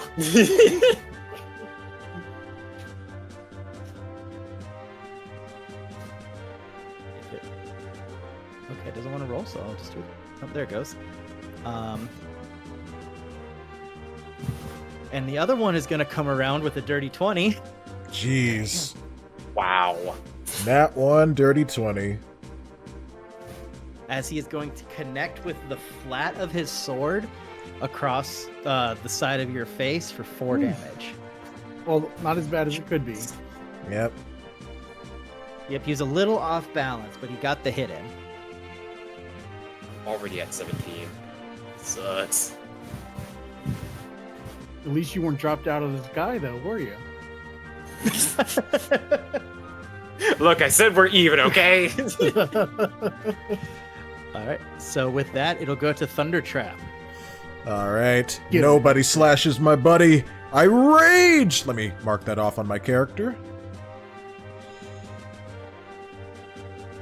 Boop. Okay. Rage! I Mark it off. rage.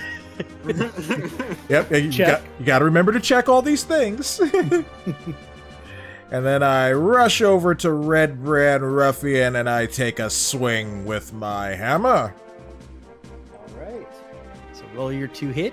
Oh yeah, and I also do I'll do the thunder thing afterwards. But yeah. Well, actually, that would happen when you rage. Okay, that would happen. So yeah, let's do that Yeah, first. Okay, so who is going to be the target of your Thunder Trap Thunderclap? Yeah, yeah, it's gonna be Ruffian A. Okay, so he needs to make a con saving throw. Mm-hmm. Oh, he is on it. That's a nat 20. God Oh, dang. jeez. Okay, so he avoids so- the yeah. Well, it's half damage, I think, for yours. Yeah, it is. It's still half damage. Okay, so it's like Yeah, a so roll D6. Yeah. Swear to God, I know how to do this. There it is. Okay, D6. Rolling. 5. Like So a I guess D6, like a D6. so that'd be like what, a 2? Yep, 2, because you round down. Okay. Yep. So he he's feeling pretty gnarly after being sprayed with acid and now being struck with thunder out of nowhere. Yep. All right, well, time to hopefully bring the hammer, so let's do this. So, here's the to hit. Oh, that's a 25. Oh, Oh wow. Beat that. splat. You're the one doing the beating here. Yeah. All right, and now for the damage. So that's an 11. Oh, he's toast. Yep. And he goes splat. Nice. You all right, Trevor? I think I will. Thanks. Right. We have work to do. Onward! Well done, Thunder Trap. All right. With that, it is Ruffian B's turn. And he is going to go 10, 20, 25 up to Eternos. Chump.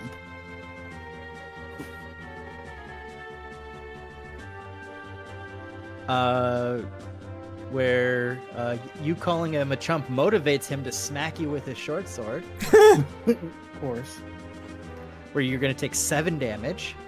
All right. Oh. And he is going to come back on the backswing. And miss the backswing. Okay. At least there's that. Yep.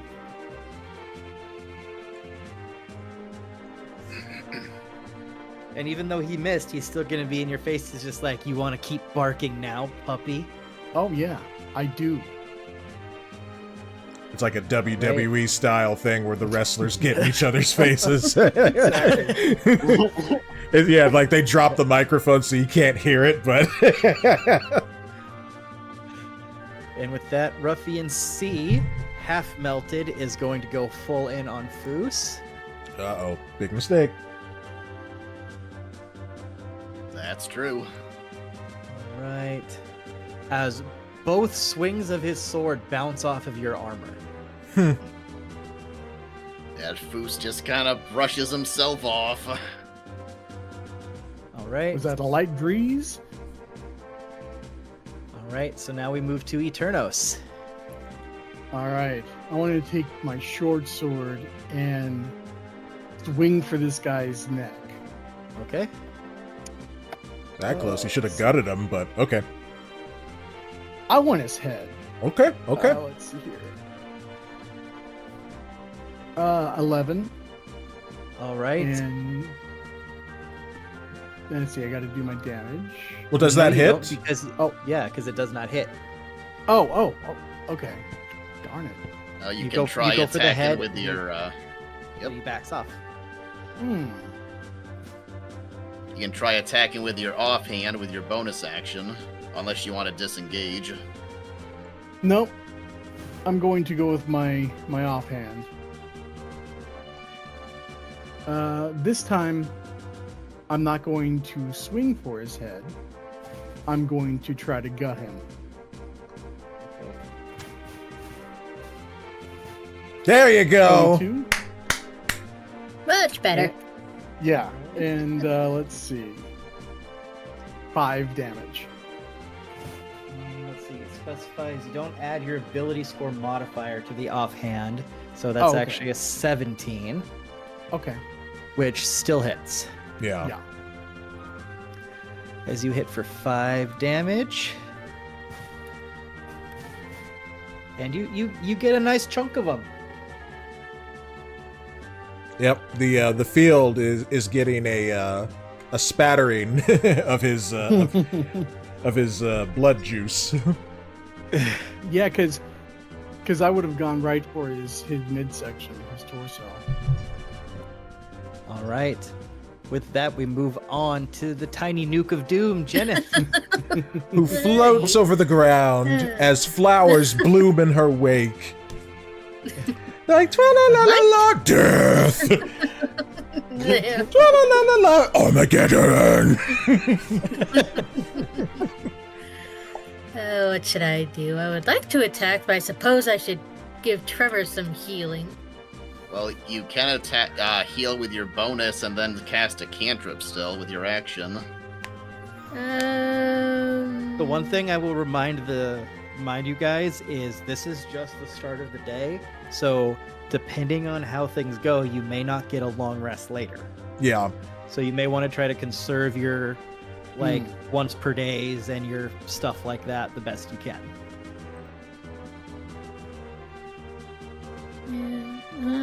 Yeah, healing word is a bonus action.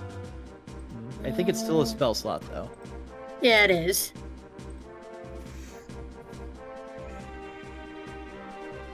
What do I do? When in doubt, you always have your cantrips. Yeah, that's true.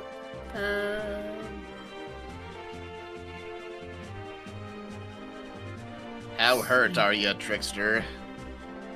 I'm at 17 out of 26. That may be a little bit more than a short rest will get him back. Yeah. Yep, you I'll still have your come- short rest, and I know you guys have 3 healing potions. Well, 2, because you stuffed one down Sildar's. Oh, that's right. You do have healing potions. Yeah, maybe just use one of those after then. Alrighty. Yeah, Now I'm I'm getting done. confused. Are you trying to figure out Well, what you it's want to up- do first? Yeah. It's up to you if you It's want up to you. We were just saying Dexter could use a healing potion after, but if you want to heal him, you can do that, or you can attack. Yeah.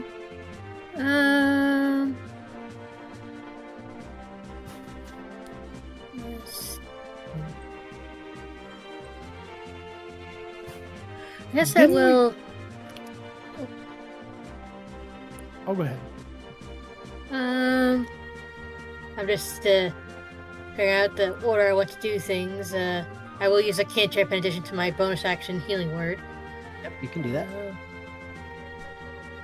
Didn't though, like last time, didn't we give Dexter, decide that Dexter was like the weakest, and we gave him the healing potion?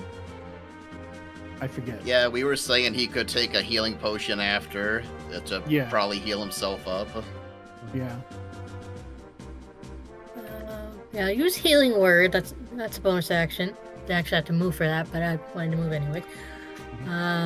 So 1d4 plus my spellcasting ability modifier, so that's 1d4 plus 4.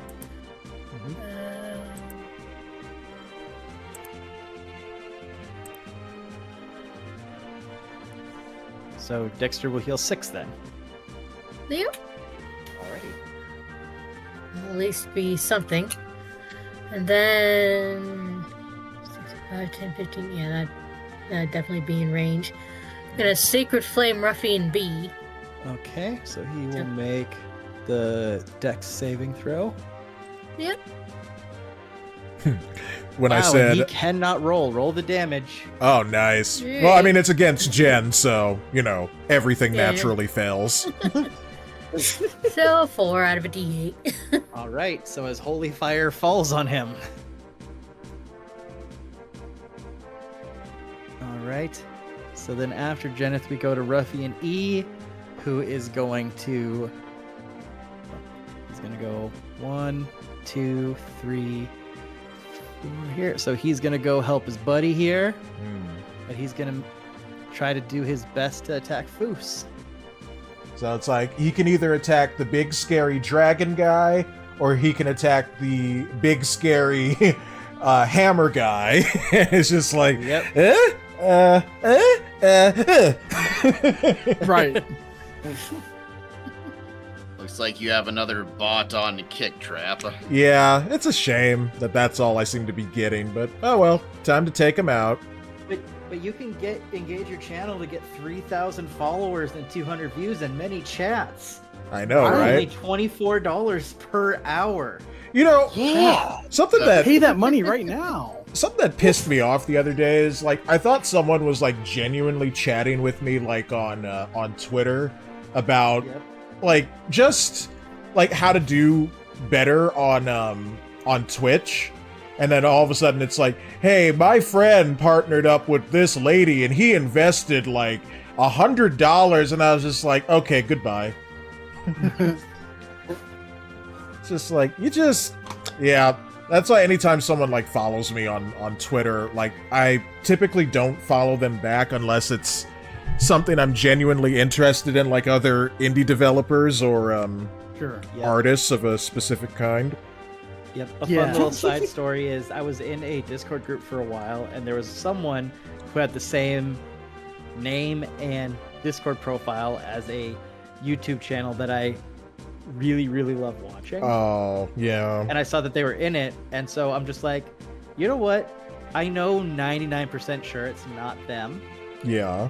So I decided, but I'm like, you know what? On the off chance it is them, I'm going to shoot my shot. Of course. So I send the message basically like, hey, I've been watching your videos for years. Like, me and my wife both watch your videos, and it's really awesome. I just want to say thank you for your videos and stuff. And message me back and all this other stuff. And everything seemed fine for the first like minute or so. Yeah. And they're like, hey, I'll tell you what, as a little present,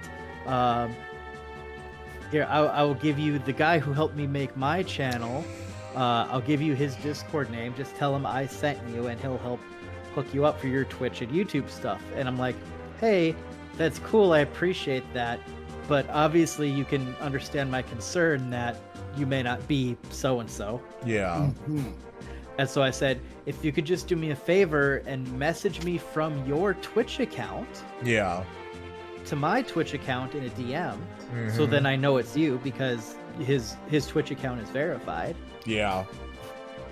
That'd be great. He's just like, you don't want this? I'm like, no, I definitely do. I just want that little proof that you're real. I never heard from him again. Yep. And I was cleaning out my Discord messages not long ago, and I came across that, and sure enough, the person's name and thumbnail picture are completely different now. Yeah, of course. Damn. People are just, God, no matter what form of technology it is, whether it's like telemarketing or email, God, all of those Nigerian princes, eh, Zach? Yeah. It's just no matter what, there'll always be scammers. Yeah, I mean, I just remember like when I first got the internet, you know, like all of the Nigerian prince email, like it was all the time. It's like, or hey friend, I've got, you know, such and such money, but I can't get to it, and you know, if you help me access it, I'll give you this much. And it's like, I just need If access I can to find your. it, I will. If I can find it to you, I will send it to you guys. One of the best scam emails I ever got. Like, this person went full hard into it.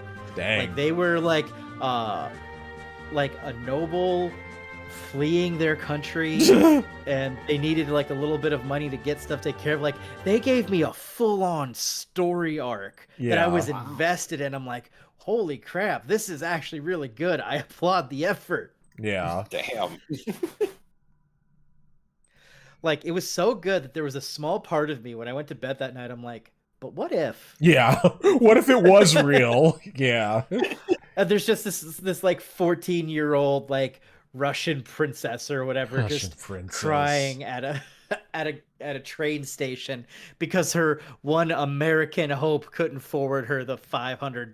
God dang. Damn. You got the bad ending. but it's like, you know, like how, like what are the odds that she would come across like your email, anybody's specific email? Yeah. You know, it's like it's like. Yep. I mean, I don't. Any person like that would be looking for, you know, someone who is like from their culture, you know, to help them more so than trying to like reach out to someone they don't know internationally. So, anyways, or you might like reach out to like some sort of like American official or something, you know, if you're trying to seek refuge. Yeah, no, they actually addressed that as a plot point. Oh wow! About why they couldn't. It was insane. And on that note, Foos takes 7 damage. Oh yeah. We could be at this for a while. It was like we still got a battle to get through.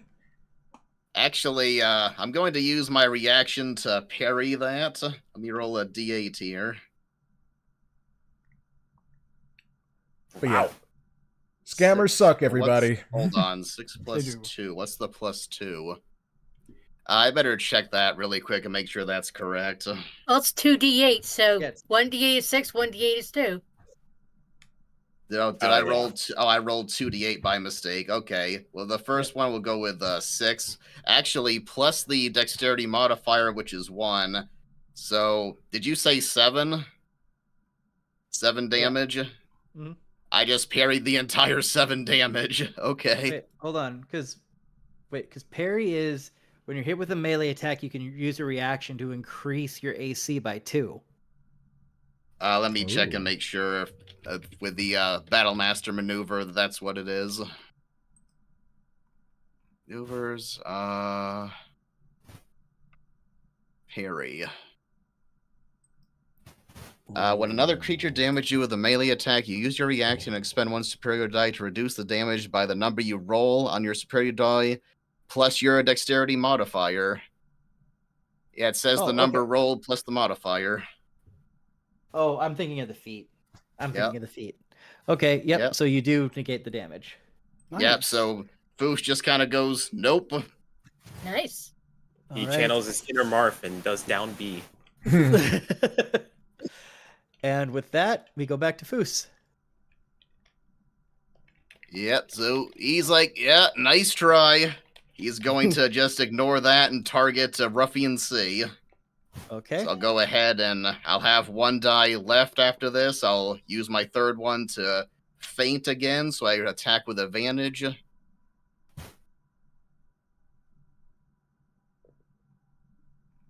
Does Alright. 12 hit?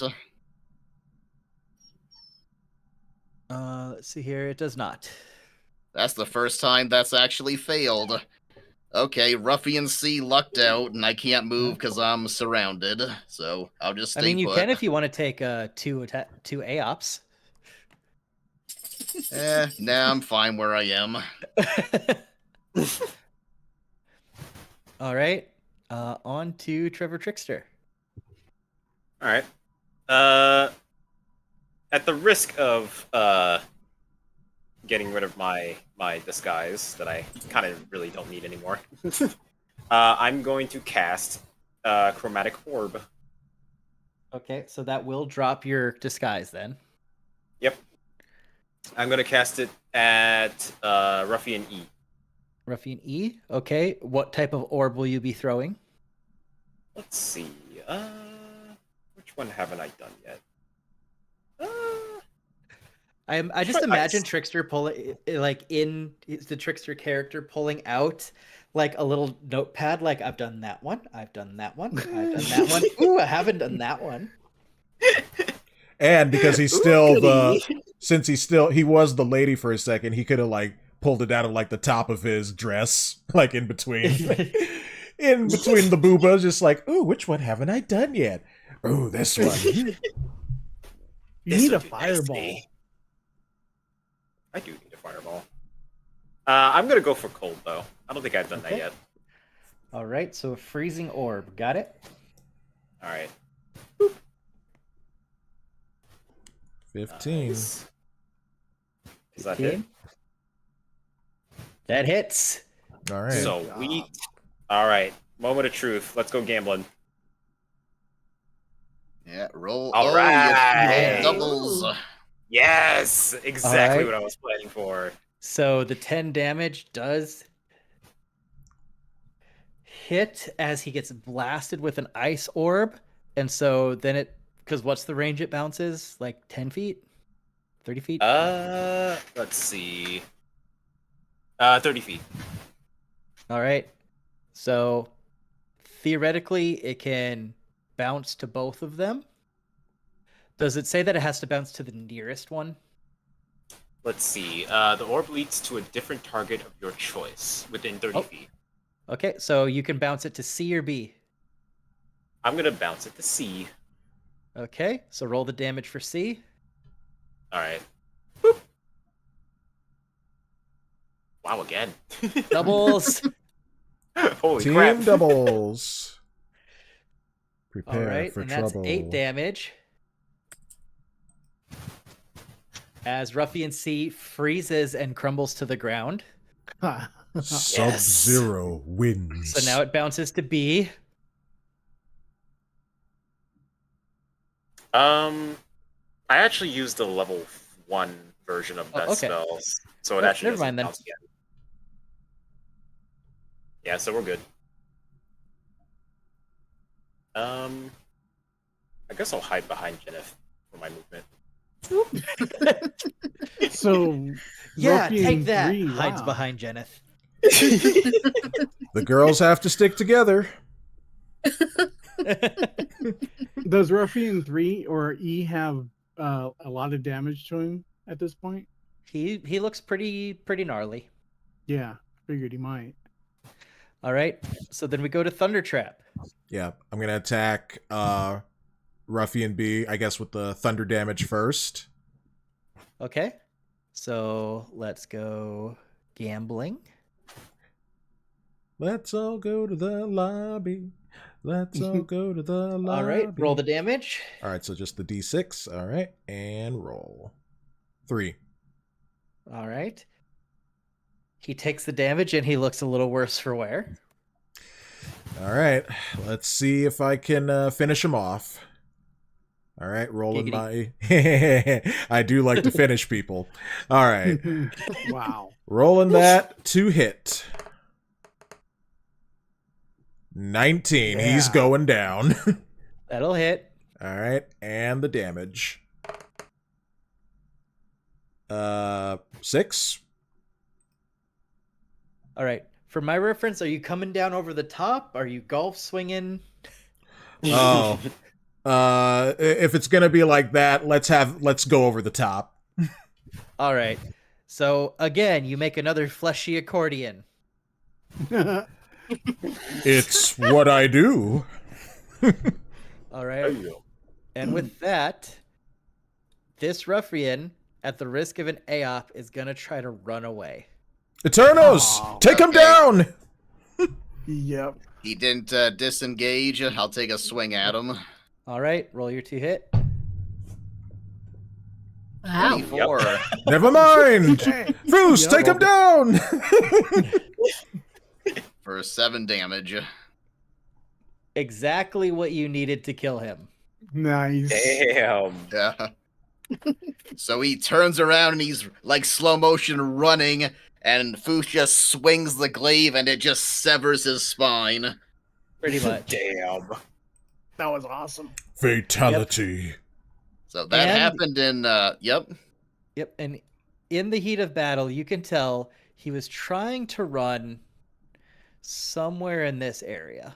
Okay. Perhaps where the sleeping giant tap house is. But Uh-huh. this is basically happening in town square or right adjacent to it. Yeah. Yep. Yep. So Okay, so Foos is there's probably people around, right? Most people kind of cleared out when this happened. Darn.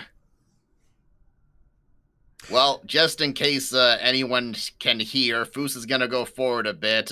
He's gonna raise his glaive and let out a roar, and he's gonna shout, "Townspeople, anyone who thinks we couldn't take care of your problem, you should know better now.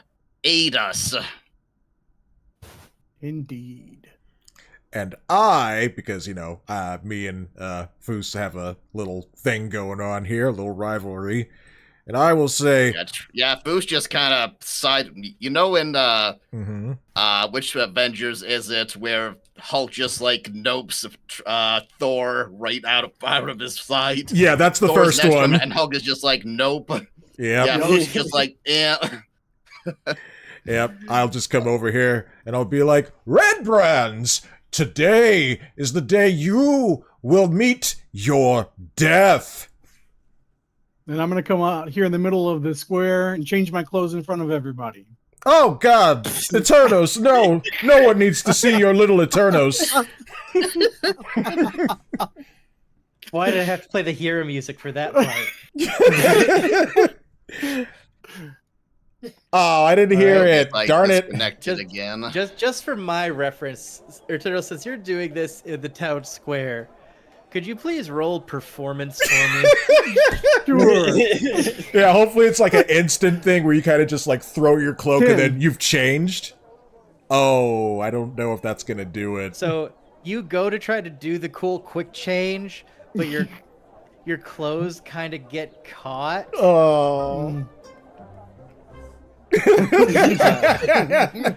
it starts off kind of cool, but then it gets awkward. I'm gonna go over to Eternos and like just kind of spread out and just be like, nothing to see here. Everything is just fine.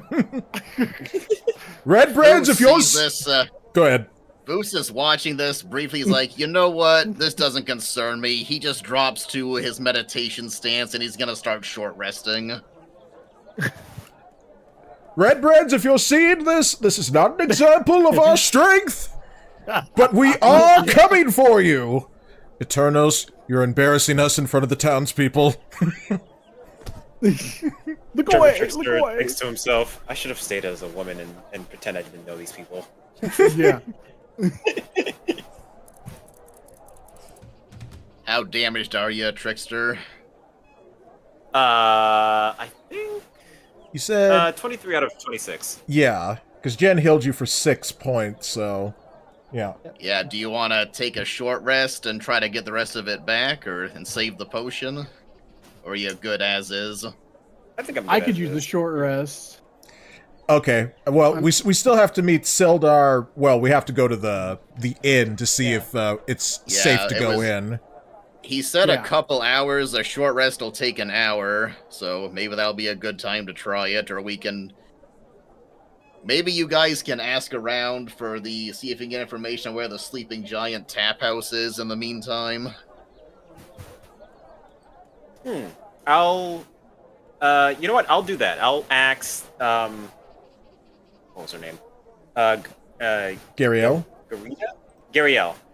Sister Gariel. If she's still at the shrine. Oh no, I disrobed right in front of her.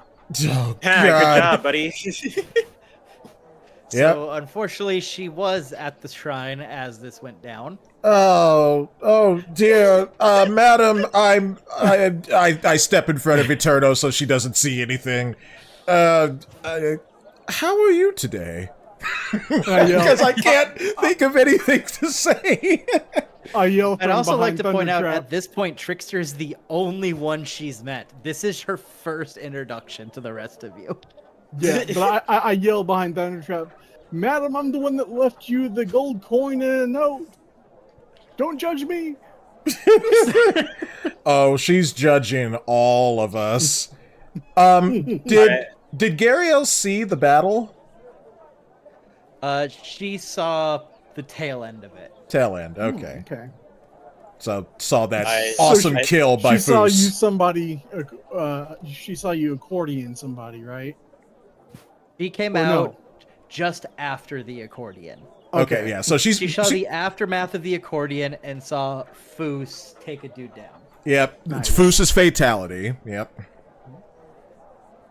If you go back and I clip say the this, Gariel- Gillian, that's what you should call it. Foos's fatality. Yep. Oh yeah, that's true. I say to Gariel, I don't know these people. They're just doing their own thing. Trevor, friend, what do you mean you don't know us? You've been traveling with us for the past few days. We've become fast friends. What's this you don't know us, skullduggery that you're trying to Indeed, you- spout? Don't forget that you dropped me 15 feet from the air. You know us. You dropped Eternos into the lake! All right, I do know them. All right, we're just fighting some red bread peoples, okay? We are the worst wingmen of all time.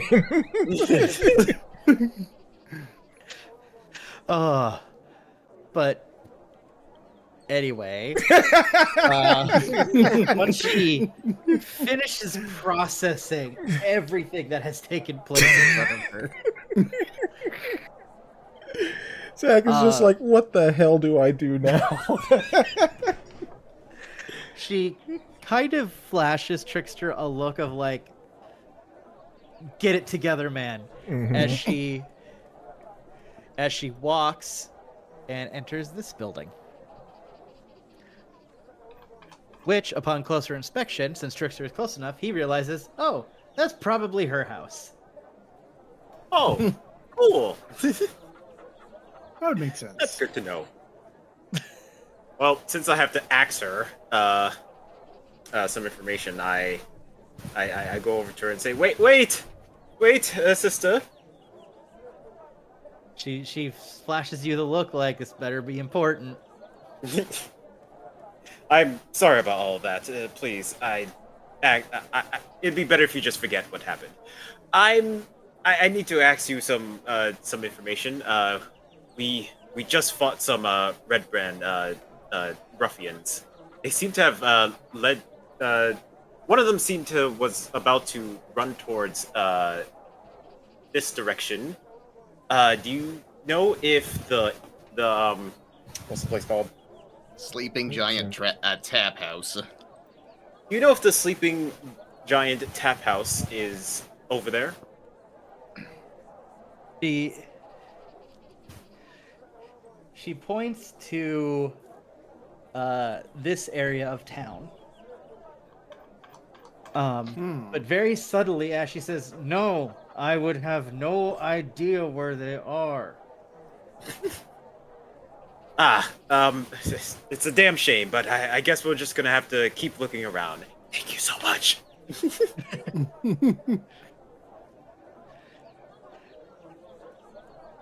Is Eternos clothed now? Are we not He is looking at his... He is? Okay. Yes, he is close. guess- It took him a I guess minute, it- but he got there. I guess Eternos is acting more like a bard instead of a rogue this time, isn't he? He's trying to find himself, and unfortunately, everyone else was finding him in the same time. He found himself in front of everybody. Yep. You're going to have to work on your style, my friend. I was caught with my pants literally down. Yes, coming everyone from the man in the saw loincloth. Eternos and his two best friends.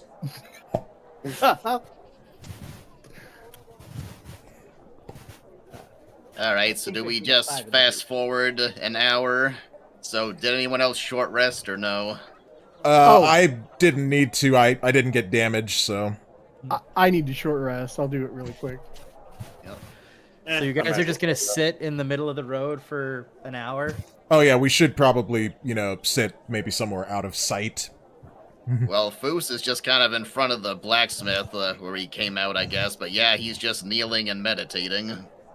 So he's just gonna be there for an hour Yep. after just getting attacked. Oh, well, if they're gonna be dumb enough to attack us again, if you guys want to go to check at the inn, we can, but he said a couple hours.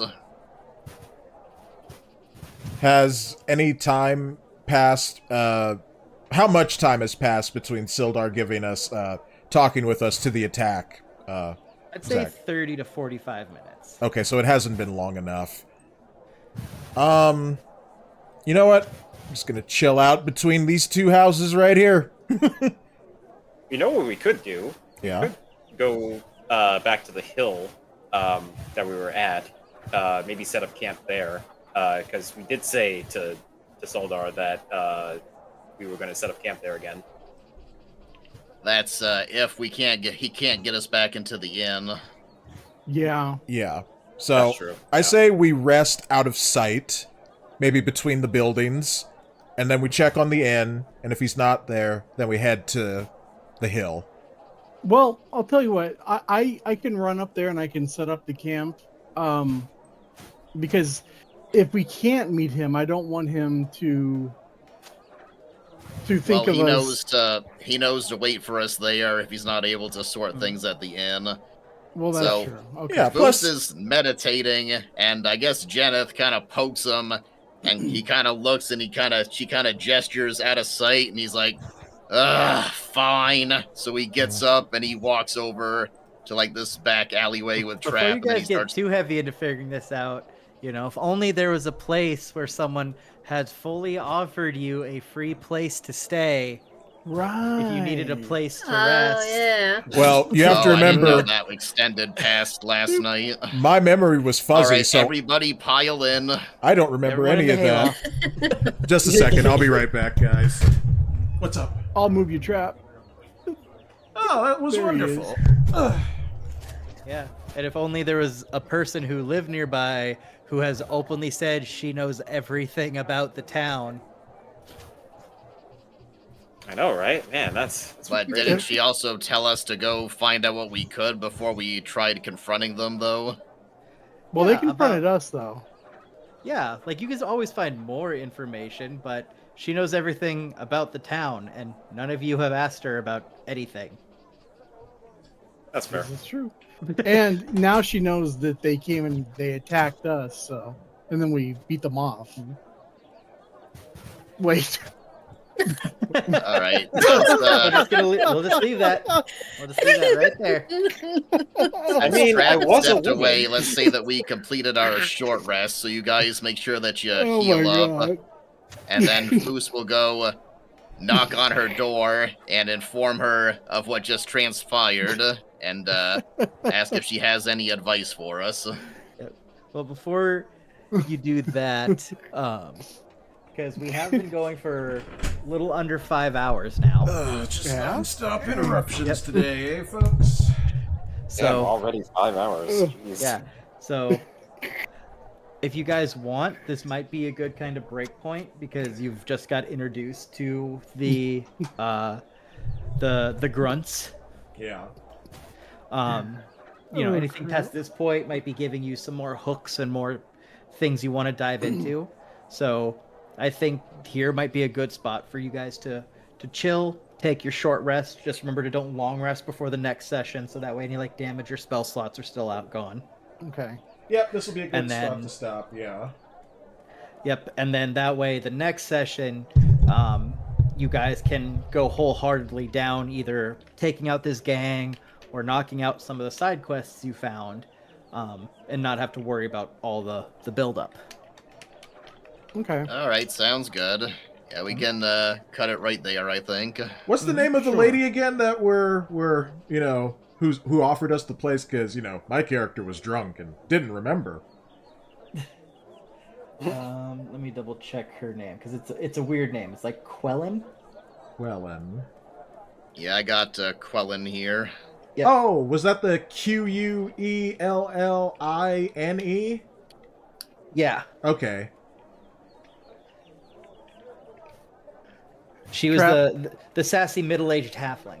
Yeah, Yeah. who gave me the drink to cure my hangover. But yeah, you know, my memory was restarting, so everything kind of starts with me puking my guts. Trap, after we're done, go back to the stream like right after you left Yeah. and just listen. I mean, I could tell you what I said, but it's better if you just hear it. Okay, I'll be sure to do that. All right, so with that, I think we're pretty set until next time. Yeah, those hours just flew by. Yeah, they did. Yep. Yeah, they really do. Yeah, I figured after last time when we went like 6.5 hours, actually paying attention to the time might help. Yeah. I mean, it was exciting, but yeah, like, Yeah. we were all falling asleep during that. Yep.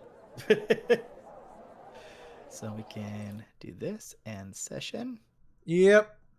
Good stuff, and thank you everyone who watched. Let's see, so according to my restream, we got 6 people on X, 8 people on YouTube, which is kind of interesting. I usually have lower viewers on YouTube than Twitch, but for D&D, it's the other way around, apparently.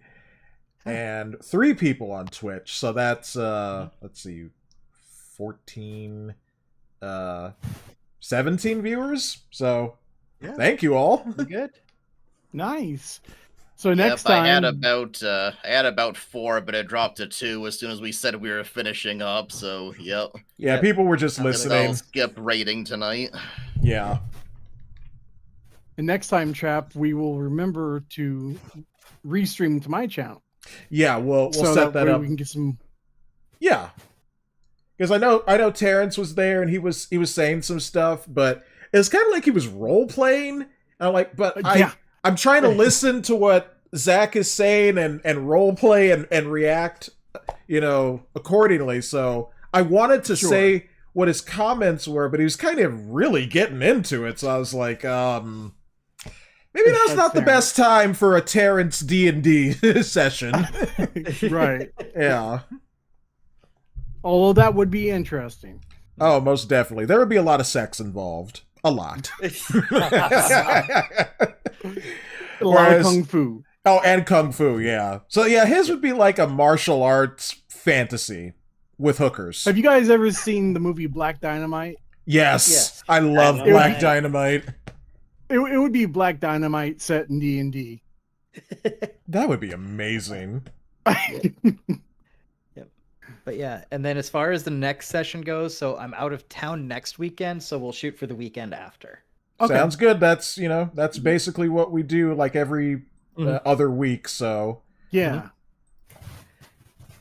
All right, well, All right, Zach. well, sorry, go ahead. Jen and I are gonna get something to eat, I think. So we'll talk to you guys later. Yep. Yeah. Have a good night, guys. Yep. Have a good night, everybody. Too. Yeah, I don't have anyone to raid, so I'm just gonna go ahead and end it. I'm just gonna call it too. Yeah. All right, well, Zach, I just want to say thank you again. Thank you for putting up with all of the interruptions tonight. It's like every time we're doing this, I'm like ordering groceries, and it goes bad. It's okay, man. Yeah. Yeah, you're not the one who stood up in the tavern and yelled, "Come get me, bad guys!" Yeah. Where are the red brands? I mean, Eternos, he's getting a little more bold as this goes along. So Clearly. Yeah, you are definitely the wild card out of the group. Yep, Jeneth is the nuke. Foos is the tank. Yeah, the tank. Thunder Trap is the drunk. Mm-hmm. Eternos is getting more bold, and Trickster's the pincushion. Yep. I wanted. Eternos. Yeah, go ahead.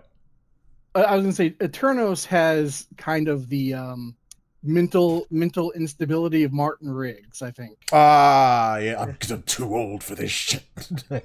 No, that's Danny Glover. I'm talking. Oh, right. Oh, yeah, Mel Gibson. I got you. I need to brush up on my lethal weapon. Deep lore of Lethal Weapon. Yeah.